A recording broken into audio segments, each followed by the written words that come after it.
sports leader, Sactown Sports 1140. This is the story of the one. As a safety manager at a manufacturing plant, he does everything he can to keep his coworkers safe. From finding ways to reduce risks to keeping safety supplies in stock. And for that, he relies on Grainger. Grainger offers a broad range of quality products and next-day delivery, so he can always play it safe. Call 1-800-GRAINGER, click Grainger.com, or just stop by. Grainger, for the ones who get it done. Hi, this is Adam Johnson, owner of Golf Fitness Solutions. Most golfers practice their swing, but ignore the body swing in the club. We help golfers move better, get stronger, reduce pain, build power, and play longer. Join us for a free trial week and see how golf-specific training can help you support your body and your game. Try a class, meet the team, and find a right program for your goals. Call 916-802-5175 or visit golffitnesssolutions.com. Golf Fitness Solutions. Move better, feel better, play better. If your passion is bass fishing, only one radio show has the action, information, and excitement of your favorite outdoor sport. Ultimate Bass, hosted by Tournament Bass Pro and California Outdoor Hall of Famer Kent Brown, takes you live to where the fish are biting every Saturday morning. Only Ultimate Bass feeds your passion with the latest news, products, tips, and advice from the pros. Ultimate Bass with Kent Brown, Saturday mornings at 5 a.m. on Sactown Sports 1140, part of SEP's Saturday Morning Outdoors. With 25 award-winning years in Northern California, Ashton & Price is your local injury law firm. Pro attorney tip: if a firm presents it's local but they're in LA, red flag. If your first consultation is not with a lawyer, big red flag. At Ashton & Price, your first consult is with a local attorney, and if serious injury prevents travel, a lawyer will come to you. Still not enough? George Washington's my uncle. At Ashton & Price, no red flags, just red, white, and blue. Remember, for the best advice, don't think twice. Call Ashton & Price. This is the story of the one who keeps multiple buildings running smoothly day after day. Plumbing that flows, HVAC that hums, cleaning supplies that keep surfaces sparkling. That's why she counts on Grainger. With easy reordering online and 24/7 support, Grainger helps her keep the products she needs on hand. So shelves stay stocked and buildings stay ready. Call 1-800-GRAINGER, click Grainger.com, or just stop by. Grainger, for the ones who get it done. Back to school starts now. Get long-lasting battery life on the Dell XPS laptop powered by Series 3 Intel Core so you can work from anywhere. Now starting at $699 with exclusive student pricing starting at $599. Complete your setup with savings on select monitors and must-have electronics and accessories. Limited time deals and free shipping on PCs and more await you at Dell.com/deals. That's Dell.com/deals.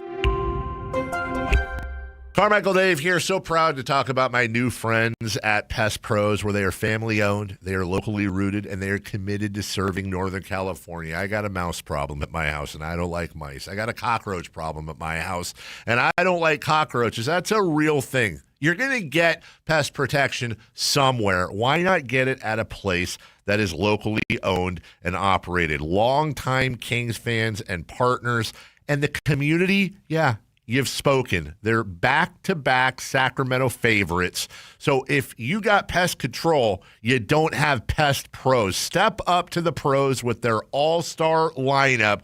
Don't just make the call, make the right call. Go to pestprosps.com, Sacramento grown, family owned, or call them at 916-588-9345. That's 916-588-9345. Step up to the pros at Pest Pros. Want the best movie experience in town? Join Sactown Sports IMAX Pass by visiting SactownSports.com. Sign up today. You can win tickets to see this week's films at the Esquire IMAX Theater. KHDK HD1 Sacramento, KYMX HD3 Sacramento. Sactown Sports 1140, your local sports leader.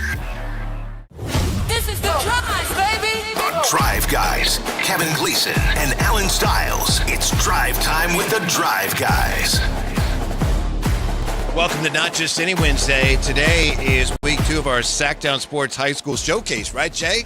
Look at this. We have this already in the text line, and this is actually for the previous show from Matt and Kayla. But somebody says, me and my wife would prefer to go watch a high school game over a college or pro game any day of the week. And it's almost that time, Jay. Kicking off this weekend. Friday. Mm-hmm. Get to it. Yeah. So today, TJ Ewing, head football coach at Monterey Trail, is going to join us. That's going to be this hour. And top of the next hour, Rob Stats Guerrera from the Gold Standard 49er podcast. We have a lot to talk with him about, obviously. And something interesting went down today with the 49ers. How interesting depends on how you feel about this. The NFL owners were already scheduled to meet today because they had some things to discuss. Most importantly, the pending sale of the Seattle Seahawks. So the owners met today, and a lot of people assumed that, well, maybe they'll figure out what, if anything, they want to do with Jed York. But Jed York wasn't there. Al Guido was there, the 49ers CEO. He was representing the 49ers. On the one hand, yeah, okay, well, given everything that's going on, that makes sense. On the other, you know how the media is. This is from Gabe Fernandez, SF Gate. He writes that it's not uncommon for teams to have multiple representatives outside of the principal owner. However, Guido's attendance is particularly conspicuous given the recent legal trouble that York has encountered, which some have speculated could lead to major leadership shakeups within the San Francisco sports organization. Okay, this has led. So the fact that Jed York wasn't there today has led some, we don't know who, to speculate, which means guess, that maybe there are some shakeups coming. I don't know, Jay, but initially I did think, ooh. And then the more I thought about it, I realized, yeah, it's probably just better for him to lay low for a little bit. Oh, yeah. Yeah. Out of sight, out of mind. That's what he needs right now because everybody knows about his business right at this point. So, yeah, if I'm Jed York, I'm probably sending a memo over to the ownership, to the NFL execs and the owners and everything else and say, hey, listen, I'm going to sit this one out due to, what's going on in my life right now privately. And I'll send a representative. Yeah. Which, again, is often done. As we get ready for some football tomorrow night, Jay, 49ers and Raiders. I know you, and it's preseason, and you're just not going to take the bait at all. No, sir. Emotional bait. Nah. This game's that's still the Raiders. It's a rivalry game. Jay is not getting mixed up. Nah, there's nothing there. Because we see you in week 9, big fella. That's when it's all on the table. That's when the marbles are ready to be shot. Come to the preseason, you might not even see, you're going to see guys not even play. Did you play a lot of marbles? Yes. Marbles is fun. Man, what? We should bring a marble league. Is there a marble league out there somewhere? I don't know, but, during COVID, marble racing became real popular. But that's just people make tracks. Okay. Yeah, it was really popular online. To me, you watch it for 20 seconds and, 15 seconds in, it's like, this is the greatest thing I've ever seen. And by the time you've watched it 20 seconds, you're like, okay, I get it. I'm done. It's just a bunch of marbles rolling down a track. And then they, and the green one's winning. But anyway. So is it like a RC type track? Is it off-road? Is it dirt? Like, what are we talking about? I think it's all of that. I think it's primarily because, gravity. You can't have them just going around and around because they'll roll to a stop. But, I think they had little stadiums and all kinds of things. Like I said, briefly enjoyed, I believe, a lot of popularity. Wow. Yeah. I'm pretty sure there is. I'm going to look that up. First of all, Whitey, thank you for that information.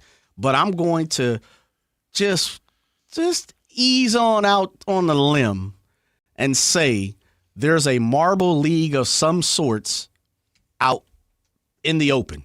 Yeah. There's got to be in the world. You're talking about competitive. Shooting marbles, me trying to hit your marble or get into, some people get into the hole. And there's got to be something out there. You can't tell me no one's out there playing competitive marbles. Yeah. Marbles taught me a really valuable lesson. I was probably, 6 or 7 maybe.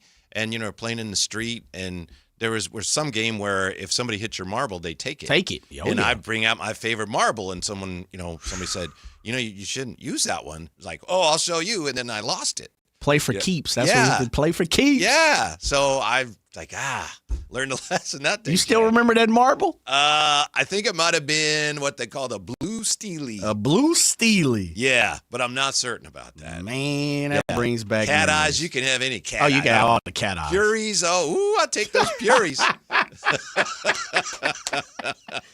Remember the good old steelies? Yes. Oh man. How much you think I could buy a bag of marbles for right now? $7.99. Gotta be. Over under. Where you at?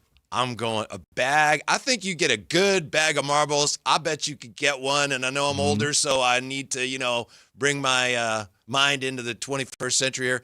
I'm going under. You going under the $7.99? Yes. Anthony, over or under a bag of marbles, $7.99. Under? Yeah. Wow, really? Mm-hmm. All right, let's see. I'm going to look that up here. Oh, man, you guys are spot on. Yeah. Bag of marbles. Ace Hardware. I got to go to Ace Hardware to get my marbles. Next time I'm there, I'll pick some up for you. You be shopping at Ace? I do. Really? Yeah. Ace is the place. Yeah, they're few and far in between. Mm-hmm. They have a bag of $4.99. $3.99. Whoa. Yeah. Mm-hmm. Wow. There are still bargains to be had in the world, Jay. I guess a dollar can go a little longer way than when you're buying some marbles. Yeah, it depends because, back when I was a kid, a bag of marbles meant I can't even count how many marbles. Today, that might be like 4. Here's 4 marbles in a bag. Here's a bag of marbles for you. Man, I can get a 66-piece glass marble, 3 assorted size from Amazon for $10 right now. Yeah. A 50-piece marble set, the same one as at Ace, for $3.84 on Amazon. Mm-hmm. This is crazy. Mm-hmm. And some nice designs in there. Wow, man. Yeah. What's up, Whitey? We have to figure out how we can bring back a league of marbles or something. I'm pretty sure there is. What was the I'm blanking on. What was the series? And they've made 3 seasons of it now. It's a Korean show, and it was the guys. Squid Games. Yeah. Remember the marble? Oh, I didn't watch Squid Games. Oh, you haven't watched Squid Games? I know about it, but I didn't watch it. Got you. Yeah. So I'm pretty sure it's out there somewhere. Christian here in the chat says, I watched that YouTube channel heavily during the pandemic that did marble racing. They also did the Marble Olympics with individual colors representing countries. So what? Yeah. We were all just looking for something to entertain us, to get us through. And marble racing caught on like a wildfire. Christian G, man, you're going to have to put a link up in there for me, big fella, because I need to see where I could go watch the marble show. Mm-hmm. Man, that's interesting.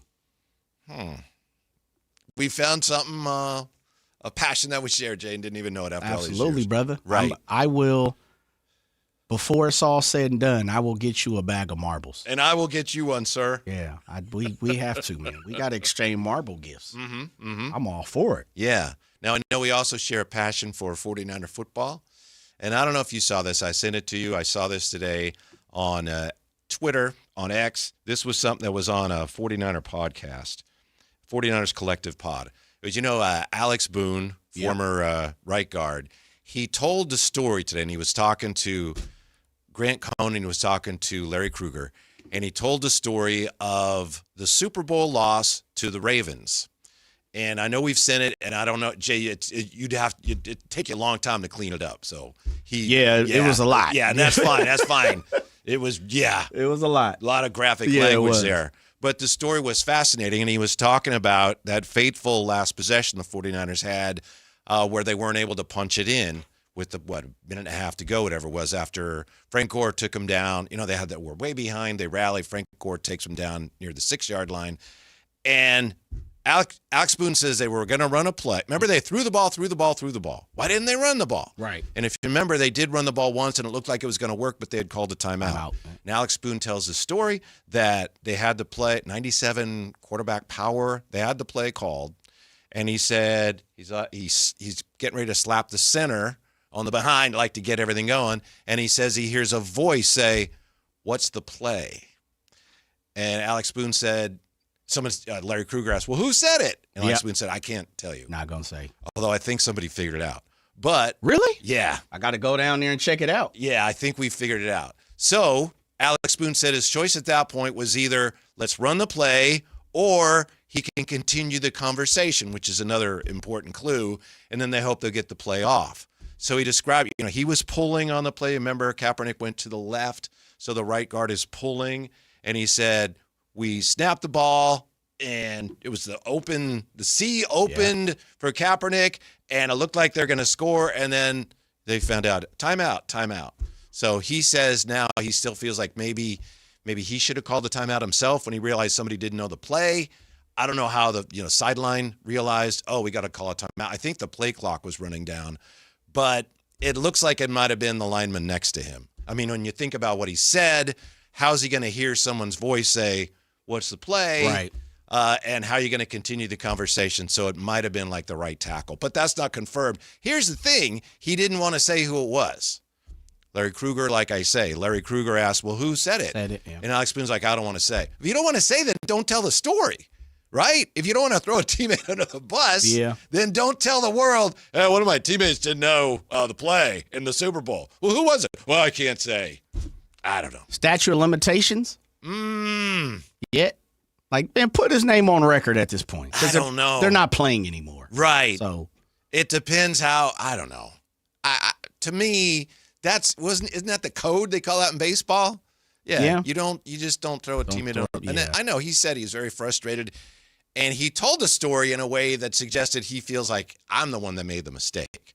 But clearly, if a teammate didn't know the play, he was partially to blame too. You know, it's interesting, doing a little bit of digging on that. I'd forgotten this, Jay. Colin Kaepernick, that was his 10th game as a starter. Not his 10th playoff game. I know. His 10th game as a starter. Cap was lightning in a bottle. Yeah. He truly was. I don't want to get into everything else, but we're talking about on the field. People are talking about that now because it's been, 10 years now since all that. But, you're talking about the football player. Yeah, he was lightning in a bottle for the 49ers. And he took when you really sit down and think about it, it's like he took the 49ers to points and places, albeit a very short time, where they were successful, you know? And so he's got to be up there just as far as football-wise. Again, lightning in a bottle, wasn't 8 years, wasn't 7 years.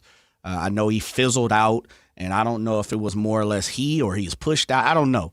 But for a couple of seasons, he was dangerous on the field, man. He was solid. Yeah. He was solid. I think one of the things that happened to him was he lost his biggest backer because he was Harbaugh's guy. Yeah. You know, Harbaugh inherited Alex Smith and made it work and said all the right things, but clearly when they had a chance to move off of Alex Smith, you could see that, all right, Coach Harbaugh's saying the right things, but that's not really his guy. But Kaepernick was his guy. Definitely. Yeah, definitely. Even to the extent that, remember, Colin almost came back. When he did almost come back, it was Harbaugh's brother that almost brought him back with the Ravens. Yeah. It's another tale to talk about when you come to the 49ers. In my lifetime, it's the people that was born with me. You grow up and you watch your uncles, your fathers, all that good stuff. And they just lived through fantastic times in the 80s. And you're like, oh, man, oh, goodness. I mean, I was 11. I was 11 because 95. I was 11 when the 49ers won the 95 Super Bowl. It's like, man, I remember the Stan Humphries and, Nate Means are going against those guys. Humphries. Yeah, it's like that was the tale. And also going through those years where you couldn't beat the Cowboys, right? So then you spin into that, then Garcia, and then the long journey of not making the playoffs for a while. The 49ers really have two tales.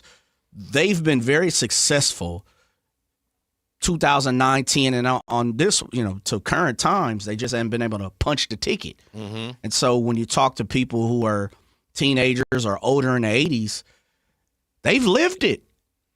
They're good. Their thirst has been quenched. No doubt they still want to sip from the cup, but it's overrunneth. Yeah. It's like, man, where I'm like, dude, I remember 9-5. Like I said, I love Ricky Waters, Merton Hanks, things like that, Eric Davis. I could tell you Gary Plummer. We can go down the list of it, but I'm a grown man now. I was 11. My favorite story from that Super Bowl win over the Chargers is one that has been made public now. And, Jerry Rice was old school. He's from the 49ers way back when, drafted in 84. And the 49ers were very businesslike back in the days of Ronnie Lott and Jerry and Joe Montana. By the time they got to that Super Bowl with Deion Sanders on the team, they were having a good time that week, Super Bowl week. Yeah. And I think it was the night before the game, and Jerry Rice calls a team meeting to lay down the law, like, this isn't how we win. Yeah. We're not doing it right. And Deion says, we got this. Right. Don't worry about it. Relax, bro. We're going to win. Yeah. And, of course, he was right. Of course. But the thing I remember about that Super Bowl loss that Alex Boone was talking about, the day after they lost to Seattle, in the following year, because they lost to the Giants in the NFC title game in overtime. They lost the Super Bowl when they almost won at the end. Then they lost the next year the NFC title game to Seattle when they almost won at the end of the game. And I was listening to, the old Mike and Mike show. Of course. I was driving into work and I had them on, and John Gruden was on, and John Gruden said, you just don't come back from that. When that happens 3 times in a row like that, he says, they're not coming back from that. And in a way, the organization, they've had some success, but they have not overcome that. They haven't won one since all that, and they've had a couple more to add to that litany of narrow, spleen-bending losses. Yeah, I mean, I think they've bounced back to the fact that they've been highly successful. And it's always that question, Whitey, where, sports fans, would you rather, and I think we talked about this week, would you rather be and we didn't say it in this form, but would you rather be a Hall of Famer who accomplishes everything but won a Super Bowl and or a championship in the sport that you play, or would you rather just be a 5-year guy and win a championship, right? And there's different levels to it, of course. That's just on the surface. But the 49ers have had a ton of success. They just have not been able to hoist the trophy. Mm-hmm. So when you look back at it, compared to some of these other teams in the league, a lot of the other teams in the league, are you good with just kind of being the bottom feeder of the league? I guess my question to you is, would you have rather in the last 15, 20 years been the Arizona Cardinals, or would you rather have been the 49ers? Well, of course you'd rather be the 49ers. That's a great point. But I think more to the point, it comes down to this when you look at the Rams and the 49ers. And, as much as we like to say you can choose your path, in pro sports, you attempt things and, if you're lucky enough, they come to fruition, but it's really out of your control. The Rams have been a team that when they're close, they double down. We got to win the Super Bowl now, and then we'll deal with the fallout, the next year. They've done that very well. The 49ers, based on what we've heard, what they've shared publicly, it seems like they're a team that feels like, no, we want to be there every year. We don't want to be all in one year and then pay a price for that. We want to be there every year. Which makes sense, but, the Rams are the team that they've actually won one, so. Yeah, well, the Rams conversation is different. As I said, I'm talking about the Raiders, the Cardinals. Oh, and you're right. Yeah, you're absolutely right. The Bears, the Jaguars, the Titans. I get your point. And to me, it's like, it's no contest. Yeah, right. Now the Rams are different because they've hosted the trophy. Yeah. And beat you while doing it. So if you ask me the last 10, 15 for the Rams versus the Niners, I'll take the Rams because I know I'm toting around a brand new shiny trophy. It's an interesting conversation. It's something that we're going to forever talk about. You see it every now and then. It pops up. Someone asks an athlete, a Kevin Durant, like, man, if you didn't do this, would you have done this? And so it gets to that point. And I know KD's won a championship. I'm like Chris Paul. Like Chris Paul's done everything that you possibly could do in basketball, but won a championship, right? And so those are the type of things that you have, those conversations you had with CP3. And it's just super interesting to hear some of the players was like, yeah, man, I'd have gave it all up. Mm-hmm. I just want to win the trophy. But really, would you have, like, your Hall of Fame status, all the all-star, you traveling to all-star games, your family, the tennis shoes that your own model of tennis shoes and things like that? Would you really have given all that up for one championship? And I get it because you haven't won it, so that's the one thing that you haven't been able to obtain. It's like it's a goal that you can't get to. But if we were to strip all of that and just say you were a journeyman for 4 years, but within that 4 years you won a championship, you good? Probably not. Yeah, it depends on the person too. That definitely. Yeah, I mean, Charles Barkley, I'm sure he would have loved to have won a title, and he came very close in '93. But when I see him, and haven't done an interview with him in a long time, but occasionally we get to talk to him, I'm sure he wishes he'd won a title, but it really doesn't seem like it bothers him that much day to day. And good for him. I'm glad it doesn't. Doesn't define him. Yeah. One thing about Chucky is he's solid in what he is, and if he's not, at least he portrays it. Mm-hmm. He wears it that way. Mm-hmm. Where you can definitely see there's certain athletes, the championship makes them. Yeah. It's like, oh, yeah, I'm championship, right? I had this discussion with somebody over the weekend, and it was a coach, and somebody was saying something to me. We were talking about it, watching some young guys play some ball and stuff. And I'm like, it's fantastic to be out here and see some of the youngsters playing. And we're talking about history and stuff. And he was saying how he has goals and aspirations for some of his players to make it to college and things like that. And he's like, dude, I remember hearing your name in high school, and man, you went to school and everything else. And he was like, and I said, yeah, but I never got to accomplish the end goal, right? And he was like, yeah, but you know what, man, you accomplished a lot though, and it just makes you stop and think about like, I did. Yep. What I've given up, and I know it's a different conversation. What I've given it up to make it to the show, I don't know. Because I always say baseball's taken me further than I could have ever imagined, Whitey. Mm-hmm. Like the friends, the places, the things I got to see, the events I was part of. It's a lot to give up just for one thing. I think one of the keys is whether you're an athlete or whatever you do, other people always want to define you. You're a success, you're a failure. And it really, all that matters is how you define yourself. Yeah. Regardless. And as long as you're good with that, you're going to be fine. Be solidified, baby. If your happiness hinges on, well, what does everyone think of me? Then, good luck. Yeah. That's not a very high percentage play for you. No, I'm with you. Yeah. I'm more of the Barkley school. Mm-hmm. Yeah, hey, listen, I'm gonna do me anytime I want to, right? As long as it's within the confinements of legal status. So that's it. If you're a 49er fan, and you want to be able to say, yeah, this is about we're all about winning Super Bowls. At some point, they got to win one. We all know that. One. You definitely got to sneak one in. Right. You definitely have to. Same goes for those Dallas Cowboys, especially when you got teams like the Knicks now actually winning one again. I was going to say, is it because what's happening around you? You look around, and thankfully in the NFL, there hasn't as much as it feels like.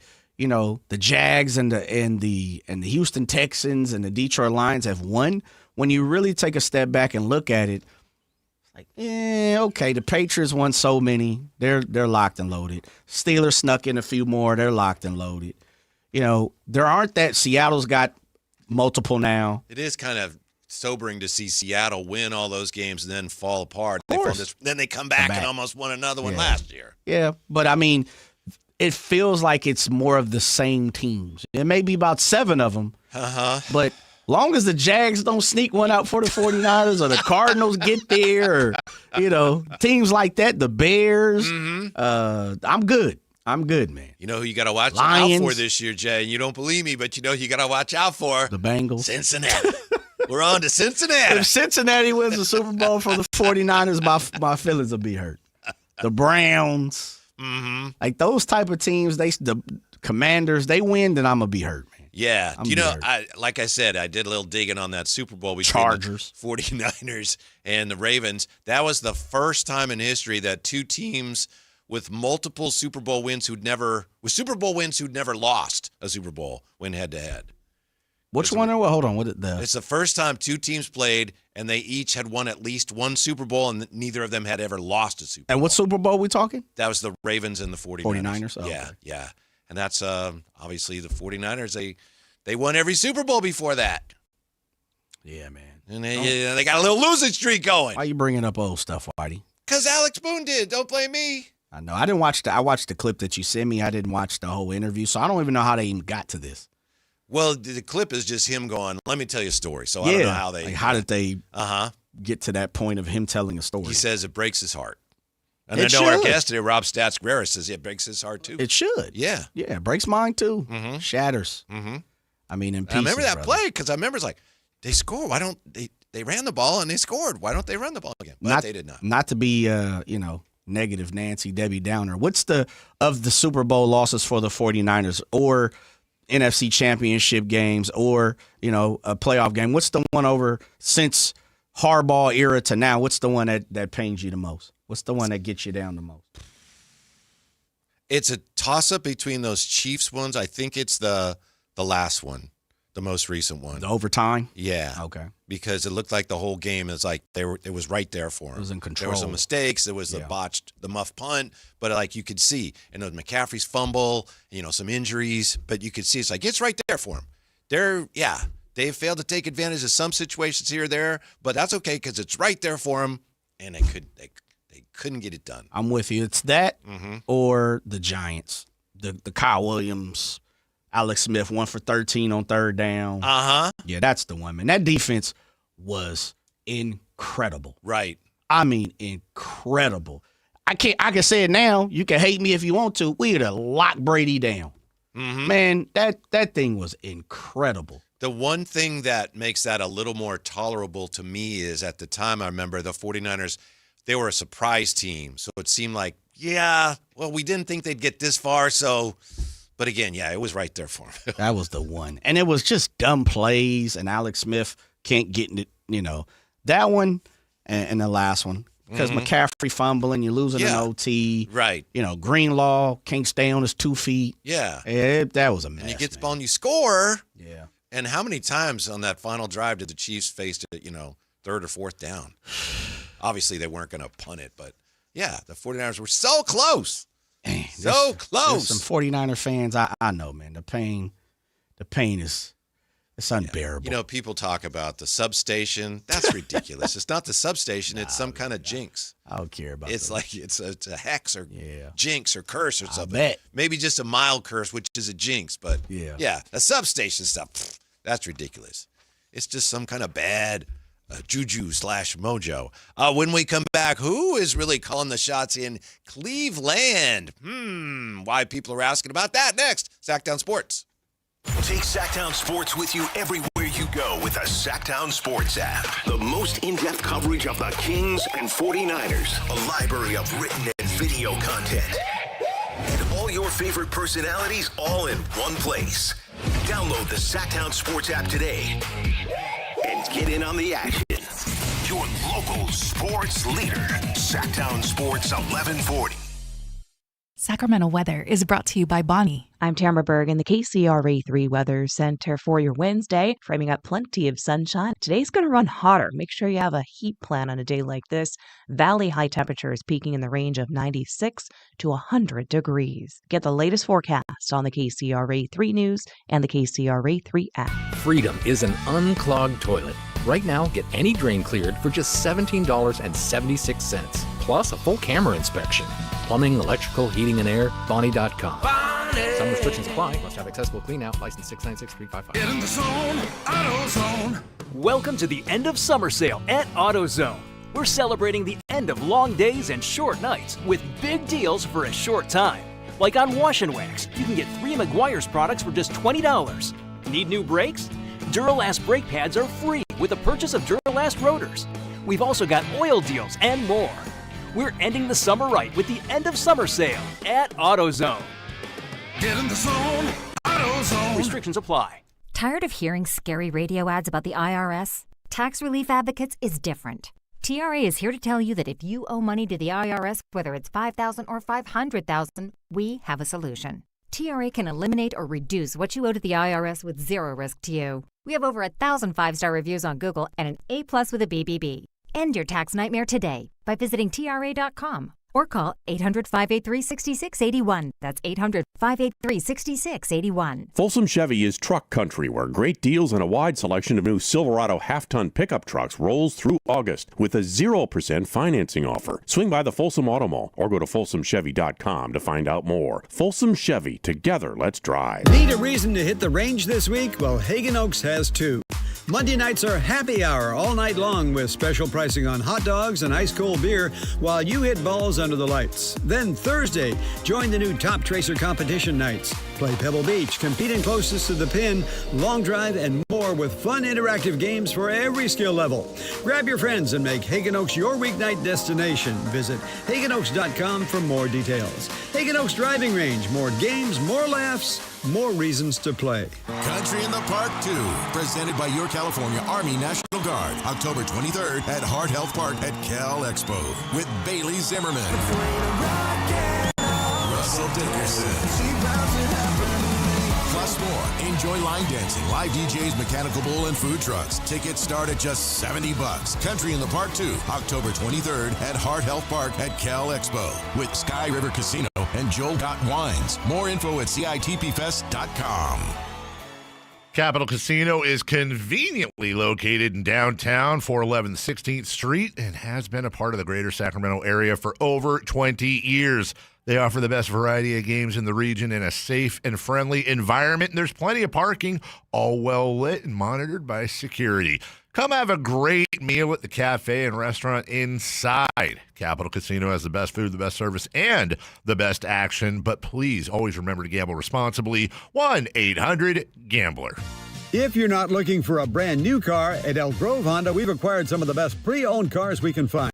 We've kept only the best of our trades, and our buyer has found some of the finest pre-owned Hondas available in Northern California. You can see for yourself at elkgrovehonda.com. Whether you purchase a brand new Honda or a like-new pre-owned Honda, your car buying experience will be the same.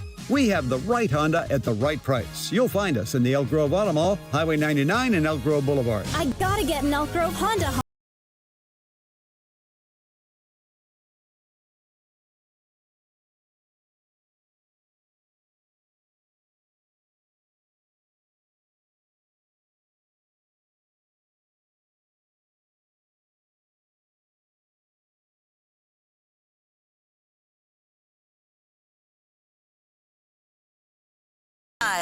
On Sactown Sports 1140. Yeah, we miss Alan. He'll be back in a couple weeks. Maybe it's better in some ways that he's not here today because as 49er fans, we're kind of started down that road of remembering the recent narrow Super Bowl defeats. You know, Alan would just laugh at us. So thanks for sharing some of those. I think it's probably healthy for us. I will tell you this. You know, Jay was just talking about that NFC Championship game loss to the Giants. That was a candlestick, right? The Kyle Williams game. I remember after that loss, I remember going to Indianapolis to be on Radio Row as we got ready for it was going to be the Patriots and the Giants, obviously. And we got there the day of the Pro Bowl. I don't know if you remember this, but the Pro Bowl that year was a joke. The Pro Bowl was so bad that year. You had linemen, and they just weren't playing, and you can't blame them. But that was really when the Pro Bowl, all of a sudden, really started unraveling. And I remember the commissioner that week saying, "Well, it's like this, we just won't have the Pro Bowl." Well, I mention this because today it's official. Jonathan Jones of The Athletic reporting the NFL has pulled the plug on the Pro Bowl. Now, I know in recent years it hasn't been an actual game. It became two-hand touch in full pads, and then it became a non-football event capped by a game of flag football. But, Jay, how about it? The Pro Bowl, it is all over. What? They're going to name the honors. So, like, Jay Johnson for the 7th consecutive year makes the Pro Bowl as a fullback. He's a Pro Bowl fullback, but there will be no Pro Bowl in any way, shape, or form. It's over? It is all over. What? Yeah. Just got to a point where players just, like, we're not doing that. We're not doing it. Especially if it's not in Hawaii. Mm-hmm. You know, you talk to players, and it was like, you know what, it was just a trip. And then some players I knew, you would talk to them, and they'd be like, man, the trip was fantastic, but I had to take everybody. Oh, yes. Rod Woodson, who went to, I think for a long time, if he doesn't still have it, he had the record for the most Pro Bowls, and he would tell us, yeah, but, you know, and then everyone wants to go, and you got to take everybody's family. Yeah, and you got to take all this stuff. I also remember watching that game in Indianapolis that year and watching it with Eric Davis. ED's watching the Pro Bowl. He's like, the Pro Bowl. I'm like, what? He goes, one year they give me like this jersey that doesn't fit and these pants that don't fit, and then they fine me for wearing equipment that didn't fit when it was equipment they gave me. That's what NFL. Is that? Come on, man. Yeah. They dropped that FedEx envelope on them? Yeah. And you know how they have those rules, especially in the NFL? I don't know if they still do. They had coaches. Not coaches, but people, officials who would come around and check your uniform and your socks and everything. And I remember him saying, yeah, even in the Pro Bowl? And I wear it, and then I got fined for wearing the stuff they gave me because it didn't fit. I'd have been pissed. He was still mad about it. Come on, man. I wonder how much he got fined. Did he put the value to it? $5K or so? If we look him up, I'm sure he'd tell us. I'm going to shoot him a text. I'm going to shoot him a text and see, like, yo, I just heard a story about you getting fined in the Pro Bowl because of your uniform. Uh-huh. That is amazing, man. Uh-huh. That's terrible. Yeah. That is terrible. But that sounds just like something that you would That's the shield. You would hear the NFL. That is definitely the shield. It's always for the NFL. It's always for the shield. You got to look good. You got to look right. Mm-hmm. That is crazy. Rob Stats Guerrera, who does that Gold Standard podcast, he's going to join us top of the hour with a lot more on the 49ers And I thought this was interesting, Jay. I know that we don't necessarily want to spend a lot of time on a Sacramento show talking about the Cleveland Browns. Mm-hmm. No offense to Johnny Doskow and David Sutherland, two outstanding Browns fans. Yeah. Wow, didn't know that. But RG3, a few hours ago today on X, he says, sources tell me Deshaun Watson was not Todd Monken's choice as the starter, and many in the building thought Shedeur Sanders was the right move for the team on and off the field after Watson attacked the fans. Browns want Deshaun to play for his pay. The fans deserve better. That is RG3 weighing in. Ooh. Doesn't surprise me. I think we figured that out, right? Mm-hmm. We talked about it. Monken, he was is very professional how the way he went about announcing Deshaun Watson the starter. And, you know, the Cleveland brass, the media brass, they jumped all on it and they fired questions like they're supposed to. And he was very professional in the way that he answered them. It just, you know, gives us the best shot. He was a wily veteran. He's been here. He knows the system, things of that nature. It wasn't like he was, you know, he was disrespectful, but he wasn't all, you could definitely tell he wasn't all in the camp as far as Deshaun Watson's my guy. You just talked about Harbaugh saying Colin Kaepernick was his guy. Like, Deshaun Watson doesn't seem to be Coach Monken's guy. And I'm not saying Shedeur is, Dylan Gabriel, or the other quarterback who I'm forgetting right now. But at the same time, normally you kick out of just a few more positives than Todd Monken did for Deshaun Watson. Mm-hmm. It's got to be tough for coaches and for fans when you've got an ownership group that has proven that they have a hard time staying out of their own way, and then they make a decision like that everyone can see. Anyone who's paying attention at all can see, yeah, well, that's a wrong move to make, and they make it anyway for financial reasons. Yeah. Well, it's a business, doubling right? down on the first mistake, which they made, which was trading everything to bring him in the first place. And guaranteeing his money. Yeah. Where at this point, and after this year is the non-guaranteed part of it where they can shake loose of him and you know, cut the rest of the money. So we'll see how they go. I mean, I think it's inevitable, right, Whitey? Mm-hmm. They probably let that contract go as quick as possible. But this year, they're still locked in. He's here. He's making a ton of money. It's guaranteed. We might as well at least give him a shot.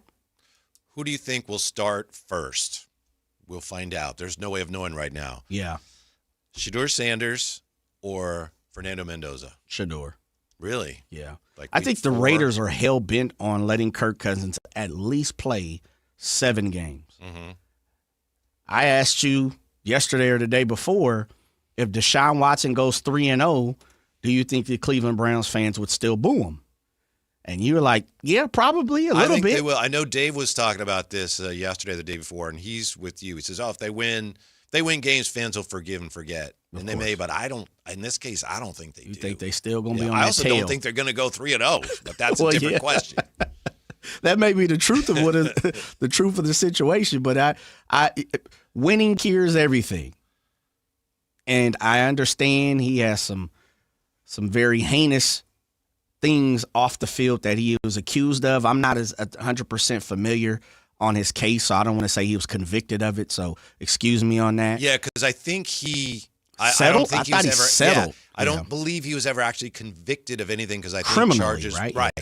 Yeah. I think it was all civil. Yes. Yeah, but yes, I believe you're correct. Yeah, if I am wrong, from the smartest listeners out there, don't chastise me because I'm not 1,000%. You're not. I mean, you're not saying you're not defending him. You're just stating a legal fact. Fact, right? Yeah. And so I get that part of his journey. Now, you know, Andrew Berry brought him in here, general manager of the Cleveland Browns. The Haslam family brought him in, and he was brought in to be the savior. Mm-hmm. You know, a position that the Cleveland Browns have been notoriously known for getting it wrong. That is weird. Yeah. You talk about jinxes and things. That Cleveland Brown quarterback thing is just weird. Yeah, it is amazing the type of players who have come through the door in Cleveland and have not been able to get it done. I also think it's good for us as fans to have teams that you know are going to be bad every year. You know what I mean? It just gives you a sense of, especially when now in the NFL and teams are coming out of nowhere. How did that happen? And the baseball teams are winning. They were the worst team in baseball. Now they've won 19 in a row. What's going on? It's nice to be able to count on, the Browns are going to be terrible. Don't worry about it. And they're not going to be able to figure out their quarterback situation. All right, at least there's something I can count on. So bless you, Browns. Bless you. You know what? Let me look real quick. When's the last time, off the top of your head, when's the last time, despite the record, could say something different, when's the last time the Cleveland Browns have been good to you? Was it 2020 when Baker actually got him into the playoffs? But that was kind of a one-off. I was going to say, were they good, or was it the lightning in the bottle? Yeah, it ended up being, big picture kind of lightning in the bottle. I feel like, for me, it's the middle 90s. Are we talking like Bernie Kosar? Yeah, man. Like, when have the Browns been good? That's fair. Think about it. Uh-huh. Seriously. Like, if you go down to the seasons, I'm just looking up real quick, real fast. And then what happened? Denver would beat them on the last play of the game every year. You know, the fumble or the drive, or somehow Denver would beat them. I'm really trying to. I'm gonna just pick a wild. Go 96. Just Cleveland Browns 1996. Let's just see what happened in 1996. Remember, they also lost their team, and they didn't have a team for a while. I get it. Yeah, I understand that. Because it was either 5 or 6 that they left, right? Somewhere in there. Yeah, somewhere around there. So I was trying to remember the last. It was 95, so that was the last year. They went 5-11. 5-11. The year before, 94, they went 11-5. They lost the division. Let's see, in the playoffs. Let's see who was on that roster. Who do you think was on that roster? I don't know. Vinny Testaverde. There you go. There go Vinny, baby. Uh-huh. Eric Metcalf, that's got to be there because that's my boy E. Metcalf and them is in there. Michael Jackson. Let's see here. Metcalf, Carrier, Ernest Biner, wide receiver. Yeah, there's Keenan McCardell. There's a few names, but nothing just jumps off the page as far as offensive. Matt Stover. Shouts out to Matt Stover with the right leg. That's right. Here's a name for you, T.J. Ewing. He's the head football coach, Monterey Trail. He's going to join us for week 2 of the Sactown Sports High School Showcase. It's next. Sactown Sports. Take Sactown Sports with you everywhere you go with the Sactown Sports app. The most in-depth coverage of the Kings and 49ers. A library of written and video content. And all your favorite personalities all in one place. Download the Sactown Sports app today and get in on the action. Your local sports leader. Sactown Sports 1140. The IRS finally caught up with Louie. I hadn't paid my taxes in 8 years. I owe the IRS a lot of money. Louie was in deep trouble. We're going to take your house, put a lien on your bank account, garnish your pay. They don't care. They're going to take your paycheck. Louie found out about Optima Tax Relief, the leading tax resolution firm. A-plus rated by the Better Business Bureau, they've resolved over $3 billion for their clients. Optima Tax, they help me. They calm me down. They make me feel comfortable, and I trust them. Louie has a lot to be thankful for. I don't owe the IRS anymore, and I'm able to live a comfortable life, a lot better life. It was because of Optima Tax. For tax help you can trust, call Optima now for a free consultation. Take it from Louie. If you owe the IRS, don't go it alone. Give Optima Tax a call. They can help you. Call 800-343-6460. 800-343-6460. 800-343-6460. Optima Tax Relief. Testimonial from an actual client. Some restrictions apply. For complete details, please visit OptimaTaxRelief.com. With 25 award-winning years in Northern California, Ashton & Price is your local injury law firm. Pro attorney tip: if a firm presents it's local, but they're in L.A., red flag. If your first consultation is not with a lawyer, big red flag.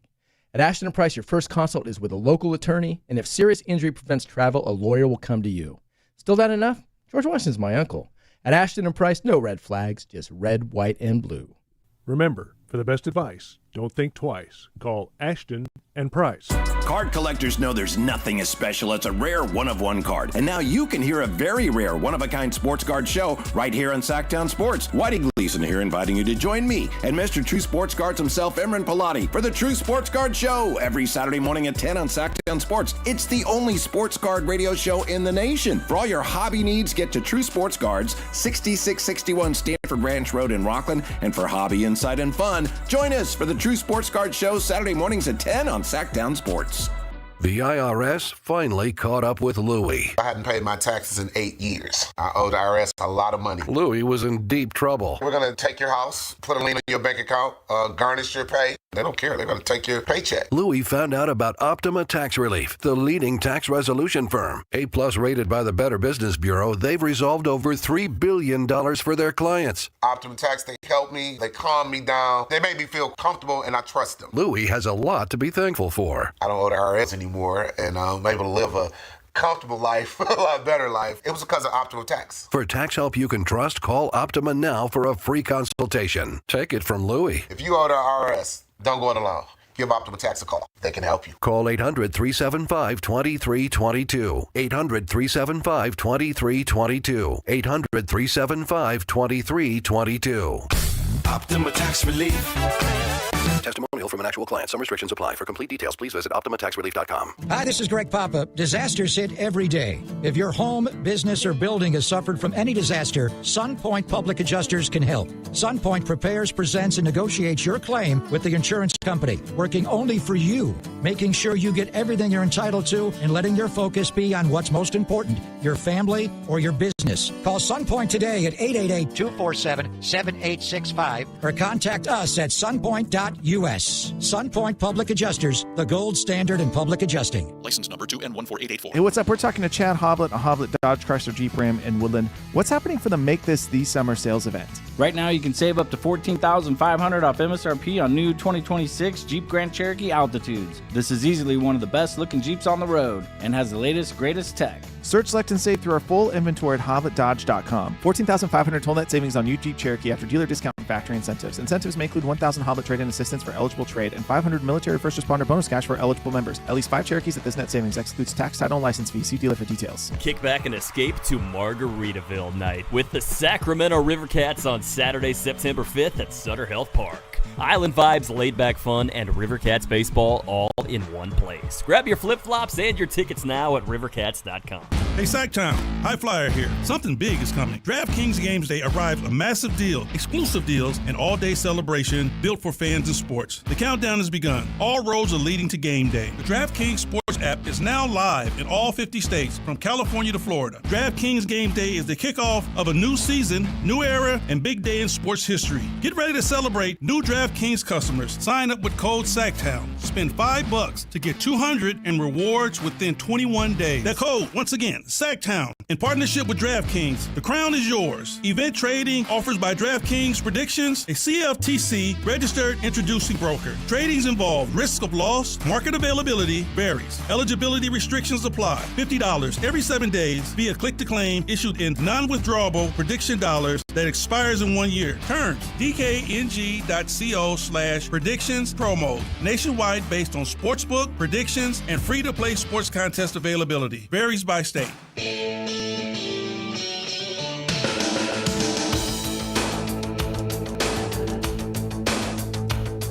Download the app and listen to The Drive Guys. The Drive Guys with Kevin Gleason and Alan Stiles. On Sactown Sports 1140. Yes, Jay and Whitey today, and it's time for another edition of the Sactown Sports High School Showcase. And nice enough to join us, he's one of the founding staff members at Monterey Trail, head football coach at Monterey Trail, TJ Ewing. Coach Ewing, thank you so much for your time. How are you today? Doing good. Yeah, doing good. Staying busy. Yeah, I'll bet you are. You open at Pittsburgh Friday. Can you believe another season is already here? Yeah, it went pretty quick, but I mean, yeah, it's crazy. Yeah, you're right. It's definitely right upon us. First week of the season for everybody here in the Sacramento and surrounding areas. California, of course, played a little bit down in SoCal. When the week one pops up on you, Coach, what's the first thing that comes to mind beside getting a W? Personnel, getting the right guys in the right spots, and then figuring that out. That's always the hardest part. Week 0, week 1 is you have guys in mind. You think get the job done, but when those bullets start flying, everybody starts to duck and run. You know what I'm saying? So yeah, truthfully, funny, funny about it. Yeah, Coach TJ Ewing with his head football coach, Monterey Trail. How long does it take you typically before you feel like you have a pretty good handle of just who's on your team and how you can put your players in the best possible spots? Well, we're very blessed and lucky to get a lot of support at our school, so we're able to coach our kids pretty much throughout the year, and so we get to see, guys get a lot of opportunities. We grade kids out all the time, so they know what they're expected to do and what the standard is. So we see guys start elevating, and some kids really change when they play multiple sports. Football is the sport, probably the last sport in America that actually you can play multiple sports. You're not getting yelled at by your AU coach or anything like that. So kids still can do that, and so you see a big change with guys playing, like, say, track and field or something. Guy has a little more bounce to him coming back to football or basketball. He's got better hand-eye coordination or just toughness. Coach taught toughness to him, wrestling or whatever, and they come back and you're like, oh, this kid's changed. So that's kind of the mantras we've watched over the years, kids doing those things, and they do 7-on-7, all that other stuff too. So you see kids grow. Hey, Coach, you were talking about bounce. That'd be one of your sophomore guys, Nigel Flowers, coming back here, running back. Almost ran for a soft 600 last year in 8 games. What's your thoughts on Nigel coming into his sophomore season playing freshman, which you rarely see 9 times out of 10 when somebody plays freshman in varsity, means they're pretty special. What's your take on Mr. Flowers? Well, we've known him his whole life because his brothers all play for us. He's the 4th brother in the program. His mom came out of Compton years ago, popped into the apartments next to our school and brought the first boy, CJ, out here. And then, they all started coming. And the last one was Caleb. And Caleb went to, he had a big journey. He went to play running back for us. But he was with Prophet Brown, those guys that year in 2019, 18. And there was some real talent in our school with running back position. So he really fought hard to be a great player senior year. And he went on to Butte Junior College, Morehead State. And then he moved to Reno, played at Reno. So that's Nigel's brother. So he has the genetics, the lineage. Mom's a super nice person. Family's all in football. Just a football family. Totally supportive of the boys playing football. And we've been nothing but blessed and praised. This kid's just a great kid. And we saw him when he was a little kid, around our youth program, and saw his skill. And he's like Caleb was when he came. He's like a guy, the B-button guy on the video games. He knows all the moves, man. He's special. He's super special. Coach Ewing joining us from Monterey Trail. I know that your philosophy is have a good life. How do you teach that and coach that with your players? How do you try to impress upon them the importance in your mind of, hey, have a good life? And what exactly does that mean to you? I think it's the ideology of just, like, regardless of your situation, how you were born and raised, and whatever you get, you can win in life. It is America, and you do have an opportunity. Although everybody has something that they have to go through, some prickly situations and stuff, you still have to have a mentality that you can be the best you can be, and be that every day, no matter what happens in your life. And that's something that, to me, when you strive for that as a person, then you're going to have a good life, because that means you're going to enjoy what you're doing, because you're out there giving the best you can at whatever you're doing. And I think that's the mantra we try to teach and tell our kids, because, like I said, everybody starts feeling like victims, and you kind of get away from that mindset and be like, hey, regardless of what happened in my life, I'm still going to win right now. I'm going to win all day, every day, and win for my future family. We try to teach our guys. Let's go, Jay. Yes, sir. Let's go. We I'll up. play for this guy. We up, baby. Come on now. Yeah. Coach, man, you of course, Monterey Trails is located out in that Elk Grove, Laguna area, man, and you guys are surrounded by a bunch of schools compared to, at least when I was coming up, there weren't that many. Now you got CO and Pleasant Grove and Franklin, and now, of course, the Lagunas and everything else around you. Just the consistency that you guys would be able to build at Monterey Trail. Speak to that compared to some of the schools around you, and it's always a rivalry. It seems like you guys are just right in the thick of things in the Elk Grove area. Yeah, our schools dropped directly on top of a lot of schools already built. So we definitely didn't. It was not easy when they opened the school up, because it was kind of like everybody had the area claimed in terms of if we want to do any fundraising, whatever. Oh, that school has it. Or that school. I remember it was really tough when we first started. So I was figuring just stay home, focus on us, and really develop us and our personalities and community we built here with the people that have been here as many years or more than I've been. So we have a lot of people that are on staff that have been here 23 years. They never left. They've been here day one from when it was hard. I think, as you guys know, when you go through something hard, you have more of a tie with the person you're going through. You kind of look at the person like, we went through the war together. You know what I mean? It was really a tough time. So that builds bonds, and relationships don't break. And we've had that for many years. All the people that work in our up on our box, from the P staff, the principals have been coming in and supporting us. We really haven't had anyone really leave that was with us from day one. They're all still here. So that's why we were consistent that way. Coach Ewing, you guys had, let's see, the scrimmage against Manteca, open against Pittsburgh. So already, Manteca, very good team. You got a pretty tough schedule, most people feel.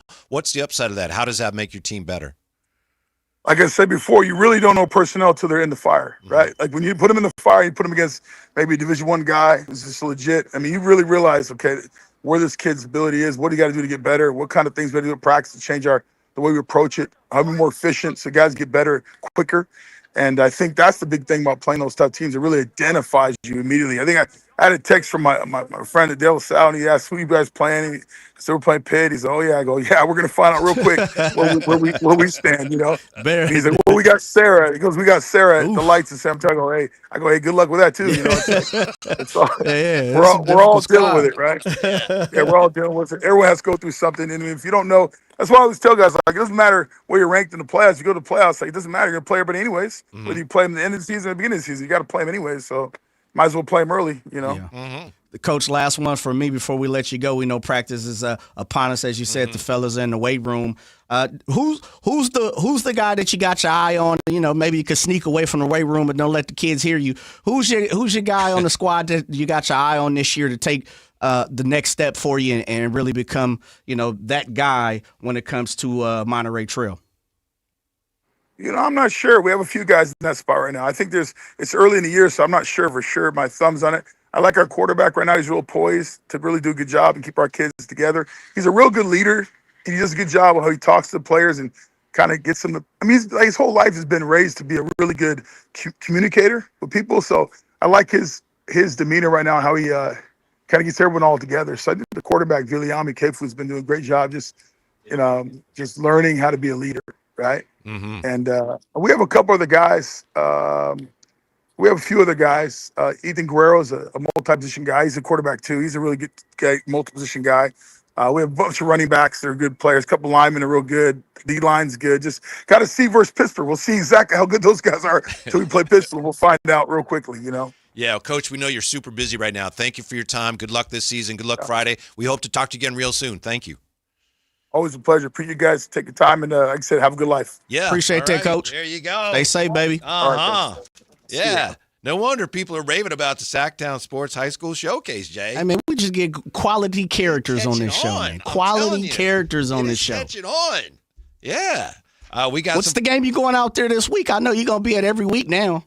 I have to make 6 or 7 this week. I know your schedule's out there for you. Yeah, I have to work out Check that schedule. box. Yes. We got some more 49er talk when we come back. Rob Stats Guerrera joining us next. Sactown Sports, don't go away. This is the story of the one. As a safety manager at a manufacturing plant, he does everything he can to keep his coworkers safe. From finding ways to reduce risks to keeping safety supplies in stock. And for that, he relies on Grainger. Grainger offers a broad range of quality products and next-day delivery, so he can always play it safe. Call 1-800-GRAINGER, click Grainger.com, or just stop by. Grainger, for the ones who get it done. Hey, it's Carmichael Dave, and yeah, I've been on the air here just shy of 25 years, and you guys know that when I endorse something, I have a few very important things. Number one, I love it when they're local. Number two, I have to be willing to use them myself. This is where Pest Pros came in, or comes in, I should say, because I've known these guys as Kings fans a long, long time. I also have a mouse problem at my house. I also have a cockroach problem at my house. And I did it the old-fashioned way. Went through Facebook, got a hold of these guys. We became friends. And when I found out what Pest Pros does in the community, I thought, I've got to have you guys on the air. We've got a partner. Locally owned, locally operated. Their kids go to school with your kids. You're going to get pest control somewhere. Get it with Pest Pros. Here's how you get a hold of them. PestProsPS.com or call them at 916-588-9345. That's 916-588-9345 and tell them Carmichael Dave sent you. Thunder, feel the thunder. It's the energy all around you. Lightning and the thunder. The thrill of the moments to come. The flash of lights. The rush of pure exhilaration. The roar of the crowd. See it, hear it, feel it. Thunder, feel the thunder. Thunder Valley Casino Resort. Feel the thunder. Skeeter here, my card. Field Tech, Sacramento Yellow Mosquito and Vector Control District.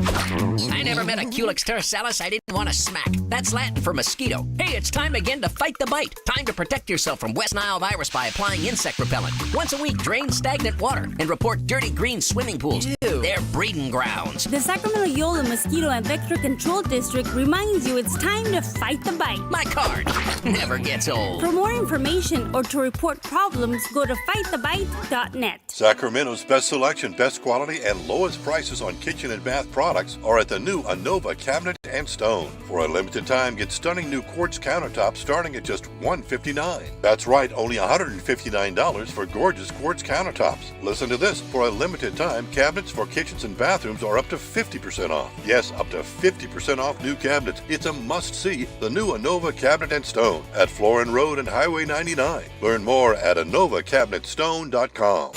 This is Sactown Sports 1140. Hey, it's Carmichael Dave. What's up? It's Matt George. What's good?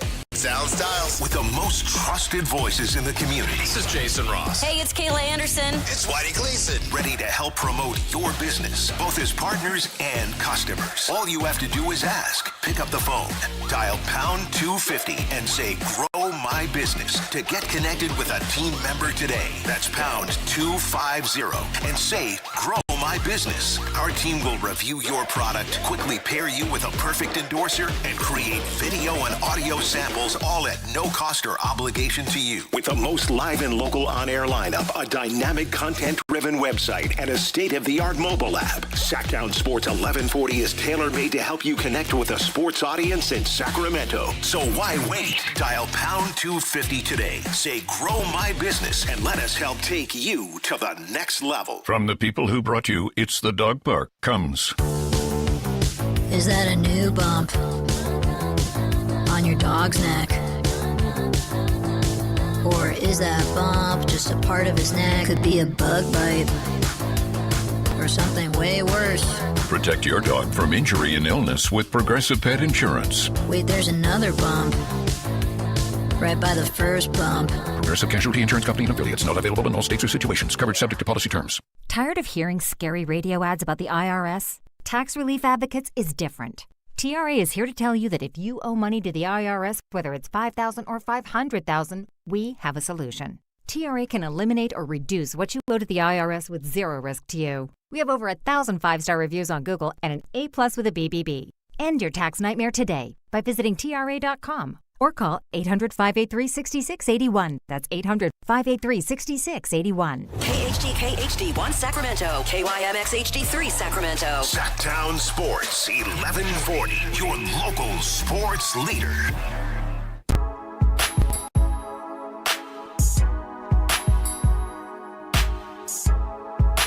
Live and local, it's The Drive Guys.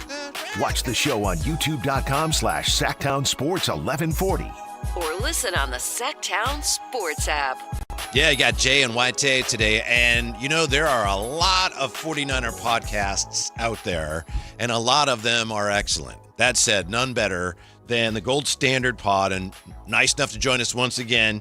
It's been a while since we've had the privilege of speaking with him. Host of the Gold Standard Pod, Rob Stats Guerrera. How you doing, Rob? What have you guys been talking about this week? Oh, not much going on in San Francisco. Everything is boring and, business as usual. Would you say this offseason has been the offseason from hell or just the offseason from heck for the 49ers? This is unbelievable what has happened. If you're unfamiliar, the two most important people in the 49ers organization are the owner and the head coach. And I'm not even sure that's the right order, but those are the two. Mm-hmm. And so far, the head coach, could have lost his life in a pretty serious car accident. And the owner gets busted because he's trying to spend $160 for a prostitute in Ohio. And we haven't even started playing games yet. Mm-hmm. I know that you guys talked about the possibility of an absentee ownership. What's your best guess how the league handles this, how the 49ers handle it? What's the best course of action in your view for the organization, at least in the short term? Well, I think the league will hand down some sort of suspension, which for an owner oh no, I don't get to go to the game. Yeah. Like it doesn't really matter, but I think that's what's going to happen. There could be some potential fine as well, but again, you're fining a billionaire, so big deal.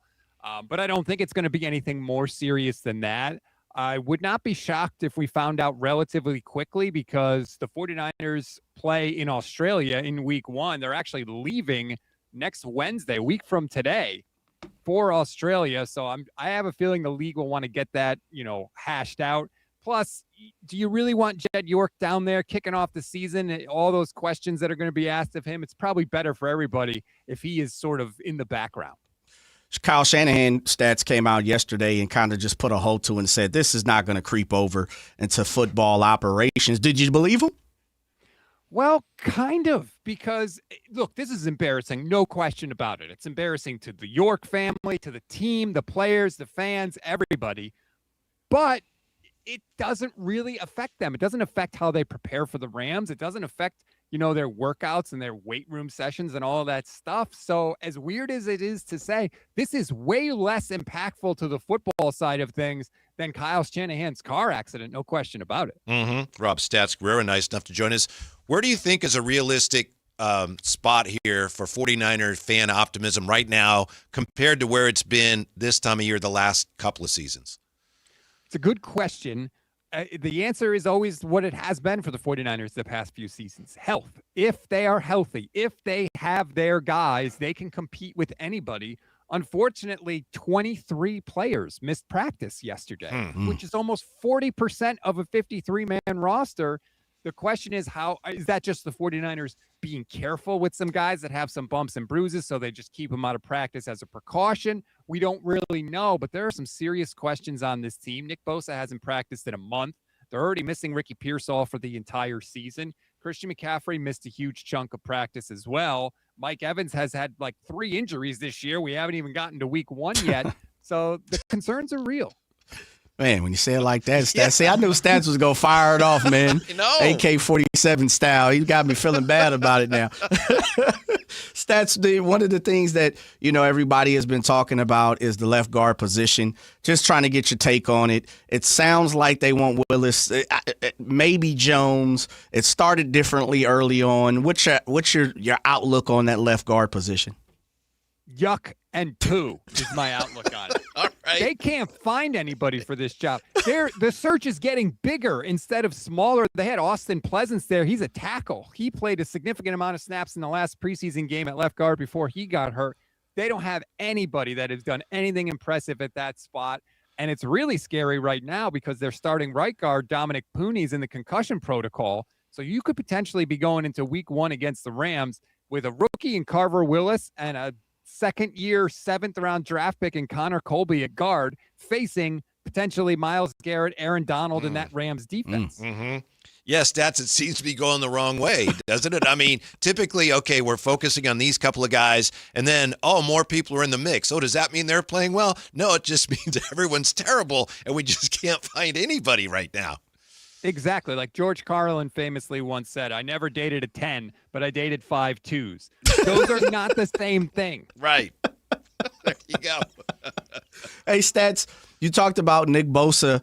I haven't really heard too much on the Mykel Williams beside the typical prototypical daily check-in. What's your ear to the streets hearing saying when it comes to Mykel Williams? Any good news we can talk about here soon?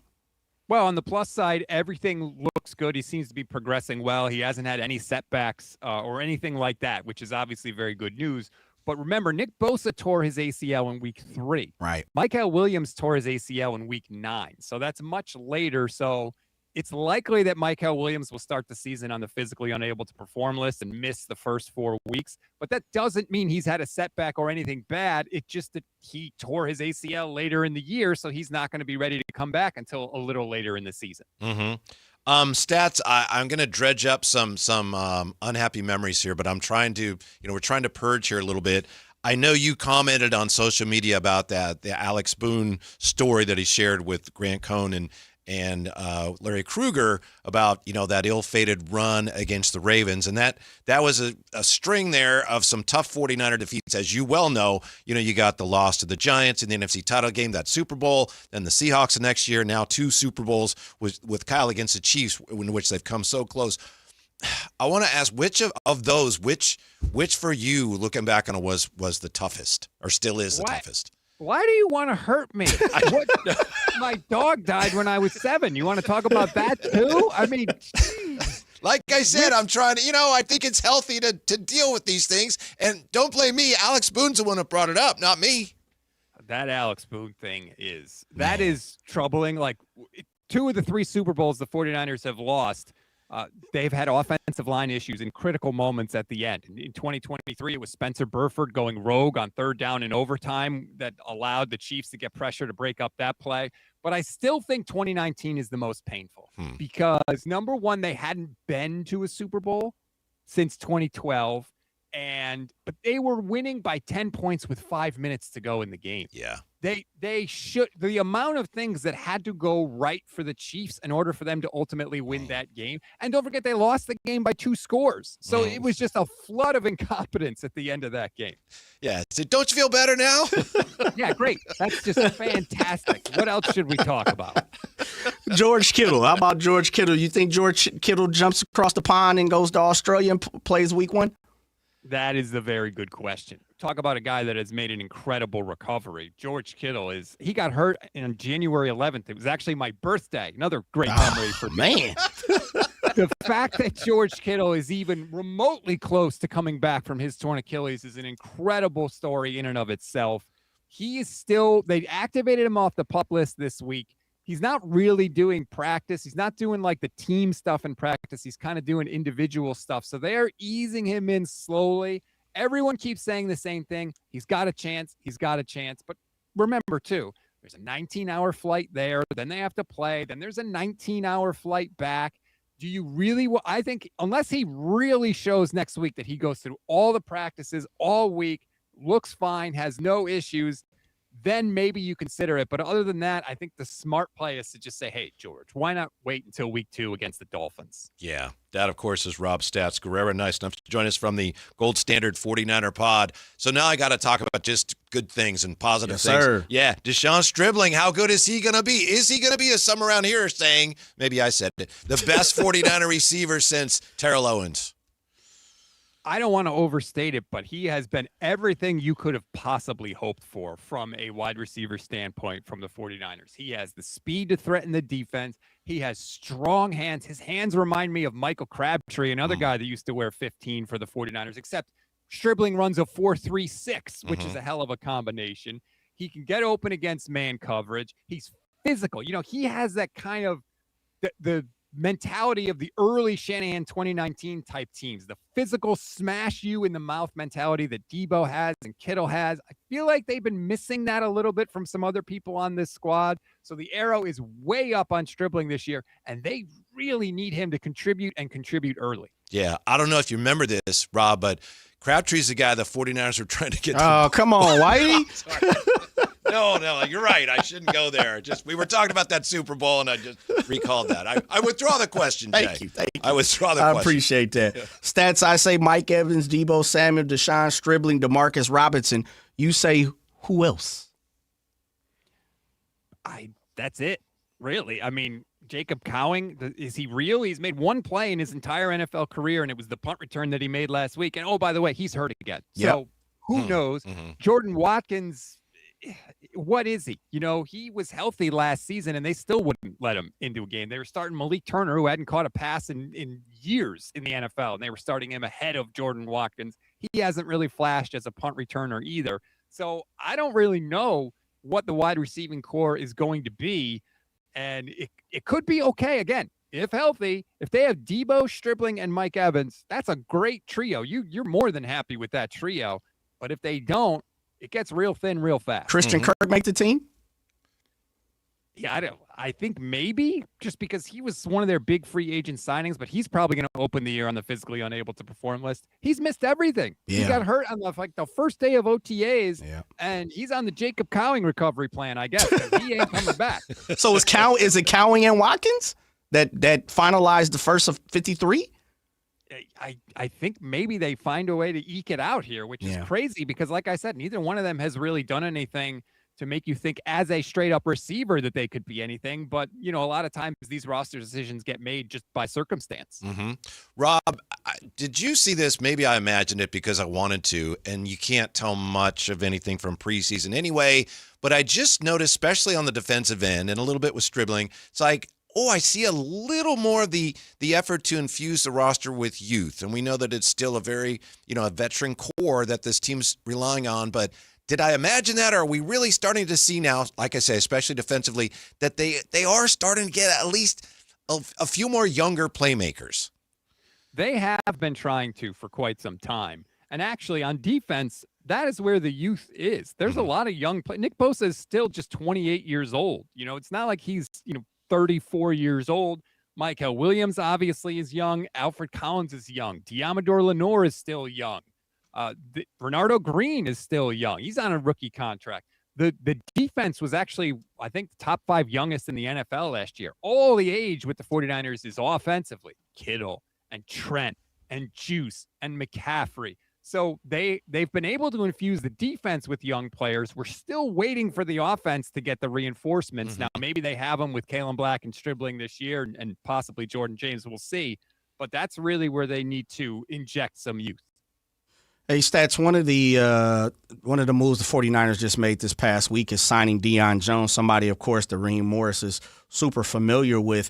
And you look up at the depth chart and automatically he's behind Dre Greenlaw. Is that more of a play because Dre Greenlaw is known to miss 3, 4, 5 games? Or is that kind of a, that's my binky, that's my guy, and I'm going to bring him in? Well, the Niners have a couple of injuries at linebacker, and they weren't going to do anything with Zamir White, so that's why they threw him in the trade. Right. I think it was more just like, hey, we need a body. We're familiar with this player. I bet you he plays a ton tomorrow against the Raiders, just because it's like, hey, we need someone to take this punishment in the last preseason game. I don't think it was anything like, hey, we have a real role for him or anything like that. Mm-hmm. How do you think the defense is going to look different to the naked, untrained eye under Raheem Morris? I think they've been trying to keep it under wraps for the most part in the preseason, but you saw it especially in the first preseason game. On third downs, they were going 5 defensive linemen, which is something that the Niners experimented a little bit with last year, but then they had so many injuries that they kind of scrapped it. But Raheem Morris is very pragmatic as a defensive coordinator. If they need to go to 5 down linemen, they'll do 5. If they need to blitz 3 linebackers to get a pass rush, they'll blitz 3 linebackers. He will do essentially whatever he needs to do that week. The 49ers under Robert Saleh were very much, well, this is what we do, and we're going to do it and see if you can stop it. And that's not what Raheem Morris is. I'm very excited about it. I think this 49ers defense, again, if healthy, could be top 5, top 3 in the NFL. Wow. All right. Hey, Rob Stats G. Yeah. Man, last one for me, Rob. One of the guys I'm super, super excited is Upton Stout. Look like he's playing that star position here for Raheem Morris's defense that you talked about. He's playing nickelback a lot. What's your thoughts on Upton Stout heading into this year? It feels like a lot of upside beginning from last year, and hopefully, creating some space here this year as being one of those guys. They absolutely love Upton Stout. They loved him last year. He had some growing pains, yes, but they love the way he plays, the physicality, how he's not afraid to make a play in the run game. He's one of the few rookies they've gotten the past couple of years that really right away he wasn't perfect, but man, he showed ability and he showed the promise that they thought he had right away. I think they have a big role for him this year. The arrow is way up on Upton Stout. He's had a good camp. He's one of the 23 guys that missed practice yesterday. Kyle said he hopes to get him back next week. But they love Upton Stout. Stats, we love you. Thank you so much for your time. We appreciate it. Enjoy the preseason finale tomorrow if such a thing is possible, and we hope to talk to you again soon. Thanks for having me. You bet. I got a philosophical question for you, Jay. Uh-oh. Yeah. The 49ers wrapping up the preseason against the Raiders, had the Chargers last week, and they opened against the Titans. Yep. After that Titans game, I know there was some talk in the Bay Area about how some people in San Francisco with the 49ers they weren't sure that Robert Saleh should have taken that job, and they love Robert Saleh. That's Sure. why. Robert Saleh, his first head coaching job was with the Jets, didn't go well. And, the thinking is, look, if you go to Tennessee and that doesn't work out, because that is a tough turnaround, it might be tough for you to get that next head coaching job. Robert Saleh is very confident. We'll see. Maybe he pulls this off. But what do you think of that? What do you think of the notion that he might have been better off being a little more selective about that next head coaching job? I actually agree with it but I also understand that it's one of 32 or whatever. Yeah. And so it's difficult to turn that down when someone offers that. Just not even the money, but just the fact of the position. And if that's something that is one of your goals, that's an aspiration of yours, then you're not you're probably telling yourself, man, it's going to be a difficult turnaround, but I can do it. Mm-hmm. And the way the Jets situation went, I could definitely see Robert Saleh saying, well, that was the Jets and things didn't Aaron work out to the Rodgers, best. Bling. I didn't get a fair handshake, right? I didn't get a good shake. So if I'm going off of what I believe the ownership group here in Tennessee has told me and we're moving forward together and I bring in my guys, then I'm good with coming over there. But for me, I would be a little more selective, Whitey, because I think you've gotten your one shot, and as you just stated, this could be your last shot in the form of being a head coach. Sometimes you only get 2 strikes. Yeah, maybe. When it comes to being a head coach in the NFL. Just ask a lot of people. You ain't even get a half of a strike. Eric Bieniemy's still waiting. He ain't even got brought to the batter's box. Right, So, they his won't number even give hasn't him been a called. Nah, yeah, man. Matter of fact, you like Allen. You ain't got no number on your jersey. So, And also, I'm sure a ton of it has to do with him. He's a smart guy. He's got to be objective about it and looking at the roster and saying, I could do something with these guys. That's got to be part of it. Not just, I'm taking whatever job I got, but let me see. Yeah, I he must like the quarterback and like where they're headed. I hope. Cam was the number 1 pick last year. Mm-hmm. So there's always talent on rosters in the NFL. These guys aren't just, there's a reason they're on the roster in the National Football League, right? Mm-hmm. So but when you compare your roster to some of the teams that you're looking up to, I'm pretty sure you look and say, man, it's a long way up that mountain. But you also have to be kind of, I always take this in working with a professional sports team. I remember somebody who was the vice president of the team told me one time, you almost have to walk around conceited when you are a front office exec, when you are a coach, when you're somebody that is high in the organization. And I kind of asked him, like, what do you mean about that? And he's like, because you have to pretty much believe that you can do what nobody else can do. Mm-hmm. It's the wide receiver, the diva look. It's the Michael You have Irvin. to project that I got this, I even got if it. inside it's like, oh man, Yeah. I don't even know what it is, let alone got it. Yeah, Can somebody point me in the right direction? And I've always kept that because you have to portray that, like you said, you have to kick that type of feeling off into the environment where it's like, I know I work for the Tennessee Titans. Mm-hmm. I know we're probably picked to be dead last, if not the Miami right next to the Miami Dolphins. But we about to go get it. Yeah, you got to play like that too, right? You might Especially if believe you're it. a quarterback or a pitcher or whatever you are. You can't be, oh man, I'm having a rough day. If you're competing, you got to be, I got this, even if inside you're feeling like I'm a little lost right now. Did you ever hear this? And I hear it a lot more now with the youngsters, but body language. Oh, yeah. Body language. Yeah. Somebody get a knock off you, you're looking around, it's like, nah, body language. Get back up on the bump and go do what you need to do. I think my brother Phantom invented that term. No one said really? it before. Body language, yeah. 339-1140, 1-800-920-1140. Really appreciate Stats Guerrera and his time. So I really appreciate your time. By the way, I totally agree with him as far as everything he said about, of course, the ownership situation where it's really embarrassing, but they're going to, if they suspend him, it doesn't impact anything. But it will be interesting to see if the 49ers are feeling like, all right, you got this, you're good, sit down a little bit, or if they're going to feel the need to shake things up a little bit. Will the 49ers do it, or will Jed York do it to himself? That's the question I have. Mm-hmm. You know, and we may not even know the answer to that, but we'll see. We'll find out. At He is the going moment, through, as you pointed out, I think yesterday, he filed for divorce in May, and so, you know, a lot going on there, and he went back to Ohio. Maybe he would be better off with just, you know what, you just figure some things out. Let me sit in Youngstown a little bit. Yeah, but really, he's not that involved as it is, and once the season's starting, you know, what's he going to do anyway? Jed York, and Shanahan said it yesterday, he's the type of guy that wants to know what's going on when you make a move. We call him, we alert him, we let him know. Even Rob Stats right there, Guerrero made a joke. He was like, you know, ownership group and then the head coach are probably the two most important positions in the San Francisco 49ers organization. It could be flip-flopped, right? So that just lets you know the type of power Kyle Shanahan is moving up there in Santa Clara. So I would say this. He, meaning Jed York, may say, you know what? For me, it's going to stay out the way right now and let my boys do what they do.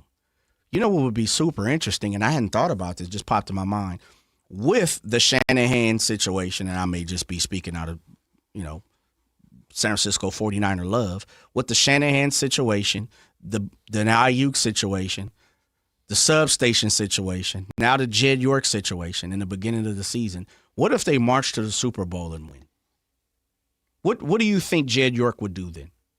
Like, what would be the outlook on Jed York prior to after? You know, and we won't know, but that's the stuff of a major motion picture. Yes, sir. You know? Paramount, where you at? Mm-hmm. MGM? But you got to win it. I felt bad going through some of those Super Bowl and NFC title game losses. Did you? I don't think he was ready for it. No. He brought his spirits down for the rest of the day. I think it hit him wrong. That's a gentleman who has to go and put his kids to bed. Yeah. I meant well, though, honestly. I meant well. Just as I do when I say when we come back, we haven't talked about Ben Simmons yet, so we'll dive into that coming up on Sactown Sports. Don't go away. This is Sactown, baby! Follow Sactown Sports 1140 on Facebook at Facebook.com/Sactown Sports. To keep tabs on the Kings, 49ers, UC Davis, and the entire Sactown Sports lineup all season long. Facebook.com/Sactown Sports. Your local sports leader. Sactown Sports 1140. From the people who brought you It's the Dog Park comes. Is that a new bump on your dog's neck? Or is that bump just a part of his neck? Could be a bug bite or something way worse. Protect your dog from injury and illness with Progressive Pet Insurance. Wait, there's another bump right by the first bump. Progressive Casualty Insurance Company and affiliates. Not available in all states or situations. Coverage subject to policy terms. T-Mobile is launching something no other wireless network offers. Introducing Nothing. Pay nothing today and walk out of the store with a new phone. What did he say? Nothing. You definitely said something about nothing. Exactly. Go to T-Mobile, pay nothing up front, and leave with a new phone. Wait, nothing rules. She gets it. Hey, thanks for nothing. For the first time ever, switch to T-Mobile, pay nothing. No taxes, no fees, no money down. And walk out with a new phone. There are 250 reasons to choose T-Mobile, and now nothing is holding you back. On eligible devices with qualifying credit plan and 36-month finance agreement. Want the best movie experience in town? Join Sactown Sports IMAX Pass by visiting SactownSports.com. Sign up today. You can win tickets to see this week's films at the Esquire IMAX Theater. Hi, this is Adam Johnson, owner of Golf Fitness Solutions. Exercise and golf have been two important activities in my life. I opened Golf Fitness Solutions in 2013 to help my fellow golf enthusiasts improve their posture, relieve their pain, gain strength and endurance, and most importantly, hit the ball farther. From beginners to professionals, I've had success working with all ages and all skill levels, and I can help you too. Located in Carmichael, call us at 916-802-5175 or go to golffitnesssolutions.com. The Travel Guys on KHTK 1140 every Saturday at 11 a.m. We'll make you a smarter traveler. Tips you can use on the road and at the airport, plus reports from top consumer advocates. The Travel Guys, 11 a.m. on Sactown Sports 1140. Need a reason to hit the range this week? Well, Hagen Oaks has too. Monday nights are happy hour all night long with special pricing on hot dogs and ice cold beer while you hit balls under the lights. Then Thursday, join the new Top Tracer competition nights. Play Pebble Beach, competing closest to the pin, long drive, and more with fun interactive games for every skill level. Grab your friends and make Hagen Oaks your weeknight destination. Visit HagenOaks.com for more details. Hagen Oaks Driving Range, more games, more laughs, more reasons to play. T-Mobile is launching something no other wireless network offers. Introducing Nothing. Pay nothing today and walk out of the store with a new phone. What did he say? Nothing. You definitely said something about nothing. Exactly. Go to T-Mobile, pay nothing up front, and leave with a new phone. Wait, nothing rules. She gets it. Hey, thanks for nothing. For the first time ever, switch to T-Mobile, pay nothing. No taxes, no fees, no money down. And walk out with a new phone. There are 250 reasons to choose T-Mobile, and now nothing is holding you back. On eligible devices with qualifying credit plan and 36-month finance agreement.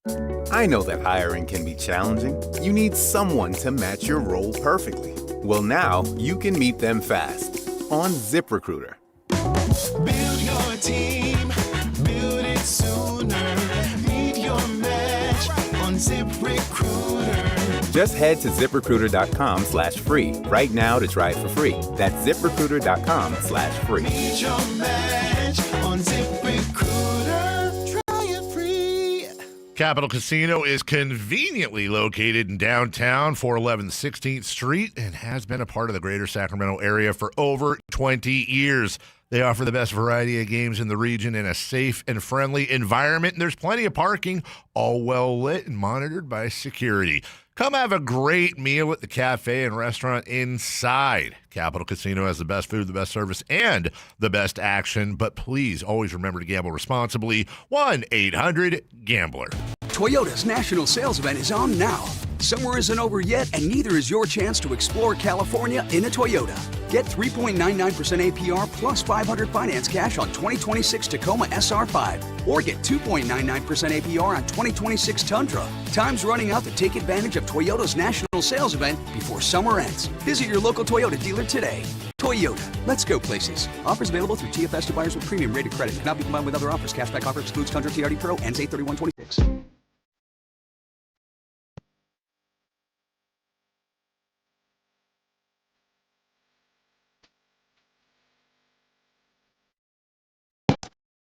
Your afternoon home for Kings talk and so much more. The Drive Guys on Sactown Sports. I wanted to tie up a loose end from yesterday, although I know Dave and J. Ross and Christopher Law tied up this loose end today, to the extent that it can be tied up right now. Yesterday we talked a lot about Ben Simmons. What's going on with Ben Simmons? Why are we talking about Ben Simmons? We know that he, according to reports, according to Dave, Ben Simmons worked out yesterday in Miami, and the Kings were among those observing. All we know is, I know Dave said he shared a text with someone who saw it. He didn't say who it was. I could guess, but I don't know for sure. Take a guess. I can't say it on the air. Okay. Yeah. All right, Alex Boone. Yeah. Yeah, it was the right tackle. It was the right tackle. Somebody said Ben Simmons was, well, Dave actually used two different words. The first time he talked about it, he said, somebody who saw the workout said he was impressive. And then later he said, somebody who saw the workout said he was fantastic. So he had a good workout. I don't know. I think maybe we got a little carried away, but we'll see. You know, I know you and I yesterday, Jay, were like, what are we doing? Why are we talking about this? Whitey, -1. I could really remember one, and it was the great Jerry Reynolds. I won't go Alex Boone. Yeah. Jerry Reynolds said the first time he saw Thomas Robinson work out, it was like, that's not it. We made a mistake. And he said that on this show. I haven't really ever heard anybody ever come out and say, man, that workout was trash. Right. So, of course it was spectacular. He's 6'9", 6'10", whatever he is. Yeah, it's like, I'm pretty sure all he had to do was run up and put the ball in the cup, Right. baby. It's not hard. And I understand it, and I appreciate it, and I have no problem with it. Dave also, you know, his rep's on the line a little bit. Anytime he talks about Ben Simmons, he's got to couch it in such a way as to suggest, see, I was right all along.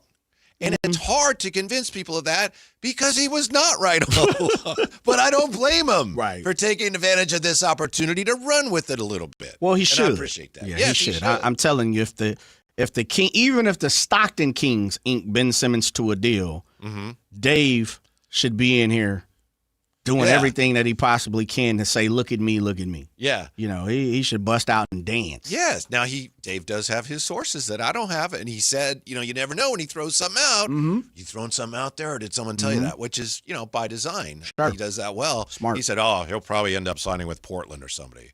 So I said, Portland? But I don't know. So anyway, that's all we know is that according to sources, and that is Frank Caliendo doing Adam Schefter, Ben Simmons looked good yesterday. So we'll see where it goes. Sometimes a man decides to talk the way he does. Would make things more interesting, wouldn't it?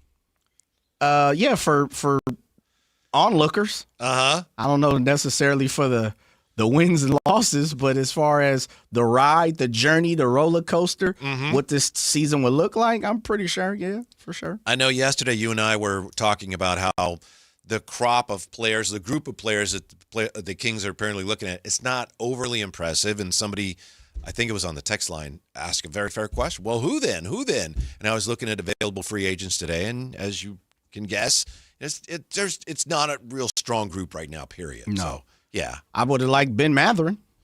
Go on.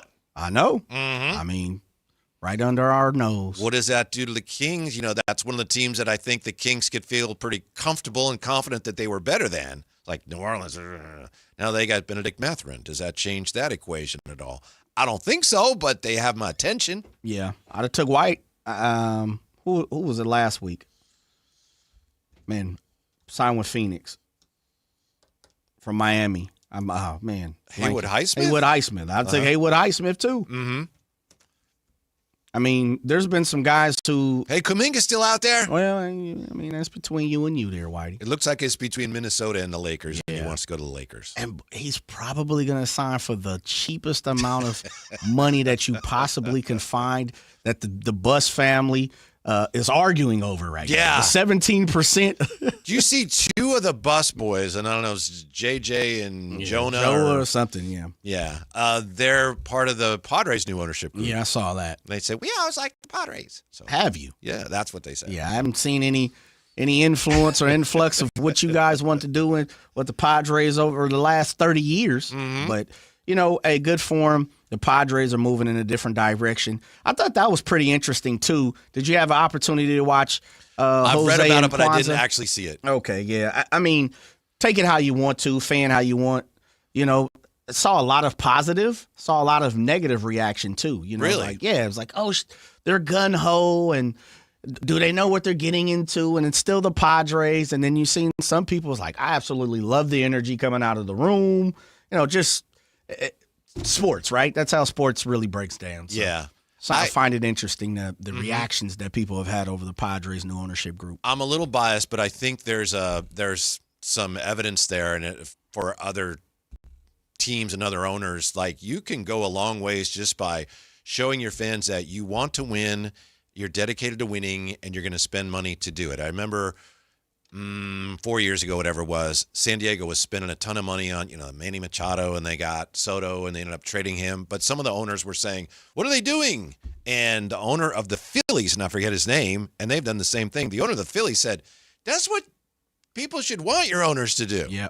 And they have talked about it. The new owners have talked about how everything there, they have the new ballpark, relatively new, but it's filling up and they're adding things downtown. But it's all based on people coming down there, and people don't come down there for any of that unless the team is winning. Absolutely. Yeah. Got to put the wins in the column, right? Simplifying it for me, and I know there's way more things that go into it. My owner, I just like them to be a fan. Be a fan of what you own. Be a fan of, what you're doing, the process, the things that go along with it, the everyday struggle, the everyday grind. Be a fan of that. Because I think sometimes as a fan, we get a little lost in the sauce, right? We, like you said, you're a little biased with the Padres. You're looking at the good versus the bad. And that's okay. That's what makes fandom, for me, fantastic. I like that. And, you own a business, so you're trying to make money, trying to create business. You're trying to create positive successful business. So I get that too. But for me, it just starts about being a fan. Just be a fan of what it is. When you're not a fan of something and you own it, you treat it that way. Yeah. If you get what I'm saying, Like that's the John Fisher. I mean, that's the John Fisher look. You're trying to get every single penny out of what you're trying to do. And I can't blame you as a business owner, but in this realm and this enterprise and what you're operating in, I'd rather you be a fan first than a business owner second. I know that's harder because I'm not an owner of a organization, but that for me, that's the way I look at it. Jay, as you know, we were just out there Monday and had a great time at the Yard, and it was really fun. Hadn't been in at a Major League game in a while. It was terrific. It was a lot of fun. That said, John Fisher has done something, and the players haven't done it in the front office. None of the people working for the team. He has pretty much just driven away a fan base. They don't have a fan base.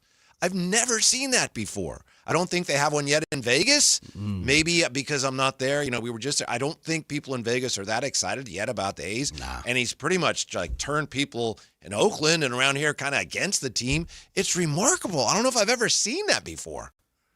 Marchot? In some ways, but even they won the World Series and they had good players. Owner of the Browns, who became the Ravens. Art Modell. Art Modell. There you go. Yeah, I guess there have been a few.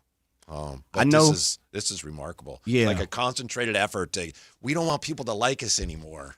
It's weird. That is true. It can't be what it is, but it's what it looks like. It's got to be though. It's got to be the feeling of it, like you said. It looks like that, but the way I look at it as a fan of that ball club, it's got to be like, why don't you want me to support you, but you want me to pay you? It's very strange. Yeah. Make a great point. When we come back, will the NFL ever put ads on jerseys?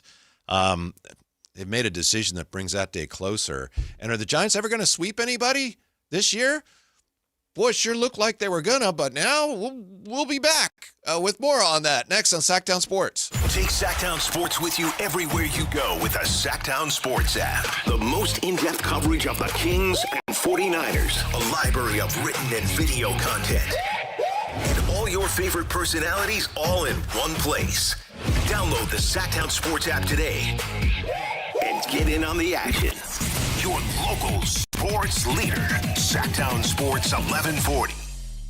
On BritBox, your next hidden gem is right around the corner. If you're going to be bold, here is the place to do it. Get ready for Britain's most anticipated series, streaming exclusively on BritBox. Catch new seasons of favourites, including Ludwig, starring David Mitchell. You want someone to get murdered? And the eagerly awaited new adaptation of Agatha Christie's iconic detective duo, Tommy and Tuppence. Do you think we're actually really good at this? Stream the best of British TV on BritBox. Watch with a free trial. When you see this in your kitchen, the stainless steel fridge is covered in fingerprints. you hear this. Leslie, people are going to think you were raised in a barn or by wolves, or raised in a barn by wolves. Fortunately, Wyman Stainless Steel 3-in-1 cleans, shines, and protects to give you the best shine. A spray and a wipe will have your fridge shining like a mirror. Wow, my fridge looks brand new. Your fridge looks amazing, Leslie. Sorry, I was being a little dramatic earlier.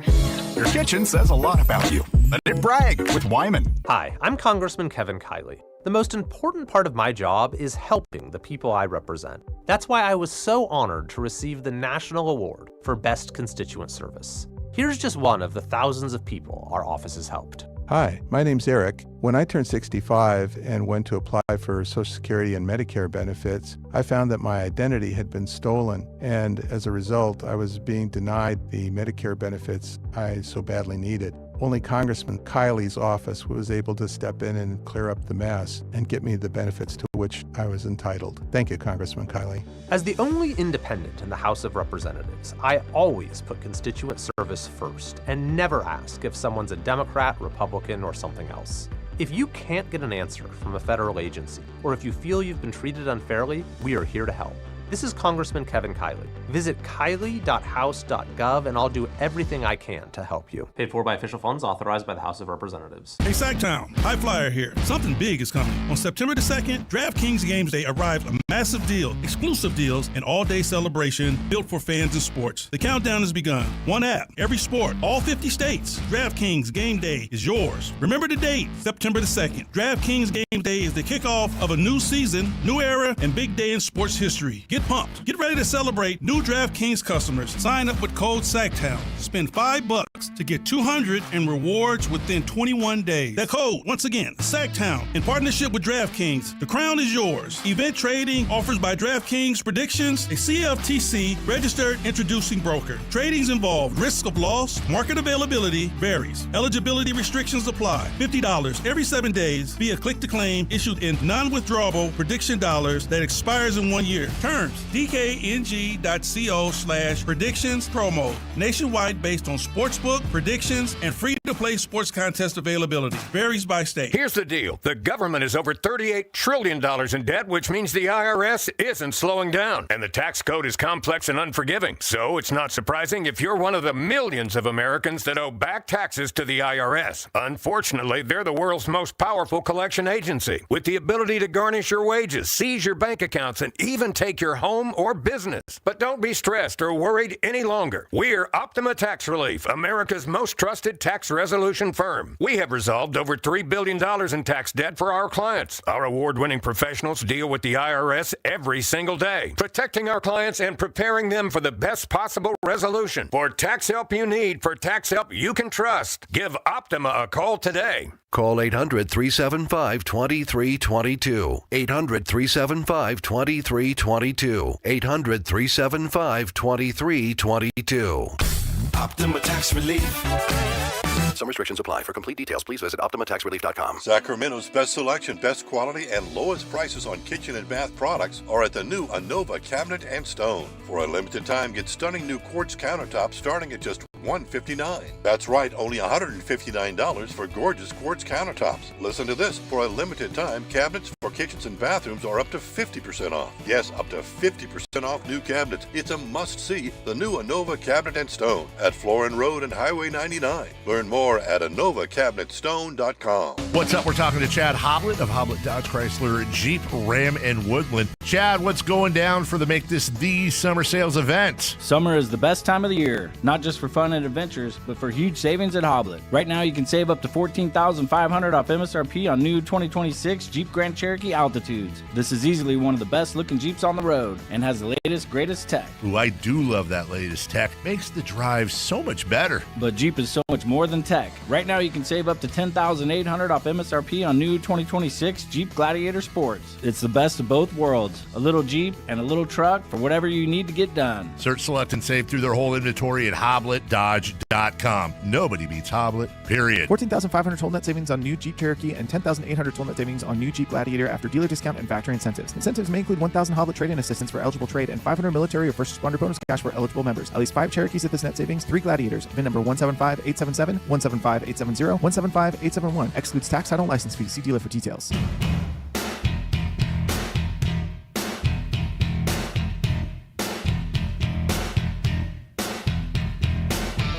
The Drive Guys with Kevin Gleason and Alan Stiles. Okay. I didn't know that. I apologize. Jay just gave me some interesting information. What's that, Jay? I'm going Alex Boone. No, TMZ about 45 minutes or about 50 minutes ago or so just released the body cam of Jed York's arrest. Oh, my goodness. If you're interested. I'm good. I just didn't. It was just so absurd. I didn't expect to hear that news. We do have news on Jonathan Kuminga, who we were just talking about. This is from Shams, right? Kuminga to the Minnesota Timberwolves, 2 years, $13 million. Just think last year the Kings, boy, how happy they would have been with the chance to sign Jonathan Kuminga for $13 million over 2. Jonathan Kuminga going to the Minnesota Timberwolves. And by the way, I mentioned when we went to break that the Giants were trying to complete their first sweep of the year. The Giants had a 9-3 lead over the Reds after 8 innings. Giants scored 3 in the bottom of the 8th. They took that 9-3 lead into the 9th, trying to nail down their first sweep of the year. The Reds have scored 7 in the 9th, Jay, and they're still hitting. Cincinnati's leading 10-9. Shouts out to the Reds. 7 in the 9th. I love it. Come on, Cincy. Don't you have a little bit of sympathy for those long-suffering Giants fans? They brought back the spirits of Jay Bruce. Oh, my goodness. Random Reds roll call, huh? I ain't got no sympathy for the Giants. Bruce Berenyi. Chris Sabo. Yeah. Come on, baby. Uh-huh. Yeah. So the Giants still, assuming they get out of the ninth, they will have a chance to hit. But they could still do it. They still haven't swept a team whole year. Well, I hope it stays that way. I don't want no sweep. I no broom in here, brother. Keep that floor dirty. Do you know that for all the complaints about him, your guy Rafi Devers is having a really good He's having year. a decent year, I know. Yeah. I know. Now, the fans who criticize him say, yeah, well, once, and I think I've heard Alan say this type of thing, once they're out of contention, then he started hitting. Yeah, empty calories. But still, I mean, he's up there with guys like Willie Mays and Bonds for the most home runs in his first 2 years as a Giant. From the lefties, from the left side. And he's at 28 home runs this year. That ain't nothing, man. That ain't nothing? That ain't nothing. Empty calories, according to Allen. So I'm going to stick with the Giants expert here who's talking about, he's going to turn it up when it doesn't matter. That's what I'm going to stick with. I'm not giving them guys no credit at all. I'm a hater to the end, baby. I guess you are. A hater to the end, especially if I jump over to the Padres. Can't stand the Giants even more. Gives me more reason to dislike them. Okay. All right. It is remarkable, just from kind of a clinical standpoint. 9-3, ninth inning. They're probably going to sweep the first. Nope. Man, come on, Reds. Didn't they do this once already this year, and then they came back and won on a walk-off? I thought they against Washington, maybe. I don't know. We'll see. Well, why do you're like the only you're still the last person who's deep diving into the Giants. It's baseball series right now. I know, but that's a good point. To me, it's typically it'd be like they're so bad. Yeah. But they're so bad. To me, that's why they're worth watching. Because no, you don't understand. By Giant standards, no, this is really bad. At this point, I'd rather watch the marble races. Your guy Tony V got thrown out of the game today. Uh-oh. Yeah. Now we're talking. Early now, on. Tony V go earn it. Did he earn his money? I don't know. Okay. I haven't seen it. I just know he got I will tossed. look it up here in a quick minute. Mm-hmm. Tony V right now, next break is 3:51. Are we watching the Tony V video or are we watching the Jed York video?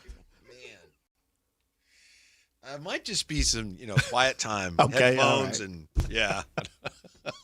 White noise. If those are my choices, I'm watching the Tony V video. Okay. If those Just are check my it, choices. just check it. I just want to see. Uh-huh.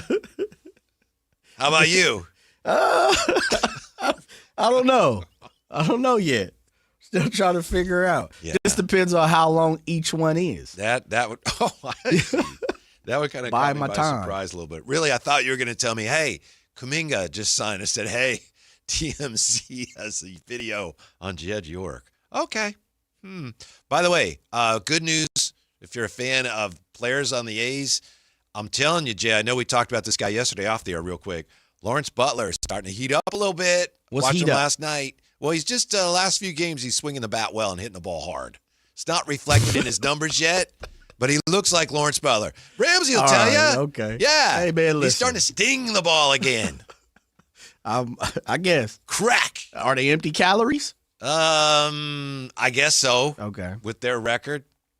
Well, the Reds have been retired. The Giants are going to hit. Here we go. I might even turn it to that. Actually, that's what I'm going to watch.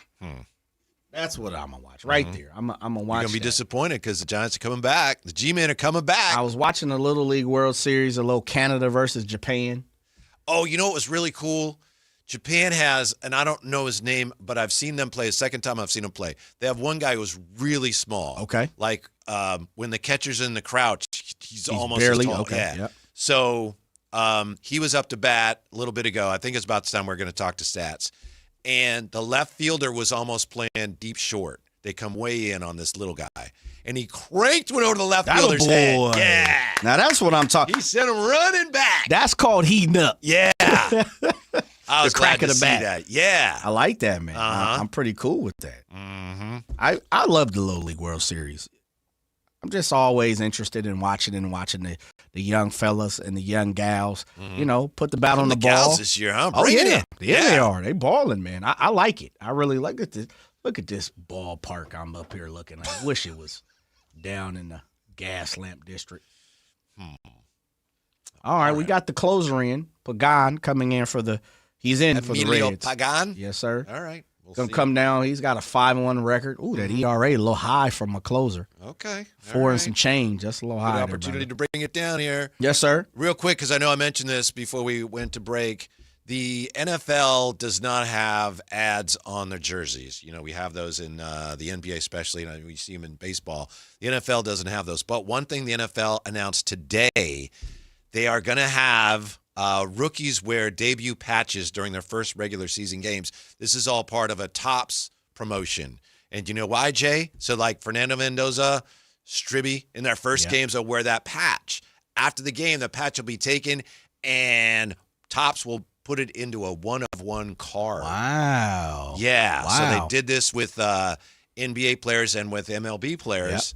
Yep. And, you know, like the Cooper Flag patch and the Paul Skeens patch went for crazy amount. Millions of dollars. I was talking to Emron last week during the True Sports Card show, and he was saying, well, we don't know if they're going to do this in the NFL, but it looks like they might. And they announced today, yes, that the rookies will wear the debut patch during their first regular season NFL games. The patch will then be embedded into a one-of-one autographed trading card. Who's the guy you're looking for? Stribbs? Oh, yeah. Stribbs, huh? Uh-huh. Yeah. Absolutely. We got one out on the board here. Only Fernando I'm interested in is Fernando Tatis Jr. That's what I'm talking about. Sorry, Raider fans, but it's just understandable.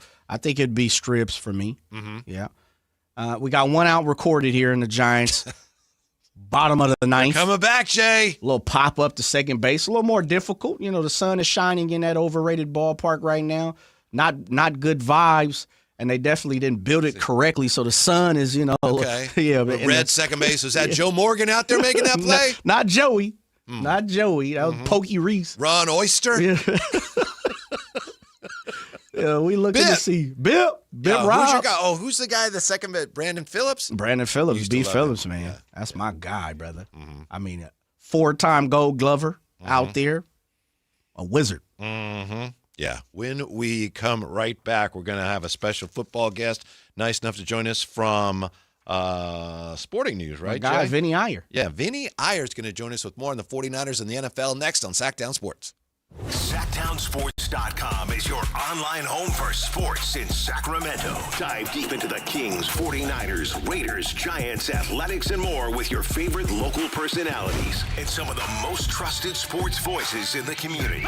Stream Sactown Sports 1140. Watch original video content and read in-depth analysis all in one location. SactownSports.com. Your local sports leader. Sactown Sports 1140.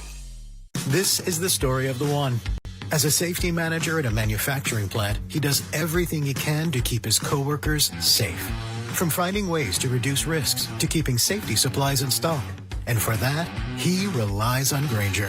Grainger offers a broad range of quality products and next-day delivery, so he can always play it safe. Call 1-800-GRAINGER, click Grainger.com, or just stop by. Grainger, for the ones who get it done. It's the energy all around you. The thrill of the moments to come. The flash of lights. The rush of pure exhilaration. The roar of the crowd. See it, hear it, feel it. Feel the thunder. Lightning and the thunder. Thunder Valley Casino Resort. Feel the thunder. Only one radio program captures the excitement of hunting and fishing as it happens. The award-winning California Sportsman with Sepp Hendrickson. Only California Sportsman takes you where the action is. Live on the water, live in the blind, and live with the top pros and experts in outdoor sports. California Sportsman with Fishing Hall of Famer Sepp Hendrickson is your premier destination for all things outdoors. Sepp's Saturday Morning Outdoors. Ultimate Bass and California Sportsman, 5 a.m. to 8 a.m. Saturdays on Sactown Sports 1140. Get in the zone, AutoZone. Welcome to the end of summer sale at AutoZone. We're celebrating the end of long days and short nights with big deals for a short time. Like on Wash and Wax, you can get 3 Meguiar's products for just $20. Need new brakes? Duralast brake pads are free with the purchase of Duralast rotors. We've also got oil deals and more. We're ending the summer right with the end of summer sale at AutoZone. Get in the zone, AutoZone. Restrictions apply. You're still glowing, flirting, grooving. You've still got it. But your immune system weakens as you age, making it harder to fight illnesses like pneumococcal pneumonia and RSV. Vaccines are a key part of any health routine and can help protect you from getting really sick. Ask your doctor or pharmacist which vaccines you need. See more at PfizerForAll.com. Sponsored by Pfizer.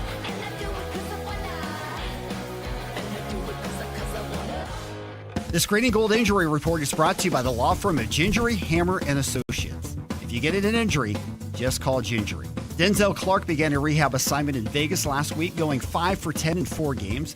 He will alternate playing the field while DHing as well, while ramping up his workload. Jacob Wilson will see a doctor this week for next steps on his left shoulder. Wilson's not expected to return this season. Nick Kurtz is also done for the 2026 season as he was transferred to the 60-day injured list. Hi, I'm Justin Gingery. One of the most common questions I receive is, what makes us different from other law firms? At Gingery, Hammer, and Associates, we handle your case from beginning to the end. Whether your case reaches a settlement, whether it must go into litigation, or whether it has to go all the way to trial, we will be with you along the entire way. And because we are committed to your case, we are as invested as you are in making sure you get the outcome you deserve. When you get an injury, just call Gingery. Hey, this is Greg Papa. Are you working through a major insurance claim? Sunpoint Public Adjusters can help. Sunpoint prepares, presents, and negotiates your claim with the insurance company, working only for you, making sure you get everything you're entitled to, not what just some adjuster working for an insurance company thinks you should get. Call Sunpoint today at 888-247-7865 or contact us at sunpoint.us. Sunpoint Public Adjusters, the gold standard in public adjusting. License number 2N14884. If you're not looking for a brand new car, at Elk Grove Honda, we've acquired some of the best pre-owned cars we can find. We've kept only the best of our trades, and our buyer has found some of the finest pre-owned Hondas available in Northern California. You can see for yourself at elkgrovehonda.com. Whether you purchase a brand new Honda or a like-new pre-owned Honda, your car buying experience will be the same. We have the right Honda at the right price. You'll find us in the Elk Grove Auto Mall, Highway 99 and Elk Grove Boulevard. I gotta get an Elk Grove Honda. KHD1 Sacramento, KYMX HD3 Sacramento. Sactown Sports 1140, your local sports leader. The Drive Guys with Kevin Gleason and Alan Stiles on Sactown Sports 1140.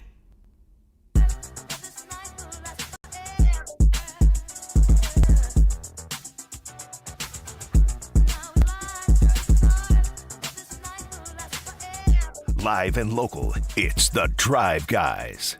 Watch the show on youtube.com/Sactown Sports 1140. Or listen on the Sactown Sports app. Yeah, that's the way the 2026 Giants would have it.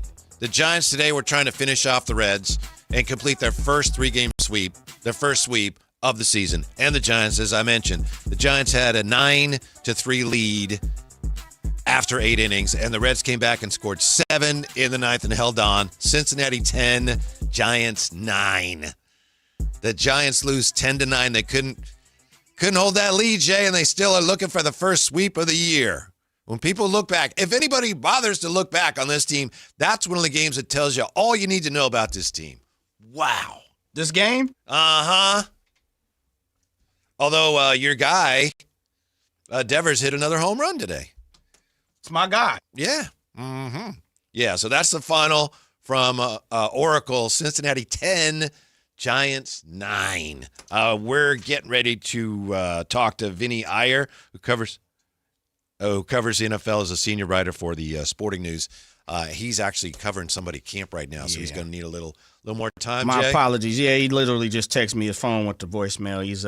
He's on the grind, baby. Mm-hmm. You know, he's in the camps. So am I. He's at practices. So are you. Yeah, absolutely. So trying to see if we can lock in another time here real quick, fast, and I'll give you a heads up if we can. Mm-hmm. He's probably covering the big story out of the NFL today, which is that the NFL announced a Pro Bowl will not be played anymore in any way, shape, or fashion.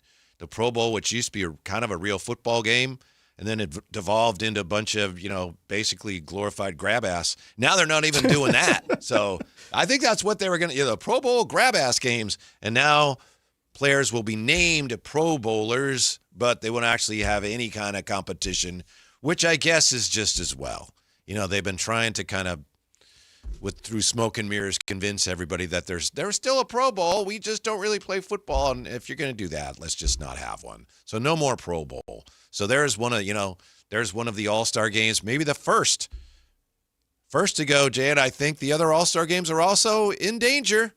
The NBA All-Star game, maybe they revived it with the cockamamie U.S. versus the world 3-on-3 or whatever they did last year. Maybe they revived it. But all those All-Star games are on thin ice. Yeah, I would say NFL for sure, because I don't know, and I'm pretty sure it makes money.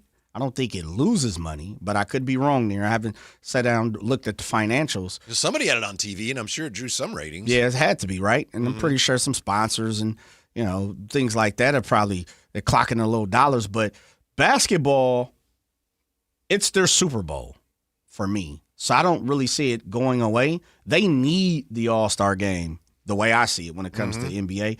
And baseball is probably the best one, so I don't know if it's going to go away anytime soon. But I hear what you're saying. I got the concept of what you're talking about. It just used to be major events. By the way, the NFL, here's what they're going to do. They're not having any kind of game, but they will bring the 2027 Pro Bowl presented by Verizon Class. That's the sponsorship. So they will, if you're a Pro Bowler, they will bring them all together during the traditional Pro Bowl weekend in Los Angeles, and I'll have an in-person celebration recognizing the players, their families, and the significance of earning the distinction. Now, Jay and I know for a fact there's players that used to be selected for the game in Honolulu. They didn't even want to go to that. Nope. And now it's going to be, you got to come out to L.A. for a party.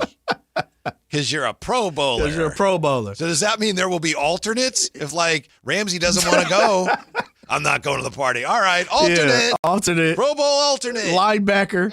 Yeah. The NFL will also continue expanding its support for flag football as it builds towards its Olympic debut in Los Angeles. That's where this is all headed for the NFL.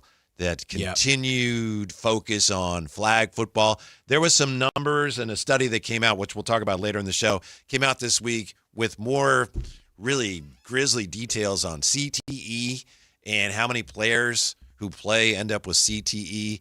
In the NFL, they don't like people to know about those numbers. So I think that's one of the reasons why flag football is so important to the NFL, because it could be actually the future of football. It is.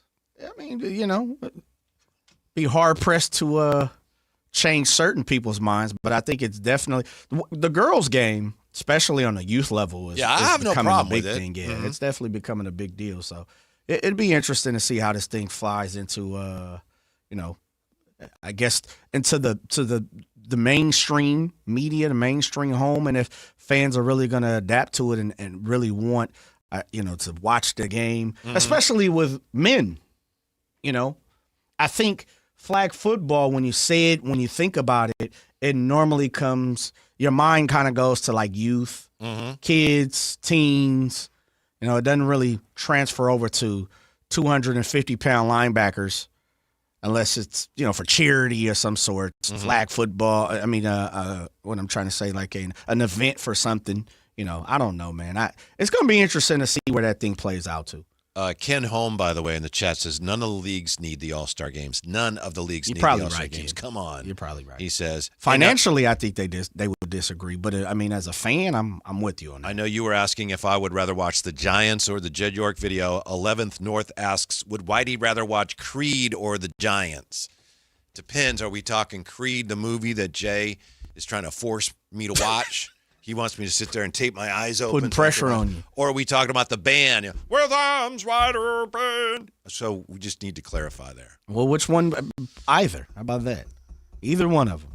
Yeah, the Giants are a tough watch right now. I mean, I was interested to see how this, was going to unravel for him today.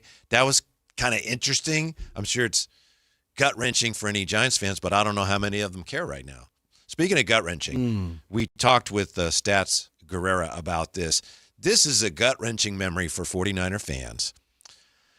Alex Boone today was on a podcast with Grant Cohn and Larry Krueger. And he talked about the end of the Super Bowl loss to the Ravens. You remember the 49ers rallied, and then Frank Gore took the ball down about the 5-yard line, and the 49ers, with inside of 2 minutes, they had a chance to score a touchdown and presumably win that Super Bowl. They had called a running play, and Colin Kaepernick looked like he was going to score, but a timeout had been called. And then after that, the 49ers threw the ball, incompletion. Remember Crabtree got roughed up on the goal line? It looked like a pass interference, and they didn't call it. But today, Alex Boone told this story. He said they had a running play called. He said he was about to slap the center to get everything started when he heard a voice. And he said the voice was one of his teammates said, what play are we running? And Alex Boone said, he was asked, well, who said that? Well, I can't tell you. Alex Boone said at that point, his options were complete the conversation, which would have taken a lot of time, or just run the play and maybe score a touchdown and win the game. So he decided to go ahead and run the play. So he slaps the center, there's a snap, and the Ravens defenders opened up like the Red Sea, and it looked like Colin was going to score, but as Alex Boone was about, I think he said he was going to pull and he was going to block Ray Lewis, and he said they realized the whistle had blown and there was a timeout because the play clock had run down. So he tells the story as if it's on him, like maybe he should have called the timeout. Maybe that cost him the game.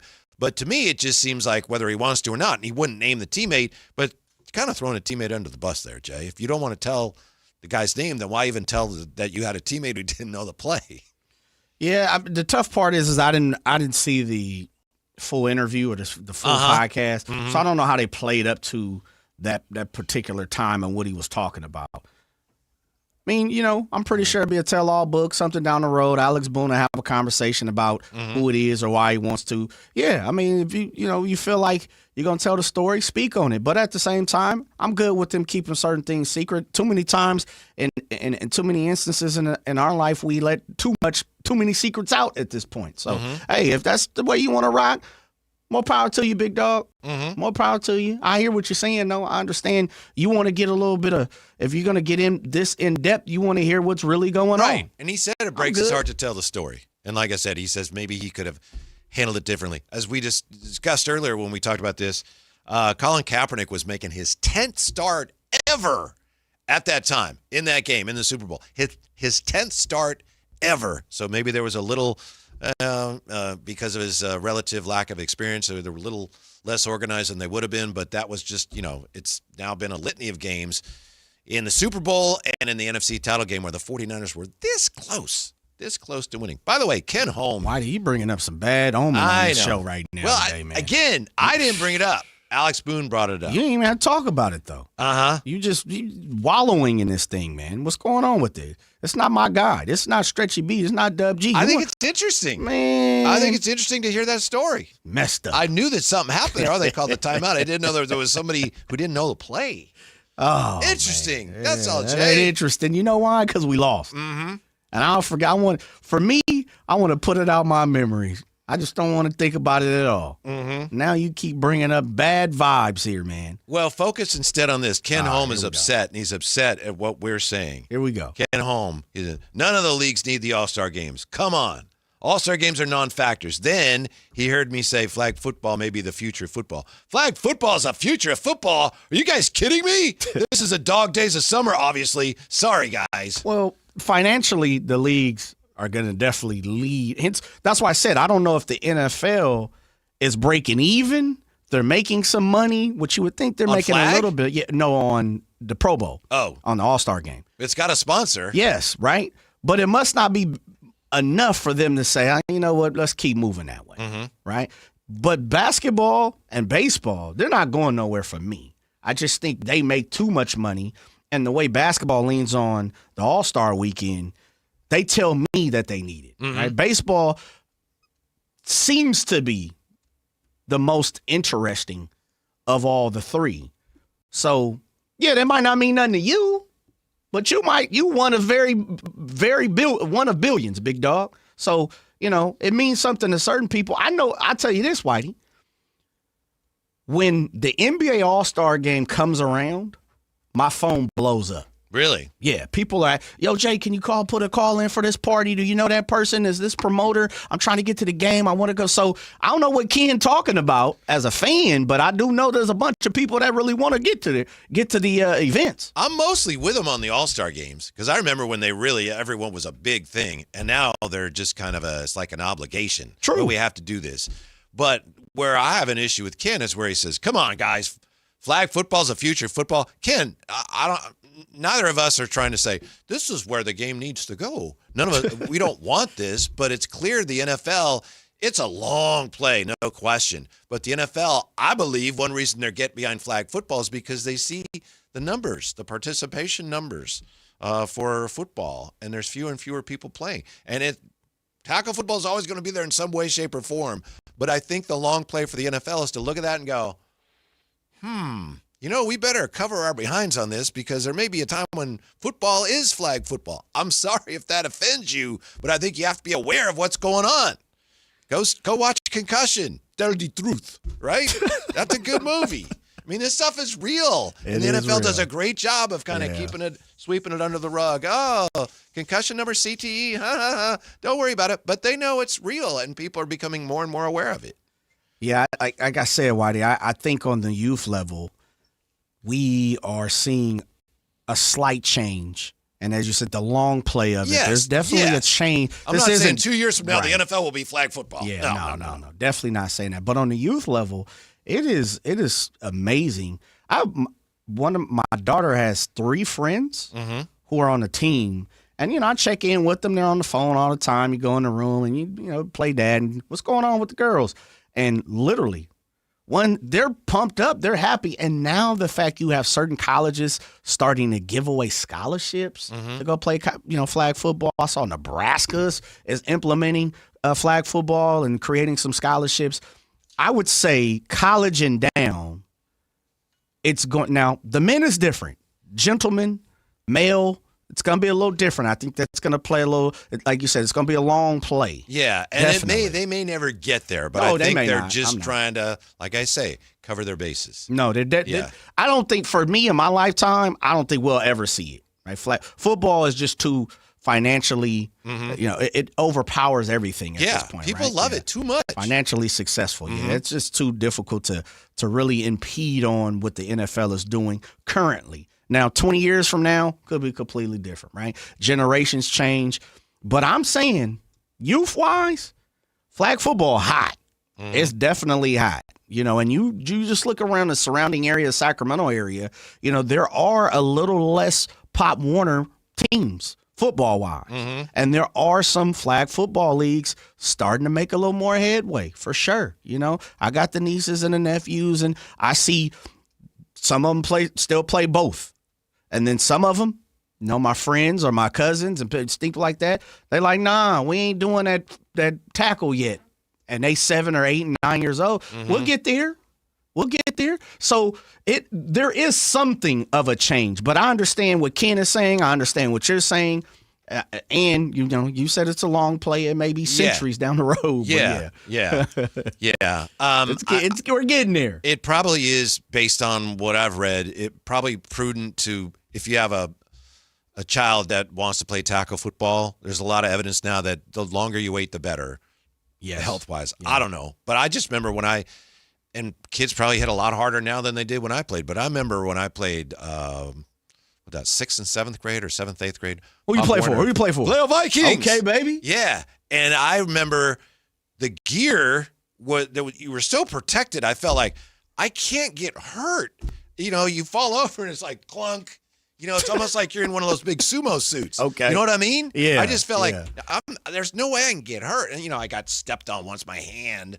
Yeah, but otherwise, the pads are so big and the helmet's so big, it's hard to get hurt. I felt like I was in a big protective bubble. A little different now. It's more sleeker. Yeah, probably. Yeah, it's supposed to be more safe, but a little more sleeker. Where's Rajon Rondo when you need him? I'm getting ready to call Rondo up and see if he could participate and talk to Ken Holmes for it. Really? Yeah, because Rondo, is in the mix for being the Team USA quarterback, flag football. Rajon Rondo? Yes. What? He's like top top 3 flag football quarterback in the country. Are we talking about the same Rajon Rondo? Yes, man. This stuff is serious. It is real. I did not know that. You did not know that? I knew that there was a guy who was the Team USA quarterback who got mad. Right. Because he said, those NFL players aren't as good as me. But I didn't know Rajon Rondo had anything to do with it. Yes. Okay. He is considered, if I'm not mistaken, I'll look it up, but last time I saw it, he was 1B. He is trying to get to the Olympics as the Team USA. He's just a heartbeat away yes, from the man, starting he's job? right there, baby. I did not know You better that. not tell Rondo that, Ken. Rondo go get at you, baby. Uh-huh. Yeah, Rondo is all in on the flag football. I had no idea. Yep. I mean, I guess I'm really not that surprised. When you first told me, I didn't know, but all right, I can see that. that might be proving Ken's point, and the fact that Rajon Rondo Get him back together with DeMarcus, tight end, right? Where's Rudy? Where's Rudy when you need him? Yeah. Boogie over the middle, touchdown, USA. Absolutely. Yes, man. I'm going to send it to you. Mm-hmm. Seriously. Rondo is in the mix for Team USA Even quarterback. Ken says, okay, that I could watch. I could watch some Rondo playing flag football quarterback. And dime it off. We found some common ground. And dime it off. Yeah, literally. Go look that up, kid, if you have some time, man. Mm-hmm. He literally is in the mix for being Team USA's quarterback in the Olympics coming up, for Team USA. Yeah. Of course, the 49ers and Jed York still a big story today. The NFL owners met today. They were already scheduled to meet to discuss a number of things, including the Seattle Seahawks pending sale. Jed York wasn't there. Al Guido represented the 49ers. He's their CEO. I wonder, Jay, if he had gotten word one way or the other that this TMZ video was going to drop, and maybe he figured, I got to lay really low. I can't go anywhere in public right now. Robbie Cakes apparently has seen the video. Dang, that body cam footage dropped. So I don't think I want to watch it. You haven't seen it? Yeah, I didn't take a look. I was in the mix of watching the Giants get closed out in the hallways, running my mouth. Yeah, I didn't see it. I don't know. I mean, I jump on the plane late tonight, Whitey. I'll probably take a look while I'm at the airport or something of that nature. Take a look, burn a little time. Bless you. And I just feel like I pretty much know what was going on. We have reason to believe that Jed York maybe is going to be something of an absentee owner. We don't know if the owners talked about any potential discipline. I know a lot of people thought, hey, they're already meeting. They're probably going to do something. If they did, apparently it's been kept under wraps. Right. But, other than the embarrassment of it, which just got worse with the release of the video, as Rob Stats Guerrera told us today, okay, what if the owner is suspended for 5 games? It makes no difference to anyone except he can't go to the games. Yeah. I mean, I don't think if you suspend him, let's say, for 4 games, right? Uh-huh. That means he can't come to the arena. So the Australia game, and I'm just particularly pinpointing the Australia game. I know it's an official NFL game. It counts. But that's in a whole nother country. Mm-hmm. I wonder how that plays out. And I know that's not a big deal. It just popped in my mind. But can he not travel with the team to Australia? I mean, from the league, that's the last thing I want is our first game. Here it is, our first game, NFL kickoff, and there's Jed York. No, we don't want him there. Seriously. Yeah. The league doesn't want anyone. Well, he probably wouldn't be able to enter the stadium. And, when teams, organizations go overseas, they normally do a couple of team bonding events and a couple of, PR things, marketing moves. You don't want Jed York to be a part of that right now, right? No, because you don't want him organizing any team bonding in the trailer park in Sydney. So I think you know the answer to that question. I'm sorry. That's where we are. The league doesn't want any part of that whatsoever. Oh, man, you cold blood, brother. Whatsoever. You're cold blood. February 23rd, 2026, Aditya Krishnamurthy from Yahoo Sports. Rajon Rondo has swapped basketball courts for football fields and now is the top-ranked flag football quarterback in the U.S. That's incredible. The former NBA champ has climbed all the way to the number 1 spot at quarterback since retiring from professional basketball in 2022. just as flag football prepares to make an Olympic debut at 2028 Summer Games in L.A. His rise to the top has sparked new interest in Rondo's post-NBA athletic journey. So it goes on to talk about it, but everybody has their sights set on 2028 in the Olympics. Mm-hmm. And I had no when idea. you first Google it, like AI pops up like, oh, this is a joke. But you start to read real articles about Rondo, and then he's got videos and YouTube. And, this is for real for him. How old is Rondo now? He's got to be about 42, 43, 44, something up in here. Let's see. Let's take a look and see where Rondo is. Because he came out after his freshman year, right? So for him, with the court vision, obviously, that he's got. He's 40. 40. He's getting it in, Whitey. Mm-hmm. He's a guy that would not be happy as a backup, though. No, yeah. Rondo's not having that. Mm-hmm. Yeah, it's his team or not.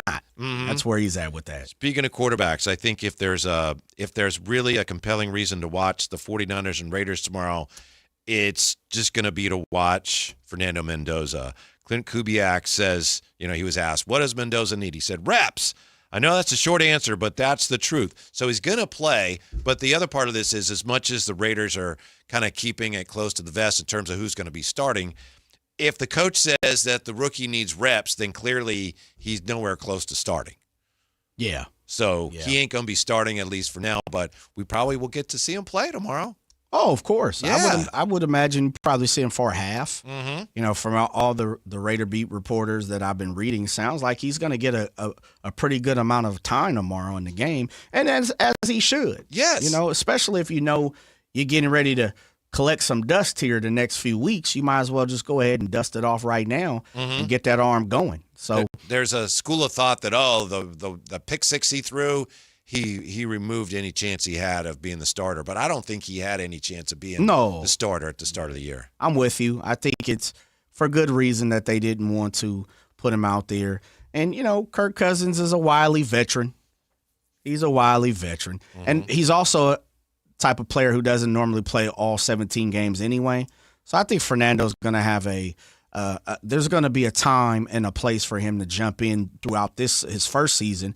And, we've kind of went over it. I just really think that back half is for the Raiders is his opportunity. There's a good window that he can do, or I should say the beginning of the back half of the schedule is kind of where I think you can kind of put him into the lineup and see how it shakes out. All right, just to bring it all home here. Yes, sir. Who is Kirk Cousins' old school Cincinnati Red counterpart? Is he Tony Perez, Ray Knight? Ooh, that's a good one. Mm-hmm. I know we mentioned Ray Chris Knight. Sabo. That's a heck of a name. Ray Knight, man. Dude, didn't Ray Knight turn into like he was on ESPN and stuff, or was he? Oh, yeah, and he was also a World Series hero with the Mets. Yeah. And Kirk Cousins never been a Super Bowl. Nah, don't bring down Ray Knight's value like that. Mm-hmm. Ray Knight's he's got value here. Well, I just asked the question. Let me think about that. All right. Because I'm sitting here trying to think who's some Reds who didn't get it done, but pretty decent. Yeah. Trying to figure it out. Mm-hmm. Mm-hmm. Okay. Sabo's got a ring, man. Yeah, that's right. Yeah. That's right. Goggles. Yeah. Will a Sacramento King be the NBA's comeback player of 2027? Tell you why the answer is there's no way that happens next on Sactown Sports. Football is back. This is Sactown, baby! And Sactown Sports 1140 is your home for primetime NFL games this season. This is Kevin Harlan of Westwood One. Catch all the NFL primetime action. Catch Monday, Thursday, and Sunday night football, international games, the NFL playoffs, and the Super Bowl right here on Sactown Sports all season long. Your local sports leader, Sactown Sports 1140. Hi, how can I help? Well, my husband and I feel like we've outgrown our current money manager. I see. Our lives have changed, and we need something more than just mutual funds to help us in retirement. She's right. I hear that often. At Fisher Investments, we'd start by getting to know you, your finances, family, health, lifestyle. We tailor a portfolio around your goals and needs. Sounds good. Can you help with estate planning? Yes. We have a team of specialists who can help you with estate planning, Social Security, investment income, and more. We'll get to know your whole financial picture and help keep you on the path to a comfortable retirement. And your fees? We have a simple, transparent fee that's a percentage of the value of your portfolio. So we do better when you do better. I feel better already. At Fisher Investments, we're clearly different. Learn more at fisherinvestments.com/different. Investing in securities involves the risk of loss. The groundbreaking advanced FUE treatment from Advanced Hair is finally here in Sacramento and the Bay Area. Some of you might have a receding hairline or thinning, or if you're lucky, a bald spot. Thankfully, you no longer have to travel far to get the very best in hair restoration. Advanced Hair has decades of experience using breakthrough technology that regrows your own natural hair, even in the places where it's disappeared for years. It's a simple one-day treatment, and your new hair, it begins regrowing the very next day. And the best part, it's guaranteed to grow for life. In celebration of Advanced Hair's grand opening in Sacramento and the Bay Area, get special financing, 250 free hair grafts, and $250 off. Schedule your free consultation to find out if you qualify. 916-314-HAIR. The best team in technology and hair restoration are finally here. 916-314-HAIR, or become inspired with before and afters at advancedhair.com. Sacramento's best selection, best quality, and lowest prices on kitchen and bath products are at the new Nova Cabinet and Stone. For a limited time, get stunning new quartz countertops starting at just $159. That's right, only $159 for gorgeous quartz countertops. Listen to this. For a limited time, cabinets for kitchens and bathrooms are up to 50% off. Yes, up to 50% off new cabinets. It's a must-see. The new Nova Cabinet and Stone at Florin Road and Highway 99. Learn more at AnovaCabinetStone.com. Thunder, feel the thunder. It's the energy all around you. Lightning and the thunder. The thrill of the moments to come. The flash of lights. The rush of pure exhilaration. The roar of the crowd. See it, hear it, feel it. Feel the thunder. Lightning and the thunder. Thunder Valley Casino Resort. Feel the thunder. Toyota's national sales event is on. Save big on Toyota's 21 hybrid and electrified models. Score deals on the 50 mpg Corolla Hybrid and 51 mpg Camry. Get 1.99% APR on the all-electric 2026 CHR. Or get 0% APR plus $500 finance cash on that fully electric 2026 BZ and the BZ Woodland. Toyota's national sales event is on now. Stop by your local Toyota dealer today. Toyota, let's go places. Offers available through TFS to buyers with premium rated credit. Cannot be combined with other offers. Ends 8/31/26. This is the story of the one who keeps multiple buildings running smoothly day after day. Plumbing that flows, HVAC that hums, cleaning supplies that keep surfaces sparkling. That's why she counts on Grainger. With easy reordering online and 24/7 support, Grainger helps her keep the products she needs on hand. So shelves stay stocked and buildings stay ready. Call 1-800-GRAINGER, click Grainger.com, or just stop by. Grainger, for the ones who get it done. Back to school starts now. Get long-lasting battery life on the Dell XPS laptop powered by Series 3 Intel Core so you can work from anywhere. Now starting at $699 with exclusive student pricing starting at $599. Complete your setup with savings on select monitors and must-have electronics and accessories. Limited time deals and free shipping on PCs and more await you at Dell.com/deals. That's Dell.com/deals. Celebration of 80 years of 49ers football. Sactown Sports is counting down 80 of the most memorable moments that have shaped the team's storied legacy and winning tradition. Here's today's faithful flashback. Number 11, the catch 2. There is the catch, and then the catch 2. Young almost falls down, throws to the end zone. Owens! Owens! Owens! Owens! Owens! Caught it! He caught it! He caught it! He caught it! 25-yard touchdown pass. Terrell Owens being bumped to the goal line. Hit as he caught the ball. He hasn't held on to anything, including his fingers, all day, and he makes the winning touchdown catch. That was the game-winning 25-yard touchdown reception made by 49ers wide receiver Terrell Owens from quarterback Steve Young, with just 8 seconds remaining in the 1998 NFC wildcard game against the Packers. Faithful flashbacks on Sactown Sports 1140.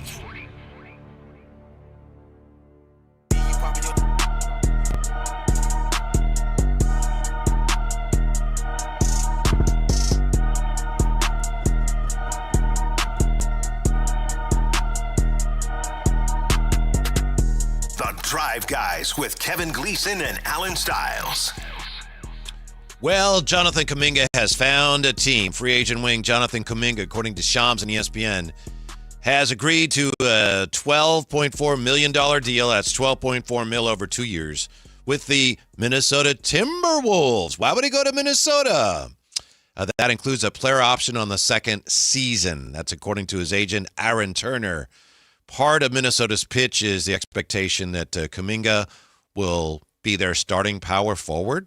So look at Minnesota now and how different they're going to look this year. So they would have Kuminga, presumably Anthony Edwards, LaMelo Ball, Jaden McDaniels, and Rudy Gobert. And then so to complete this, the T-Wolves will work through trade scenarios with reserve wing Josh Green. If they're unable to find a landing spot, waive and stretch him before the Saturday deadline. And here's why Kuminga is going to Minnesota. He apparently is choosing the Timberwolves, even though he had offers from the Lakers and the Bulls and the Blazers. He's bypassing a similar starting role on $12 million plus annually over 3 years from the Lakers. He's deciding on Minnesota on a shorter term. Again, it's that prove-it deal that gives him the ability to have more control of his future, possibly jump back in free agency next summer. You can hear Alan Stiles, and I think he's in Pennsylvania. Yeah, because that means theoretically, here we go. Fans, yeah, next summer, Jay. Let's go, Sacramento. Kuminga, free agent. Let's go, Sacramento. You know, I find it interesting that, to me, this is definitely coming from the agent. When Shams puts out there, he's going to start. Like, when do you ever see Shams report? Like, you know, he's going to be in a starting lineup. Uh-huh. So that, to me, that's an agent saying, you know, you've been in the meetings, and this is what Minnesota has laid out their plan to Kuminga and his team. And, you know, we're going to put you in the starting lineup, big dog, so don't even worry about it. You'll be in there. Like, this screams all agent. Yeah. With Shams, his information. That's useful as you go through the rest of this. For example, the story says that, and Shams does say this information comes from Kuminga's agent, but the Timberwolves persistently recruited Kuminga. And Anthony Edwards was a vocal part of the full court press to sign Kuminga. And Tim Connolly, the team president, went to Miami for a 4-hour in-person meeting with Kuminga earlier this month. 4 Didn't hours. Scott Perry do that last year? Yeah. With Kuminga? Yeah. What do I need to meet with you for 4 hours for you to for me to talk about? Now, if that's lunch and we're sitting there chilling and we're just kind of chatting it up and, you know, we're talking about our direction and where we see you at, I think that's got to be it. Because for 4 hours, Whitey, I love you, big dog, and we spend 4 hours, a little more than 4 hours every single day, but I don't need to talk to you about our direction 4 hours every single day. Right. Like, I'm good. Right. Yeah, but if my agent is describing the meetings we had as you tried to recruit me, he's not going to say, Jay talked to him for 12 minutes. Nope. He's going to say, Jay wined him and dined him, and they met for 8 hours. Right, exactly. And that's why I say this screams like agent speak, agent conversation. You know, I do find it interesting with Kuminga.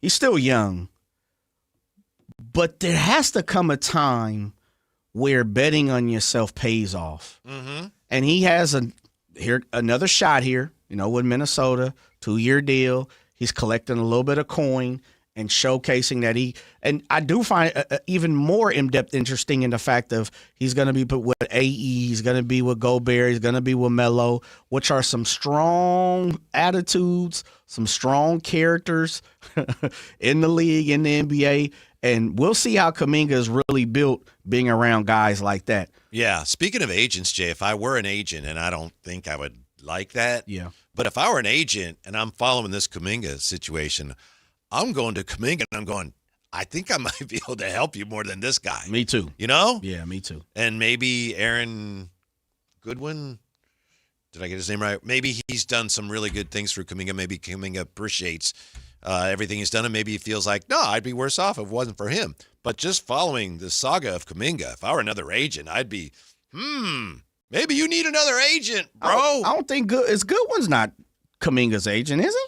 No, it's Aaron. Yeah. I think I said his name. It's Aaron Turner. Okay, I'm about to say my boy Goodwin be acting up with right. it. You know, I said the wrong name. Yeah. Aaron Turner. Yeah, okay. You're good. You're good. I know. We just got to make sure we clarify. Yeah, and maybe it has nothing to do with the agent. Maybe it's just with Kuminga and how the Warriors treated him in Atlanta, but that's been quite a roller coaster he's been on. That's probably what he should do. Yeah. I mean, they right from the town now. They, from Oakland. So, Kuminga, no doubt he has the talent. It's all about you've been very steadfast on mental, his mental capacity as a basketball player, and can he mentally grow, I guess. Yeah, he just seems to have, from watching him a lot as a pro, didn't see him in, G League Ignite, is that where he was? Yep. But as a pro, it's just pretty clear. He has a style that he insists on playing, and he's going to play that way. And that has caused some issues for him. Yeah, it has. And in his mind, he's like, this is what I do. You need to adjust to me. Does Kuminga, a la Jalen Duren, bets on himself? I don't think he's going to be third-team All-NBA, but he could prove me wrong, meaning Kuminga, next year. Does he opt out again? Do you think he opts out one more time? I think that's the whole plan. That's the point, Go there. I'm going to win. I'm going to fit in. And then, and maybe he'll stay there. Maybe he just wants that big payday. He's doing looking fine. For that one. Yeah, maybe he'll get it with Minnesota. But that's just there's a lot of moving parts there with the Timberwolves this year. Yeah, it is. I don't really know what the outlook for that squad. I would imagine every single time you look up as the general manager and you see Anthony Edwards, the picture on your wall, the jersey on your wall, or he shoots you a text, you just know that you're playing with house money. Mm-hmm. So you got to always keep your foot on the gas because you have a championship caliber star, so you need to try to build around them. And that's what Minnesota seems to be doing. Feels like they've done it twice now since Anthony Edwards has been around. They've made it to the conference finals in the West, but not able to cash the check in to get to the finals. I don't know, man. I don't know the fit, where Kuminga fits. Melo and Ant need the ball probably 75% of the time, right? Gobert works perfect with those guys because he doesn't need the ball. He's a strong defender. Absolutely. He's a rebounder. He's a putback guy. He's a slasher. You throw it up to him, go get it. Jaden is kind of one of those guys that, he's a third wheel. Mm-hmm. He knows his role. Now, last year, there were times where he became the first wheel, the lead dog, so to say, especially when Ant was hurt. So they got a nice mixture of talent. If you're looking at the roster, I'm not exactly sure it screams and it jumps out as championship.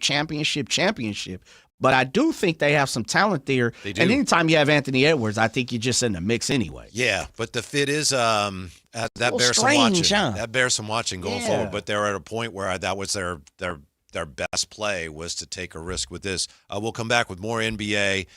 Tell you why the Kings have a couple of guys that are on a comeback list this year, but we'll tell you why the Kings will not have the comeback player of the year. I promise you that. Next on Sactown Sports. Follow Sactown Sports 1140 on Instagram and X at Sactown 1140 to see the best moments from all your favorite shows and up-to-the-minute live reactions and updates on the Kings, 49ers, and more. That's at Sactown 1140 on Instagram and X.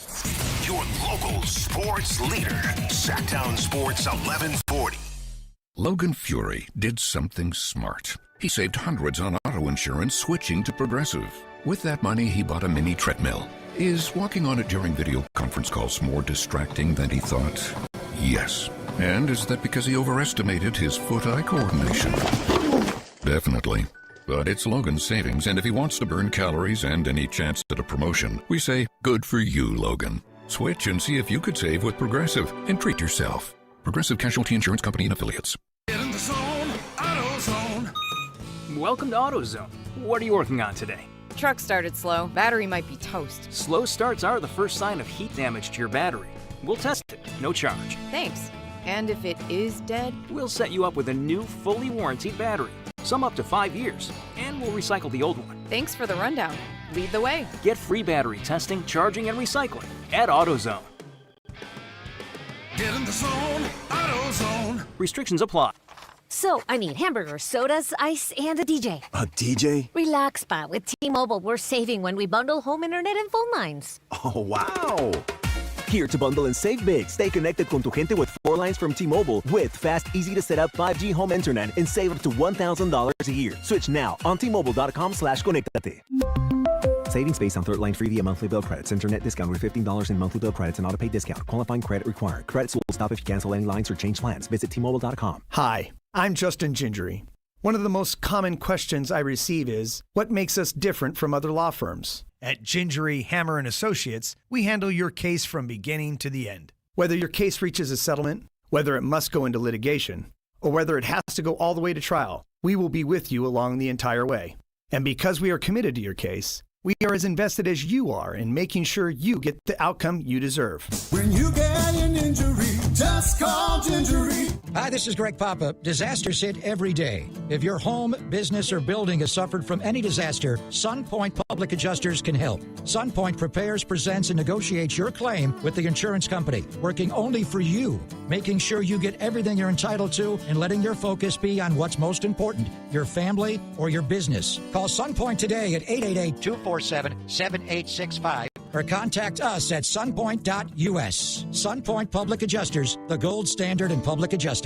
License number 2N14884. What's up? We're talking to Chad Hoblet of Hoblet Dodge, Chrysler, Jeep, Ram, and Woodland. Chad, tell me what's happening for the Make This the Summer Sales event. Right now, you can save up to $19,000 off MSRP on new 2026 Ram 1500 Crew Cabs. That means you can not only take home one of America's favorite trucks while saving thousands, you also get the 10-year, 100,000-mile warranty. And we have new Rams starting as low as $35,995. Wow, that's the biggest savings of the year. And I've not seen a warranty like that on a truck in a really long time. That's why Ram is one of America's favorite trucks. Plus, with over 600 Rams available, your new Ram is waiting at the Hoblet Ram Truck Center. Search, select, and save through their whole inventory at HobletDodge.com. Unbeatable prices, unbeatable selection. Nobody beats Hoblet, period. 19,000 total net savings on select new 2026 Ram 1500 Crew Cabs after dealer discount and factory incentive. Incentives may include 1,000 Hoblet trade-in assistance with eligible trade. 500 military or first responder bonus cash for eligible members. At least 5 this net savings. $35,995 price for 2026 Ram 1500 tradesman. Bid number 421999. Excludes tax, title, and license fees. See dealer for details. Hey, Sactown, High Flyer here. Something big is coming. On September the 2nd, DraftKings Games Day arrived a massive deal, exclusive deals, and all-day celebration built for fans in sports. The countdown has begun. One app, every sport, all 50 states. DraftKings Game Day is yours. Remember the date, September the 2nd. DraftKings Game Day is the kickoff of a new season,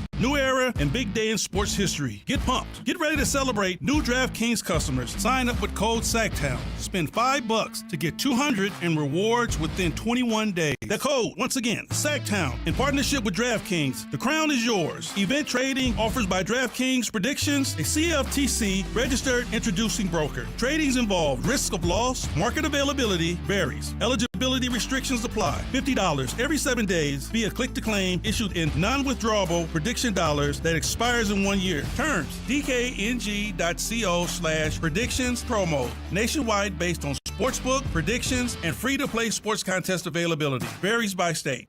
Card collectors know there's nothing as special as a rare one-of-one card. And now you can hear a very rare one-of-a-kind sports card show right here on Sactown Sports. Whitey Gleason here inviting you to join me and Mr. True Sports Cards himself, Emran Pilati, for the True Sports Card Show every Saturday morning at 10 on Sactown Sports. It's the only sports card radio show in the nation. For all your hobby needs, get to True Sports Cards, 6661 Stanford Ranch Road in Rockland. And for hobby, insight, and fun, join us for the True Sports Card Show Saturday mornings at 10 on Sactown Sports.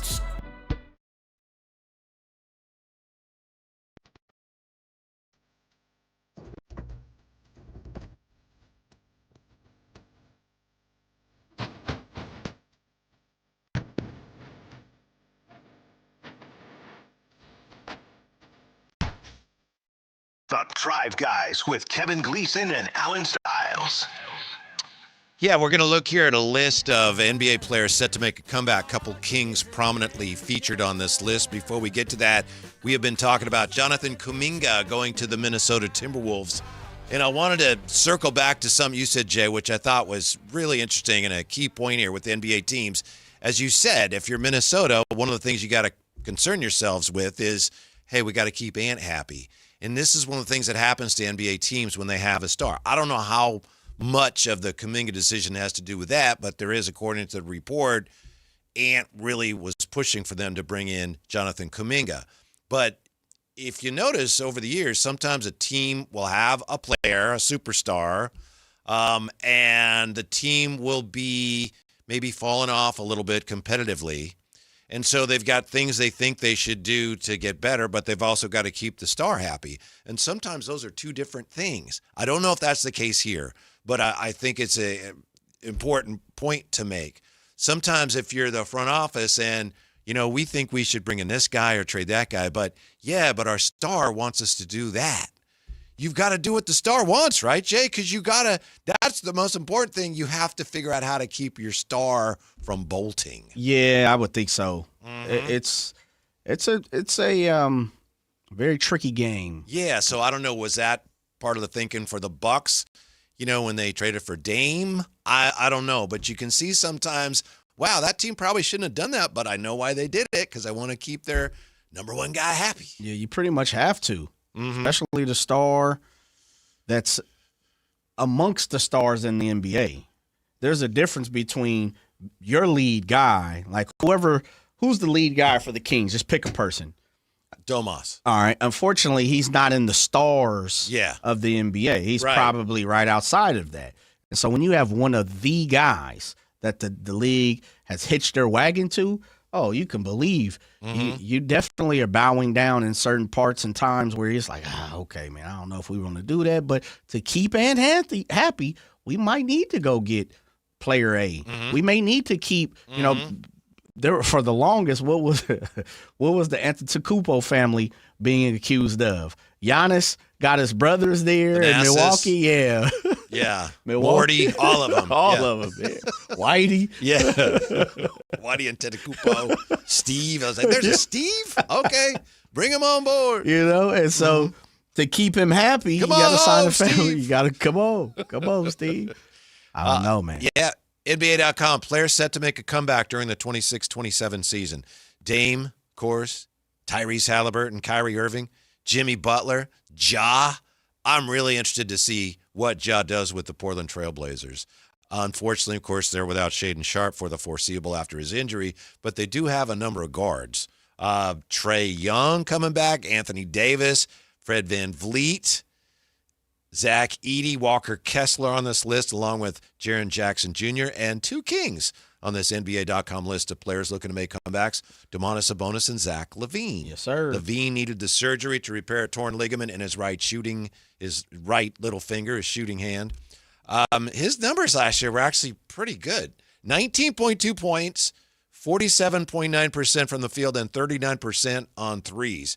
It's funny because when I think back on what Zach did with the Kings last year, it wasn't those numbers. And I know there was a lot of other things that were going on. And then, of course, Domas, who, let's see here, missed 63 games last season, including the final 30 with a torn meniscus in his right knee. So it's hard to forecast and predict what the Kings are going to do. And I'm sure the most optimistic among Kings fans and Kings executives are looking at that going, man, if those guys are healthy, we're a lot better than people think. Here's why I can guarantee neither of those guys will be comeback player of the year, though. The NBA doesn't have a comeback player of the year anymore. They don't got have rid the of it, award. right? Yeah, they call it now most improved. Yeah. And some of that was because, as I recall, they kept having candidates and winners of the award who were guys that were coming back from like drug problems. Ooh. And the league just is like, we don't want to promote that. Really? Yeah. It fed into a stereotype of NBA players that they felt wasn't beneficial to their brand. So that's one of the reasons, if not the main reason, why they decided we're not going to have a comeback player of the year. We're going to have the most improved player. That's interesting. Yeah. I didn't know that. Domas, Domas is a prime candidate. Yes. For most improved comeback. If he does what he normally does, the 20 and the 10, that's going to be hard to beat, brother. That's going to be hard to beat, especially, he plays the 75 games. I like my chances there. But we're smiling when you need them. I might be able to make a phone call and see if I can get some live action on that. I can get you in touch with him. Yeah, please do. Yeah. Please. Domas is a prime candidate for that. I like that. Domas is An incredible rebounder. Yeah, he the is. rebounding numbers since he's come here are amazing. I mean, and just like so consistent. Yes. That's the thing. That's what coaching staffs and organizations look for, the consistency. What can we pencil you in at every single night? And it's close to 20, and it's definitely above 10. Mm-hmm. If he puts up a 20 and 11, 19 and 12, that's prime candidate for most improved. Mm-hmm. I like that. Yeah. You think Ben Simmons is going to Be on take that away list? some of Domas's rebounds? Is it going to hurt his rebound numbers? Do you know something I don't know, Whitey? Are you? I thought I saw inferring- Ramsey start to nod there. Maybe he was falling asleep. Are you? Is something impending? No, I don't Okay. think so. All Just, right. just just throwing it out there. Just checking. Mm-hmm. But as we've said, having Zach LaVine in the last year of his contract, that's a good thing to have. Yes. Zach, and I've said this off air, and I'll just bring it to the air. One of the things that I've always felt interesting about Zach is he has never played with a star. Meaning, some people are going to say DeMar DeRozan. He's a star, but follow me where I'm going here. I'm saying he's never played with anyone that has said that you look at and say, that's his team. Like no LeBron, no Jokic, no Ant, no guys like that who demand that this is my team. And when you sit down and you look around the locker room, yeah, this is a squad. Yeah, he played with early Cat. Yeah. And I mean, Wiggs. Yeah. Like none of those guys, to me, scream, it's my squad. It's my squad. Now, Wiggs getting drafted and being a part of it, but Zach was already kind of, out there. People were paying attention. So I find it interesting with him. He's going to have to, when you look at this team, and I'm not saying it's hard, I'm not saying it's easy, because you're a professional. People say, man, you get paid, it's your job, all those attributes, all those adjectives that you want to utilize to explain that. I get it. But I would say this, there comes a point in time in people's career that you need a little bit of oomph to get you going, and people going to say, Jay, man, he make $49 million. That's enough oomph. I can't disagree with that. But I'm saying on the surface of the basketball operations, like how are we going to get Zach going? You're saying, I just want to make sure I understand what you're saying. You're saying he's not quite a 1A, and his career has suffered from the fact that he hasn't ever played with one. Yes, because I think people always look at him as, man, he's right on the doorstep of being a 1A. He's right on the doorstep of kind of being the sidekick star. And for whatever reason, injuries or didn't pan out, or other people on the team, the coaching staffs, the organization, whatever, it seems to not have played out in his favor, Whitey. But I always look at Zach's career as like, man, I wonder if he just played with a star, how he would operate around that star. It's kind of like a hopscotch effect with Zach. People look at him and they expect a lot. And then when certain things he doesn't make promise on, doesn't keep promise on, a lot of people look at him and say, well, man, he's getting paid like a 1A guy. And I get it. That's how we compare is, are you getting paid? De'Aaron's going through this, right? Yep. De'Aaron's going through a lot of this. So that's the part of it is he hasn't, for me, played with a star, which I've always seen as a little interesting, is he's kind of been the guy, not been the guy, been the sidekick, been the Robin, not the Batman, been the Batman, not the Robin. And then you look at that as, okay, he's at that for 10 plus years now at this point. What's going to get Zach going minus the financial factor next year? Because guess what? He's kind of Robin. He's kind of Batman. We're putting him in the same position next year as a Sacramento King. Yeah. So what? I guess when I'm looking at the end of the rainbow, the pot at the end of the rainbow, what is going to be different for Zach that he hasn't already done? I see what you're saying. None of his teams have been very good. He's played on a couple Chicago teams that were pretty good. But, is that his fault? And most people assume, well, yeah, it's because of him. But I see what you're saying. It's like, no, he just hasn't been on very good teams. Yeah, for the most part. Yeah, that's interesting. For the most part. Mm-hmm. But we expect him to kind of uplift the team, right? Yeah. It's you're getting paid to be the guy that's on an average team to take this team to the playoffs. But then when it doesn't happen, it's, he doesn't have it. Mm-hmm. But he's right at the precipice of, okay, well, maybe put somebody better with him and let's see how that operates. Yeah, I hadn't thought of that. Right? So with that being said, we're in the same position as the Sacramento Kings roster next season, unless they flip on a dime and go get somebody that we haven't seen. What are we expecting from it? Mm-hmm. Are we looking for anything different, Whitey? Are you expecting anything different? Because is he the Batman? Is he the Robin? Who is he? Mm-hmm. Like, what do you want him to be on this Kings team? Yeah, we'll answer that when we come back. Also, can a King win the Rookie of the Year award next year? We'll tell you what the experts are saying, and we'll look at the latest Giants debacle as well. All that next, so don't go away. Drive, guys. Like and subscribe to the Sactown Sports 1140 YouTube channel at Sactown Sports 1140 to get the Carmichael Dave Show with Jason Ross, Matt and Kayla, and the Drive Guys with Kevin Gleason and Alan Stiles on demand and at your fingertips. Get your fix of the Sacramento Kings, 49ers, Giants, Athletics, NFL, NBA, and the latest in sports and entertainment all in one place at Sactown Sports 1140 on YouTube.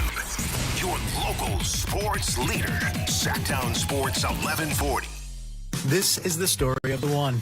As a safety manager at a manufacturing plant, he does everything he can to keep his coworkers safe. From finding ways to reduce risks to keeping safety supplies in stock. And for that, he relies on Grainger. Grainger offers a broad range of quality products and next-day delivery, so he can always play it safe. Call 1-800-GRAINGER, click Grainger.com, or just stop by. Grainger, for the ones who get it done.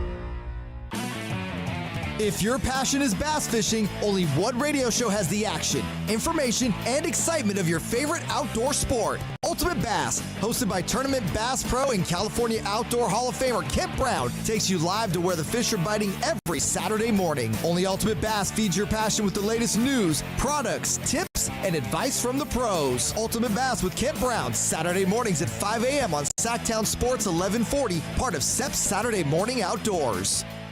High voltage live boxing action returns to the venue with Thunder Showdown number 5 on Saturday, September 5th. Uppercut Promotions lists 10 scheduled fights as a stacked lineup of pros presents a night of exhilarating boxing action you won't want to miss. You'll see some of Northern California's best pros, like undefeated fighters Kyle Lacanlale and Sergio Gonzalez, Sacramento heavyweight Blake McKernan, and much more. Don't miss Thunder Showdown number 5, Saturday, September 5th, coming to the venue at Thunder Valley Casino Resort. Fight card subject to change. The groundbreaking advanced FUE treatment from Advanced Hair is finally here in Sacramento and the Bay Area. Some of you might have a receding hairline or thinning, or if you're lucky, a bald spot. Thankfully, you no longer have to travel far to get the very best in hair restoration. Advanced Hair has decades of experience using breakthrough technology that regrows your own natural hair, even in the places where it's disappeared for years. It's a simple one-day treatment, and your new hair, it begins regrowing the very next day. And the best part, it's guaranteed to grow for life. In celebration of Advanced Hair's grand opening in Sacramento and the Bay Area, get special financing, 250 free hair grafts, and $250 off. Schedule your free consultation to find out if you qualify. 916-314-HAIR. The best team in technology in hair restoration are finally here. 916-314-HAIR, or become inspired with before and afters at advancedhair.com. Golf to Go is brought to you by the Hagen Oaks Golf Super Shop. Here's Frank LaRosa. Seems as though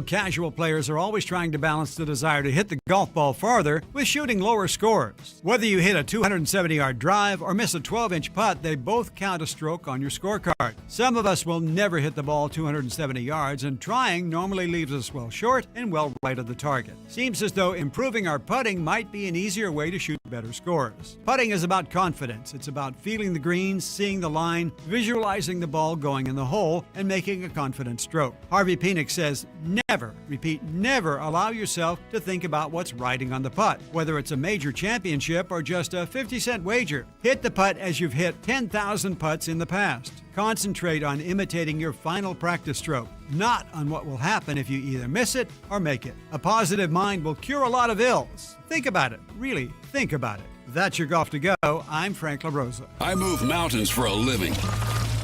Literally. That means I don't carry hand lotion, and when it comes to serious heartburn, I don't mess around with anything but Rolaids Max Strength. Its dual-active formula has 1,500 milligrams of calcium carbonate and magnesium hydroxide that relieves heartburn fast. And the best part? The roll fits right here in my pocket, so I can get back to moving mountains. Rolaids spells powerful relief. 1,500 milligrams is our highest amount of antacid per tablet. Read each label. Use as directed. Keep out of reach of children. I know that hiring can be challenging. You need someone to match your role perfectly. Well, now you can meet them fast on ZipRecruiter. Build your team. Build it sooner. Meet your match on ZipRecruiter. Just head to ZipRecruiter.com/free right now to try it for free. That's ZipRecruiter.com/free. Meet your match on ZipRecruiter. Try it free. Toyota's national sales event is on now. Summer isn't over yet, and neither is your chance to explore California in a Toyota. Get 3.99% APR plus $500 finance cash on 2026 Tacoma SR5. Or get 2.99% APR on 2026 Tundra. Time's running out to take advantage of Toyota's national sales event before summer ends. Visit your local Toyota dealer today. Toyota, let's go places. Offers available through TFS to buyers with premium rated credit. Cannot be combined with other offers. Cashback offer excludes Tundra TRD Pro. Ends 8/31/26. KHTK HD1 Sacramento. KYMX HD3 Sacramento. Sactown Sports 1140. Your local sports leader.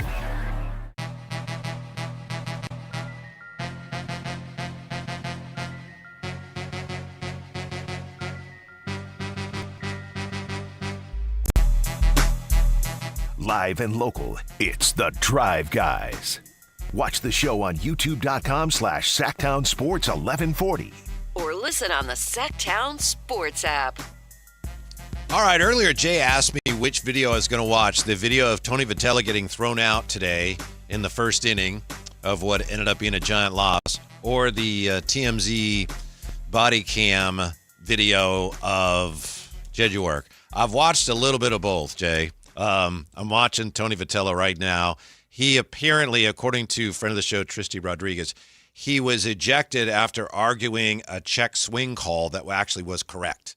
The call was correct, but Tony maybe felt like, I don't know. I was going to say maybe felt like he needed to get his team going. They were going for a sweep today, so they've actually, by their standards, been playing pretty well. And then the Jed York stuff is just, he just didn't know. I think he had a feeling what was going on, but he's like, what? Can you tell me what you're doing? I didn't want to watch all of that. I get nothing from watching that. I understand. Bowed out on it. Mm-hmm. Nothing wrong with that, brother. It just was very sad. Yeah. If I'm being honest. It is, how did Rob Brooks call it? What did he label it yesterday? I don't recall. Heinous, horrific. It was something like that. Yeah, I don't remember. But, Jed York was not at the NFL owners' meetings today, and I think it's fair to wonder, going through a divorce, if maybe he's got some things going on that are just maybe affecting his judgment a little bit. And if that is the case, I have no way of knowing if it is or not. I think it's a fair question. Then maybe he does need to just take some time away. Hope he figures it out. Yeah. It was just sad. Yeah, it is. It definitely is. It's a sad situation. Mm-hmm. Sometimes you got to separate from your work, your workplace, and focus on what's going on privately.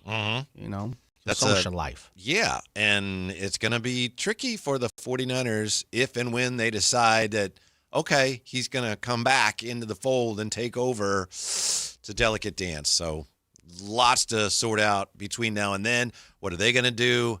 How are they going to decide to handle it? And what action, if any, is the league going to take? Although, again, it's cosmetic because it doesn't really matter if they suspend the owner, but it's such an embarrassing and bad look for the franchise. It is. That's why I say if it's me, I'm going the college route. I'm the organization. I'm imposing a self-inflicted. Yeah, that suspension seems or more something. responsible. Like we recognize it's a problem, so we're gonna. Right. League can do what they want, but we're gonna handle it. Yep. So you know what? We'll take care of it, and we'll We understand that this is not the way that you're supposed to operate. Yeah. Especially as the owner of the badge, of the shield.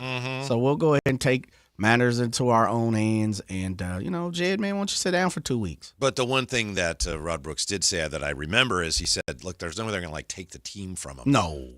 But that is the league. There's no way the league's going to say, well, you forfeit the franchise. That's not going to happen. That'd be the biggest legal fight ever at this moment. Different kind of embarrassment today, Jay, for your Giants because they had another home run, got another home run today from your guy, Rafi Devers. That's what, Ramsey, 29 now for him? Okay. And they were going for a sweep, and they had a 9-3 lead going into the top of the ninth inning, but That's all she wrote. Well, yeah. It's all over, folks. The Reds did something that they haven't done in a while here. Let me just make sure I got the number right for you. It was the Reds' first win when trailing by 6 runs entering the ninth inning since May 8th of 1958. So it's been a while since the Reds, down that many runs in the ninth, came back to win. Just to, I got to think if you're a Giants fan and you're still at this point following along at all, just another gut punch when you think you're immune to them. It seems terrible. I know that. Oh, they've won a couple games in a row. Hey, they might sweep. And then guess what? This instance, right, in this way, Giants fans should be prepared and ready for the gut punch at this point. They should already be flexing and understanding that this season, as you said, there have been multiple gut punches to the solar plexus, to the breadbasket. So nothing should surprise you. You should almost have a full metal jacket on at this point as a Giants fan. This is the norm, and this is what I keep telling Giants fans. It sounds good every single, every single spring training. It sounds good, but Brandon Crawford ain't coming through that door. No, he's not. He wants no part of it. Bumgarner ain't taking the mound. No. That run is over. And you, as a Giants fan, need to understand. Cody Ross ain't coming in that door. No, sir. Hunter Pence. So it's one of those things, Whitey, as a Giants fan, this seems to be happening more now than ever. This is the norm. This is the average when it comes to Giants fans. It looks good on paper before the beginning of the season. But you got the Padres, you got the Dodgers. But Jay, you know how it is. Man, when you get slapped around. You're winning 9-3 in the ninth inning. You think, all right, I've got at least a brief afternoon respite from all of the humiliating kick in the crotch. And then, wait, it's not going to happen again, is it? That's what I it can is. talk to you about girth. It's one of, as a Giants fan, just come on over to the dark side and understand this is the norm for you. They don't want to, though. Giants fans don't want to accept that you're an average ball club. You're an average ran organization at the moment. And I understand. Here we go. Here come the Giants fans. But, Jay. I'm not going to kick them when they're down. But, let me get my steel toes on. Right? Let me look for not on my watch. Let me look for my work boots. I have great compassion for any fellow baseball fan. And I know right now it's no fun being a Giants fan. Today is like, I know. It's just a little piece of you dies. It is. But let me bring back your electrolytes then. Let me get you right. You have an opportunity because you have a top farm system all of a sudden because of good moves that you have made by getting rid of some of those bad moves that were supposed to be good moves a couple of the last 2 or 3 seasons. So the hope is high. And that's what I love. Yeah. As a Giant hater, Whitey, I love it. To take a page out of Allen's book and drop down to my Stephen A. Smith voice, I love it. I love the fact that Giants fans feel like every single year on paper that ain't right going in on them today, Jay. Good. That ain't right to do that to them today. It's great. That's not right. Where's my 3 rings in the last 100 years? 9-3, 3 outs from your first sweep of the year, and you lose 10-9. I'm talking about it, Whitey. Whitey, it's the same. It's repetitive. Let me get my stomping boots out, my shoes. By the way, the A's are home tonight to the Twins 6:05 start. All right, I you just said stopped on yesterday me now. Yeah, I know I said yesterday. That was a day. I thought it was a day game. 6:05 start. That's okay. Let's go, Ryan Kreidler. Let's go Twins. I'm sorry. Okay. Let's go Ryan Floating Kreider. the twin flag. Yeah. And A's. I'm rooting for both teams. I'm a real California fan. Yeah. Uh-huh. I get it, man. From ESPN, they have a poll here. For some reason, they're rolling out a lot of NBA predictions this week. You know, they have the win-loss records, which they're not very flattering for the Kings. They have a look at who's going to win awards this year. Who will win the MVP award? Wemby gets the most votes of their panel. Wemby 1, Jokic 2, Luka 3, Shea 4, a little low, Giannis 5. But we're more interested in this. Who will win NBA Rookie of the Year? Before we look at the numbers, I've been thinking, Jay, that because we know Darius Acuff is going to be a focal point of the offense, I think he's going to have a really excellent chance to put up some big numbers. And I think if you put up numbers, you have a really good chance to win Rookie of the Year. Agreed. We did see that here with Tyreek Evans years ago. Yes, sir. When he beat out, what's that guy, Curry? One of the Currys he beat out for Rookie of the Year. Cool. Yeah. So they have who will win Rookie of the Year. Number 1, getting the most votes from their panelists. Cam Boozer gets 61 points. Darren Peterson gets the second most points at 56. Third, DeBansa, 54. Fourth, Caleb Wilson, 32 points in the voting. And then fifth is Darius Acuff. He only gets 3 points, but at least he got votes. He's one of only 5 players to get votes. I do think that he's going to have a much better shot at it than those voting numbers would indicate, because, again, if he's making shots at all, he's going to have the keys to the kingdom. He's going to have a chance to put up numbers. He's already got the keys. Not Yeah. the chance. He definitely has the keys already to the arena. He's probably out the back door at the Kaiser side, the former Kaiser side. Cap, yeah. I mean, I like Cam, though. I do like – who wrote this? Is this? It's their NBA insiders. insiders. Yeah, okay, gotcha. Yeah. I like Cam, though. Cam has done it every single way, every single level, the same style. So I think he's a walking double-double almost at this point. DP's definitely going to have an opportunity and chance. Yeah. You know, I like – He's going to be sharing usage with Keontae George. Yeah. Plus, you know, they got Markkanen and Jaren Jackson Jr. And I'm just saying, when you're looking at what kind of opportunity is he going to have to put up big numbers? He could have a really good year, but might not be able to put up massive numbers with that you. team. Yeah, that's why I think Cam has the opportunity. It's his team at this point for me. It's Cam's squad, just like D Acuff is getting into with the Kings. I think the Grizzlies are, look, Cam, you go as far as you can take us, and it is your roster to build. We're going to build around. You build our roster around you. So I think if I'm going in order, I like Cam there. I probably go with DP just because I'm not sold on Utah telling me that. I think they need a savior, and I think he is their savior. So I'd go with DP. And I just think he's just so talented, man, and he's smooth. The jump shot looks great. Then I'd probably go Acuff. I think he's third. Really? Okay. Yeah, DeBansa, I think he's going to put up numbers, but it's almost, it's the typical MVP conversation, which is this, Whitey. We normally see the greats put up numbers every single year, and sometimes I think we just take that as, okay, that's just a star being a star. We take that for granted. And then we look around and you see one guy kind of like, oh, wow, man, he had a heck of a year this year. And that's a little abnormal. Let's put them on that list a little bit. Now, I'm not saying they're going to win the MVP, but those are the type of things that we kind of look at as, from the outside looking in. Like, Jokic is Jokic. He's always going to be in the MVP category, right?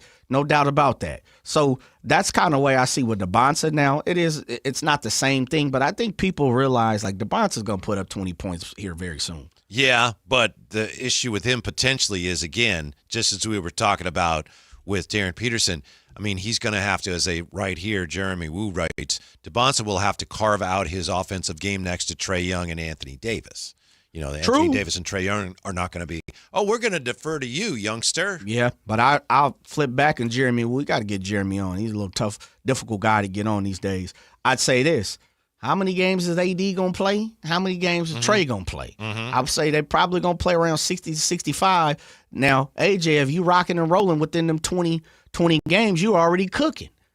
And as much as on paper Trae and AD make this team's is DeBonce's as we move forward. If he comes in and is the star that I think he's going to be, Trae Young, you better take a back seat.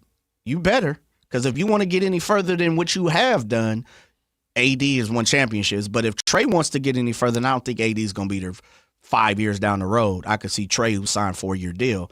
You better get on board with this big fella. It's the same thing I'm talking about Zach LaVine. Zach LaVine has not played with a star or someone that has been pointed to as this is this guy's squad. Mm-hmm. That's his squad at this point. I can't see it any other way. Well, yeah, Trae Young may have a lot to say about that. Yeah, you're probably right. You're probably right. This could be your squad, but this is my ball. You know? Yeah, but that's one of the things they brought him in for. Yeah, but I'm with you in the form of we're talking about usage. I don't think DeBonce has a shot to win Rookie of the Year. For number one, I think people just realize he's going to put up numbers, and the Trae Young effect, and the fact that Acuff is going to have the ball in his hand, DP is going to have the ball in his hand, and I think Cam. I mean, look, do wherever you want it at is where we're going to give it to you at. Mm-hmm. Yeah, I'm really interested to see, as we've discussed, how the Kings are going to run the offense and how much of it is going to be just Acuff at the point of attack, initiating everything, or are they going to run some more DHO stuff? Obviously, you mix things up. You don't always do the same thing, but you run the offense through Domas, which could have a negative impact on some of Acuff's numbers. I'm curious to see that. Obviously, you want to win. That's more important than who's putting up what numbers. But I know they want to give Acuff every opportunity to succeed dramatically. So I would think, he's going to be the one initiating everything. Since we were talking earlier about most improved player and comeback player of the year, which is not an award anymore, I'll just real quick go over this. ESPN Insiders. Who will win? Most improved player? Stephon Castle gets the most votes. Cason Wallace, second. Wow. Dylan Harper, third. Yes, sir. Hear that, young Cobb? Mm-hmm. Yeah. Amen Thompson, fourth, and Kel'el Ware. Wow, fifth. Kel'el Ware. Mm-hmm. He's got some space to stretch out his legs now, right? Mm-hmm. He does. Yeah. Mm-hmm. Who was number 2? In the most improved, they have Wallace. Cason Wallace, yeah. He's got, his role is going to be a little different than what it was, too, on OKC. Kingston Flemings loves him. Does he? Yeah, that's his guy, remember? Yeah, he does. does. Like, who do you want to be? I want to be him. Cason Wallace. Mm-hmm. Shouts out to that. That just turned me all the way off, too. Me and Alan looked at each other like, yeah, I think I'm out on this. I'm out on this one.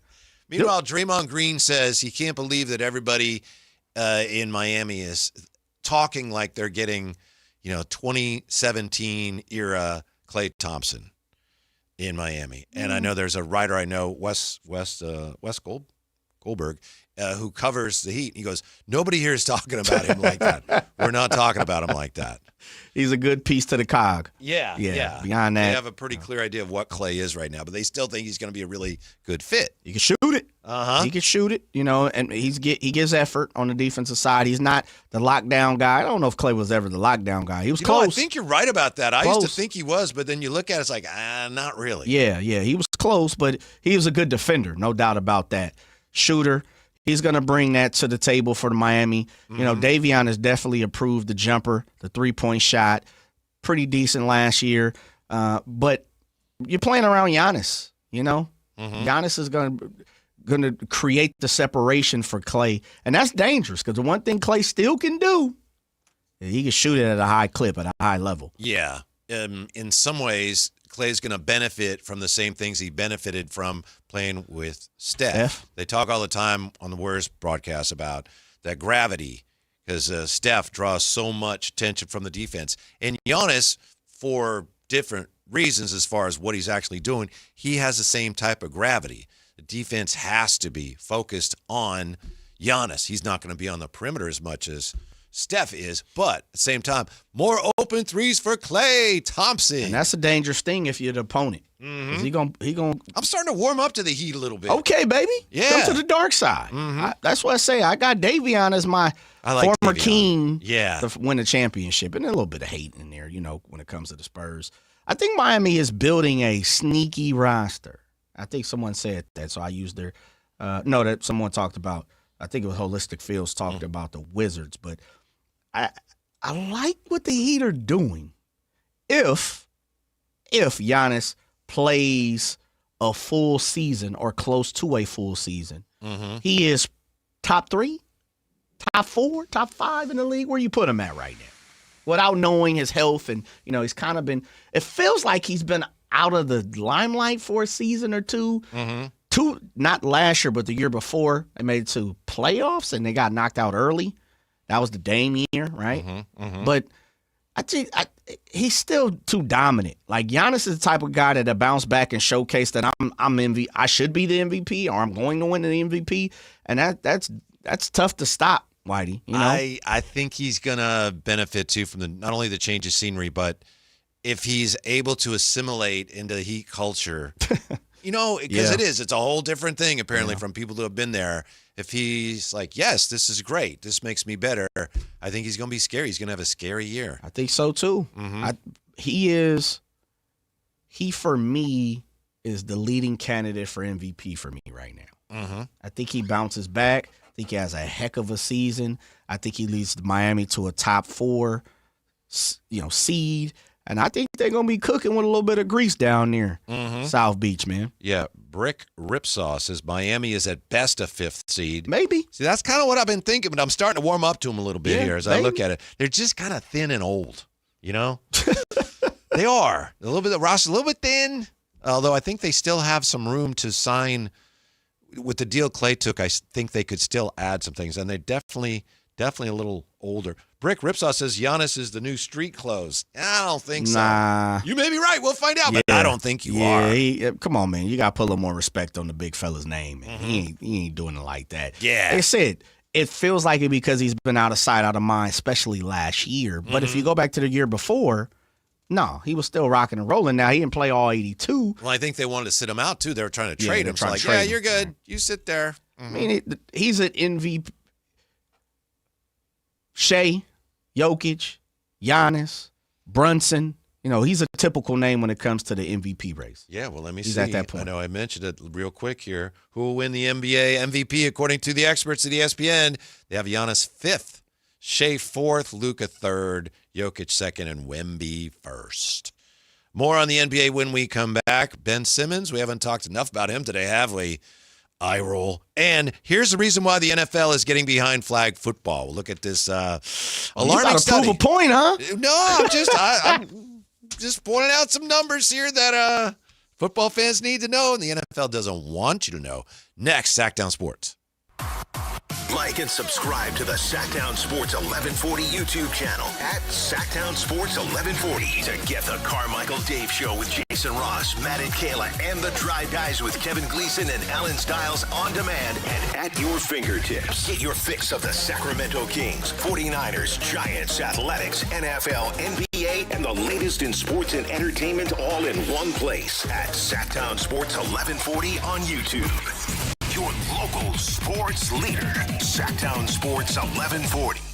Sacramento weather is brought to you by Bonnie. I'm Dirk Fedorn in the KCRA 3 Weather Center. Clear skies tonight with light winds and temperatures eventually dropping off into the mid to low 60s by Thursday morning. We'll start off clear but have increasing clouds with temperatures still warming into the mid to upper 90s. Get the latest forecasts on the KCRA 3 News and the KCRA 3 app.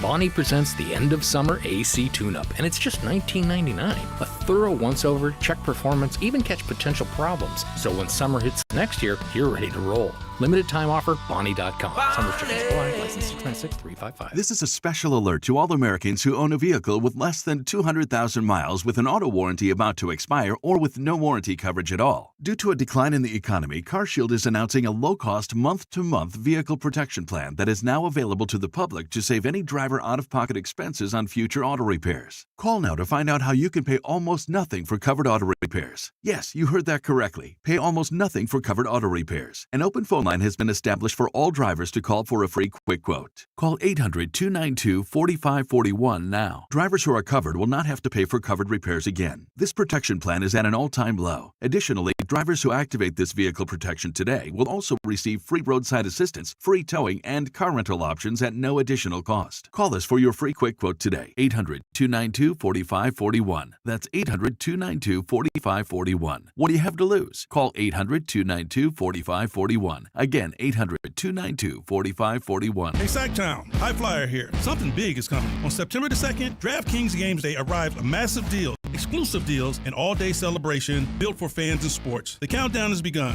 One app, every sport, all 50 states. DraftKings Game Day is yours. Remember the date, September the 2nd. DraftKings Game Day is the kickoff of a new season, new era, and big day in sports history. Get pumped. Get ready to celebrate new DraftKings customers. Sign up with code SACTOWN. Spend $5 to get $200 in rewards within 21 days. That code, once again, SACTOWN, in partnership with DraftKings. The crown is yours. Event trading offers by DraftKings Predictions, a CFTC registered introducing broker. Tradings involve risk of loss, market availability varies. Eligibility restrictions apply. $50 every 7 days via click-to-claim issued in non-withdrawable prediction dollars that expires in 1 year. Terms, dkng.co/predictions promo. Nationwide based on sportsbook, predictions, and free-to-play sports contest availability. Varies by state. What's up? We're talking to Chad Hoblet of Hoblet Dodge, Chrysler, Jeep, Ram, and Woodland. Chad, tell the listeners what's going on for the Make This the Summer Sales event. Hoblet continues to be the place to find the best prices on the hard-to-find heavy-duty Ram you need. Right now, save up to $14,000 off MSRP on the new 2026 Ram 2500 Crew Cabs. And it's not just the savings. Right now, you also get Ram's 10-year, 100,000-mile warranty. Wow, it seems like every time you do this, you manage to find a new way to sweeten the deal. That's the difference between the big city auto mall guys and the small-town family-owned experience at Hoblet. When you come to Hoblet, you experience what 77 years of family-owned, award-winning customer service looks like. Search, select, and save through their whole inventory at HobletDodge.com. Nobody beats Hoblet, period. 14,000 total net savings on select new 2026 Ram 2500 Crew Cabs after dealer discount and factory incentives. Incentives may include 1,000 Hoblet business owner bonus cash for eligible business owners, 1,000 Hoblet trade-in assistance for eligible trade, and 500 upfit, military, or first responder bonus cash for eligible members. Incentives may not be combined with any other offers or special APR programs. Excludes tax, title, and license fees. To this net savings, the number 227-321 and 227-315. See dealer for details.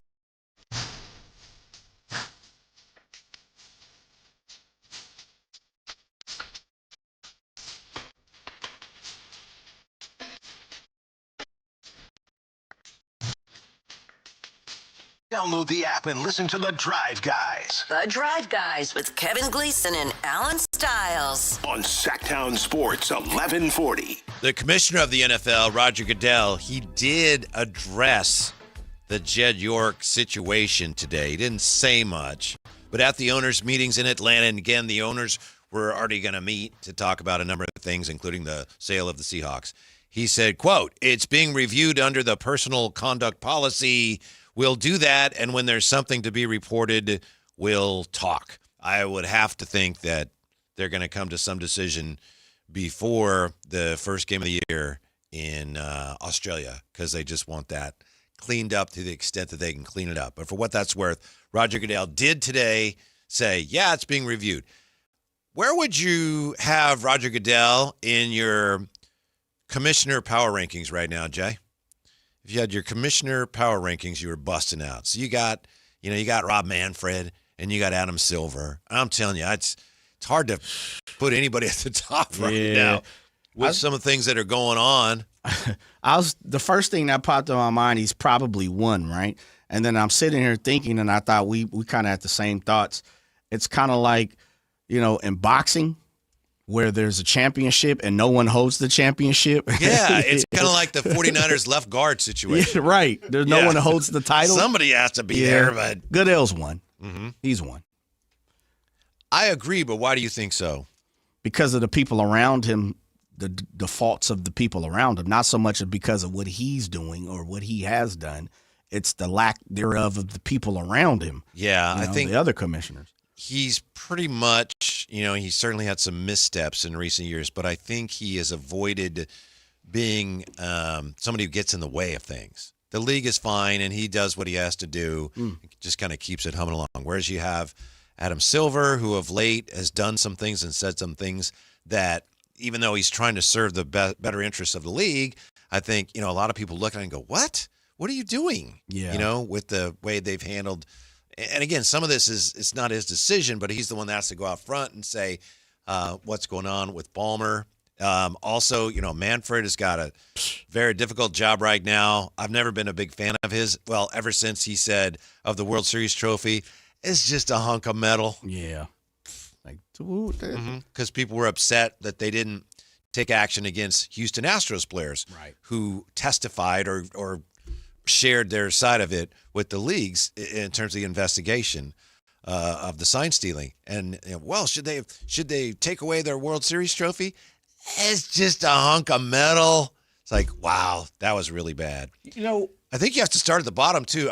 Is it Kathy Engelbrecht? Uh-huh. Yeah, who Jerry Reynolds said, you could go out in the street and find any person, and they'd be better. Yeah. So maybe her at the bottom and Roger at the She's top. at the bottom for sure.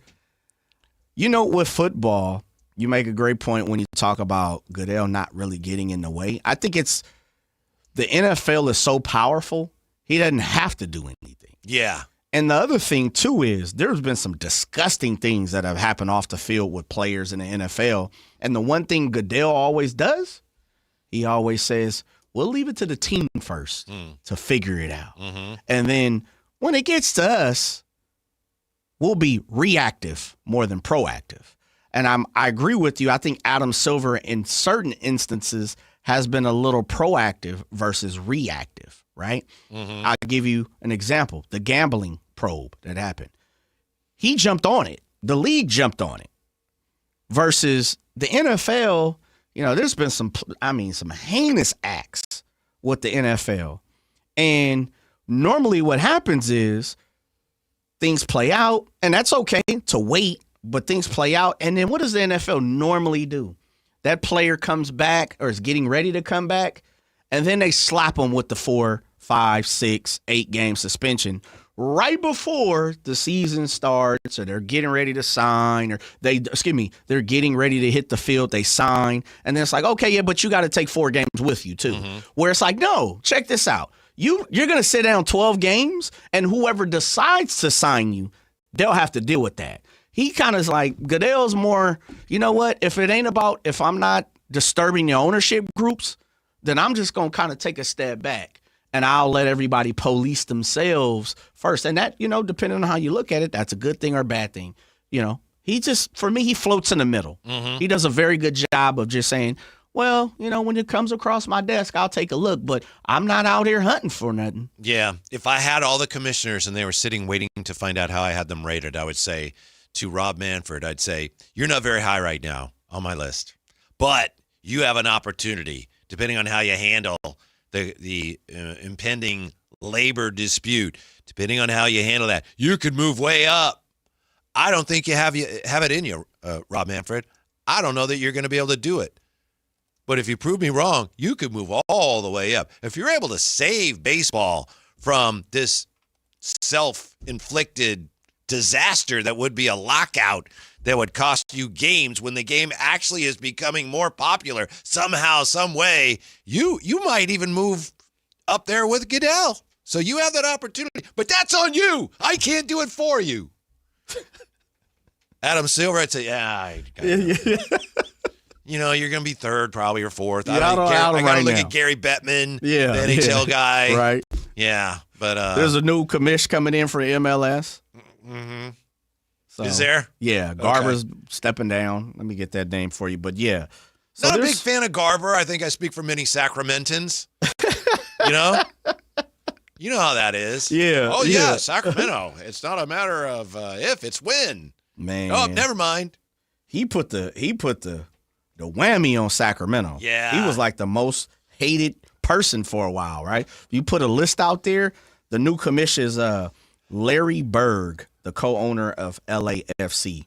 He was named the next commissioner earlier this month, so he'll be stepping in. Larry Berg. Larry Berg. Yeah. So we'll see how he gets moving and grooving for the MLS. All right. I'm going to look into you, Larry, before I properly rank you, but we're doing our due diligence. Yeah, it's good, Al.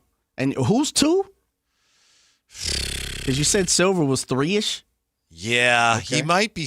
I'm going to put Gary Bettman second, and I don't know why. All right. I'll just kind of like, yeah, good for you. Out the way. Mm-hmm. Yeah, out the way. And then Silver, give then him Manfred. credit. The NHL now, they've got the new TV contracts. They're always on TV. Sure. Give them credit for that. Yeah, that's right. Yeah. Nothing wrong with that. They have some young stars. Mm-hmm. They have some very good young stars. Yeah. I think the NHL is in a pretty good spot, especially, I do obviously, in this general area. Yeah. So I have Silver a distant third, Manfred kind of just below that. But I'm telling you, Rob Manfred has a chance to zoom up the charts.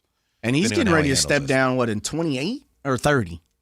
He put his 29, something like expiration that, yeah. date on it Yeah. already, yeah. Yeah. So we'll see. I mean, if he can keep baseball afloat and no work stoppage, does he move up? Yeah, that's what I'm telling him. He moves it's on up. you. Okay. You can move way up. Can he depending on how be you one, handle it. though? Or is he too far down the list to be one? That's on him. Okay. He's got that chance, but that's up to him. I got you. By the way, I have a borderline update on Sacramento's chances of landing an expansion team. We told you that last week RBI had a watch party. Did you attend? I was not able to attend. Okay. So that was for the A's when they were in Houston. And the mayor was out there, Mayor of Sacramento. I think both mayors were out there. And the mayor told people that during the Sacramento pitch event, he said he felt really good about where things were going. And apparently he told people that he feels even better about things now. So I wasn't there. I didn't get the chance to talk to him. But I know that got some people feeling pretty optimistic about it. Feeling good about it. Yeah. Nothing wrong with that, brother. I like that. Keep pushing onward and upward. Sacramento, we're in the fight, and until it's done, it's not done, right? So we'll see how it is. We know financially, fiscally, this thing has to be brought up to. Got to find that big whale. Yes, sir. Shamu. Ramsey, you got some extra money? Shamu. Got to bring. Where's Willie? Last night. I don't know. I wasn't out there. I was out there Monday, and it was a beautiful night for baseball. Beautiful night. Last night, I was watching on TV, and you had like the pink clouds at sunset, Jay, you know? Yep. It was real. I mean, it was absolutely gorgeous. Gorgeous. Out there. That's what I'm talking about. Just breathtaking. Where you going to get that at besides Sacramento, baby? You know what I mean? Right. Come on now. Mm-hmm. We are in the move. Real quick, too, just a quick couple of updates. Jeremy Fowler, friend of the show, said Mike Evans is going to play week 1. Oh, good. So he's ready to rock and roll there. And then also, friend of the show, Anthony Slater, in his report, said that Steph Curry and the Golden State Warriors are negotiating an extension to keep Steph around for his career. Sounds like he doesn't want to go anywhere. All right. That's probably best for everybody. Yeah. Dirk style, Kobe style, Larry Bird style, Magic style. He's gonna end it where he began it. Mm-hmm. If they can figure it out. You think he'll leave, even if they're at the bottom of the basement? He's always going to be there. Yeah, as he should be. Yeah, I think he's here for life. Yeah. We'll come back and look at that NFL story that they don't really want you to know about, but we'll tell you all about it next on Sactown Sports.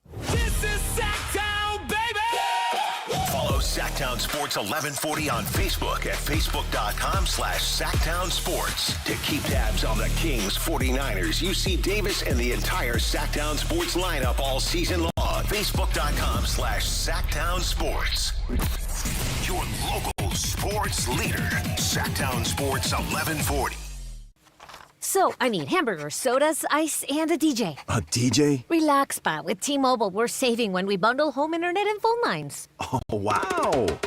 Here to bundle and save big. Stay connected con tu gente with 4 lines from T-Mobile with fast, easy-to-set-up 5G home internet and save up to $1,000 a year. Switch now on T-Mobile.com/conectate. Savings based on 3rd line free via monthly bill credits. Internet discount with $15 in monthly bill credits and auto-pay discount. Qualifying credit required. Credits will stop if you cancel any lines or change plans. Visit T-Mobile.com. Hi, I'm Justin Gingery from the law firm of Gingery, Hammer, and Associates. When you have been injured by the fault of another, you will want advice you can trust. If you know an attorney you can trust, I hope you call that person. But if you don't, please call me. I promise I will be the attorney you can trust. Along with my partner and associates, I have been helping accident survivors recover for their injuries for over 25 years. And we can help you. There's no charge for calling, so please call us today. When you get an injury, Just call Gingery. This is a special alert to all Americans who own a vehicle with less than 200,000 miles with an auto warranty about to expire or with no warranty coverage at all. Due to a decline in the economy, CarShield is announcing a low-cost month-to-month vehicle protection plan that is now available to the public to save any driver out-of-pocket expenses on future auto repairs. Call now to find out how you can pay almost nothing for covered auto repairs. Yes, you heard that correctly. Pay almost nothing for covered auto repairs. An open phone line has been established for all drivers to call for a free quick quote. Call 800-330-8323 now. Drivers who are covered will not have to pay for covered repairs again. This protection plan is at an all-time low. Additionally, drivers who activate this vehicle protection today will also receive free roadside assistance, free towing, and car rental options at no additional cost. Call us for your free quick quote today. 800-330-8323. That's 800-330-8323. What do you have to lose? Call 800-330-8323. Again, 800-330-8323. If you're not looking for a brand new car, at Elk Grove Honda, we've acquired some of the best pre-owned cars we can find. We've kept only the best of our trades, and our buyer has found some of the finest pre-owned Hondas available in Northern California. You can see for yourself at elkgrovehonda.com. Whether you purchase a brand new Honda or a like-new pre-owned Honda, your car buying experience will be the same. We have the right Honda at the right price. You'll find us in the Elk Grove Auto Mall, Highway 99 and Elk Grove Boulevard. I gotta get an Elk Grove Honda. Hey, this is Greg Papa. Are you working through a major insurance claim? SunPoint Public Adjusters can help. SunPoint prepares, presents, and negotiates your claim with the insurance company, working only for you, making sure you get everything you're entitled to, not what just some adjuster working for an insurance company thinks you should get. Call SunPoint today at 888-247-7865 or contact us at sunpoint.us. SunPoint Public Adjusters, the gold standard in public adjusting. License number 2N14884. Here's the deal. The government is over $38 trillion in debt, which means the IRS isn't slowing down. And the tax code is complex and unforgiving. So it's not surprising if you're one of the millions of Americans that owe back taxes to the IRS. Unfortunately, they're the world's most powerful collection agency, with the ability to garnish your wages, seize your bank accounts, and even take your home or business. But don't be stressed or worried any longer. We're Optima Tax Relief, America's most trusted tax resolution firm. We have resolved over $3 billion in tax debt for our clients. Our award-winning professionals deal with the IRS every single day, protecting our clients and preparing them for the best possible resolution. For tax help you need, for tax help you can trust, give Optima a call today. Call 800-343-6460. 800-343-6460. 800-343-6460. Optima Tax Relief. Some restrictions apply. For complete details, please visit OptimaTaxRelief.com. Country in the Park 2, presented by your California Army National Guard, October 23rd at Heart Health Park at Cal Expo with Bailey Zimmerman, Russell Dickerson, plus more. Enjoy line dancing, live DJs, mechanical bull, and food trucks. Tickets start at just $70. Country in the Park 2, October 23rd at Heart Health Park at Cal Expo with Sky River Casino and Joel Gott Wines. More info at CITPFest.com. The Drive Guys with Kevin Gleason and Alan Stiles on Sactown Sports 1140.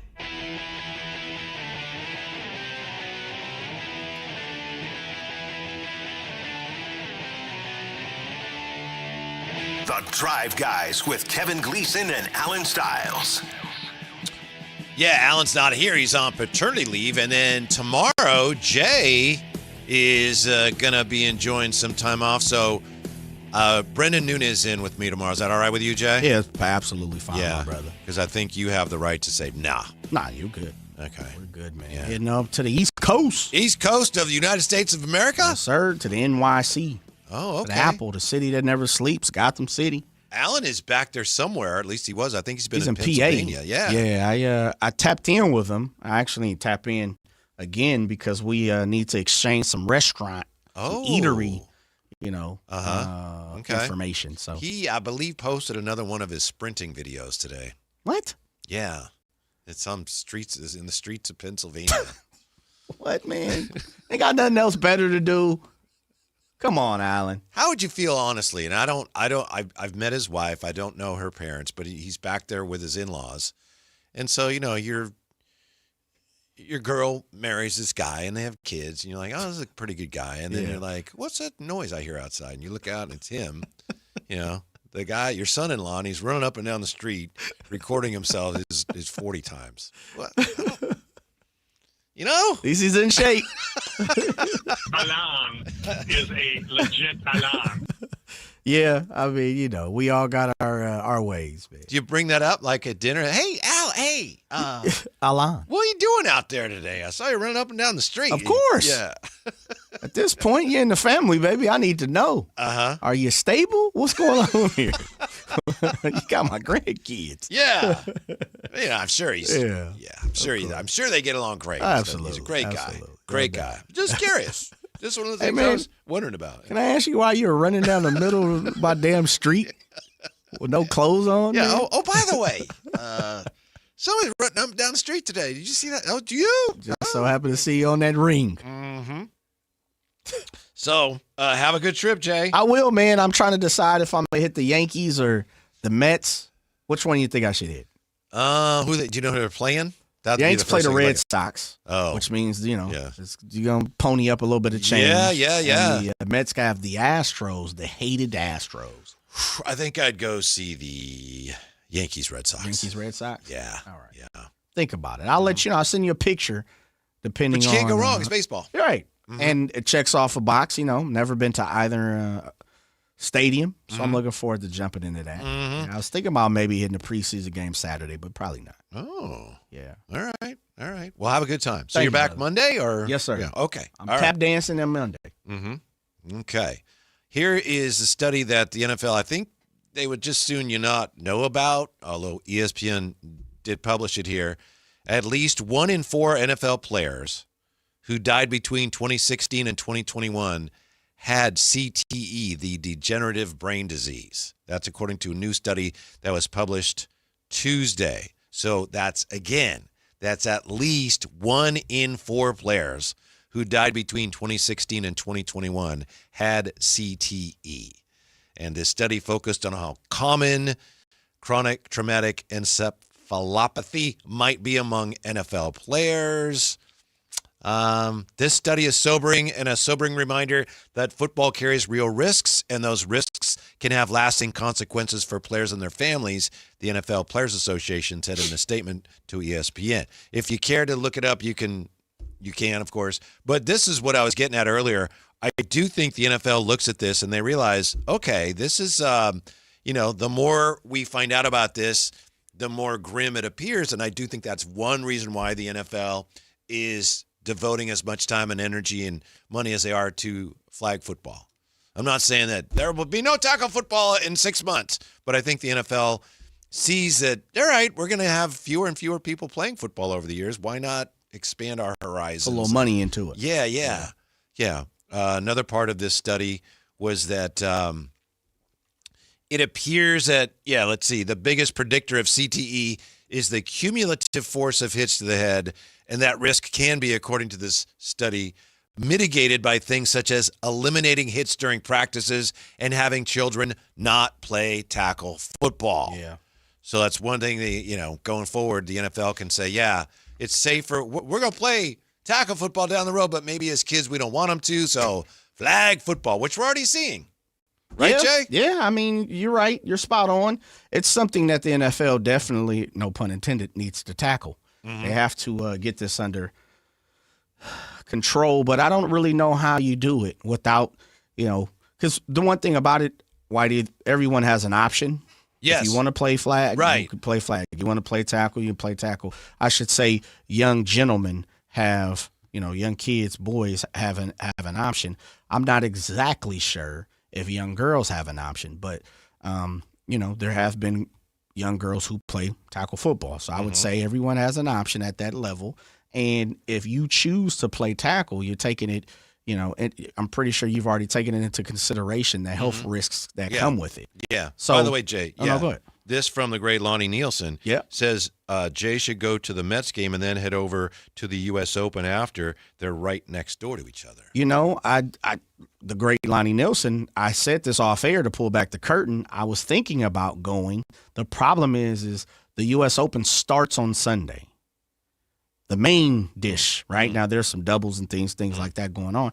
But to even just talk to get in there, you know, well, let me say this. First of all, I didn't know I was going to New York till a couple of weeks ago. My wife actually surprised me with celebrating our anniversary. Happy anniversary. You know, normally I'm the person that's planning here, what, and where. And she's like, oh, no, let's go to New York. So when I looked at the U.S. Open tickets, I was like, whoa, that's a little eye-opening. And that's cool. That's fine. You know, you got to spend for experiences.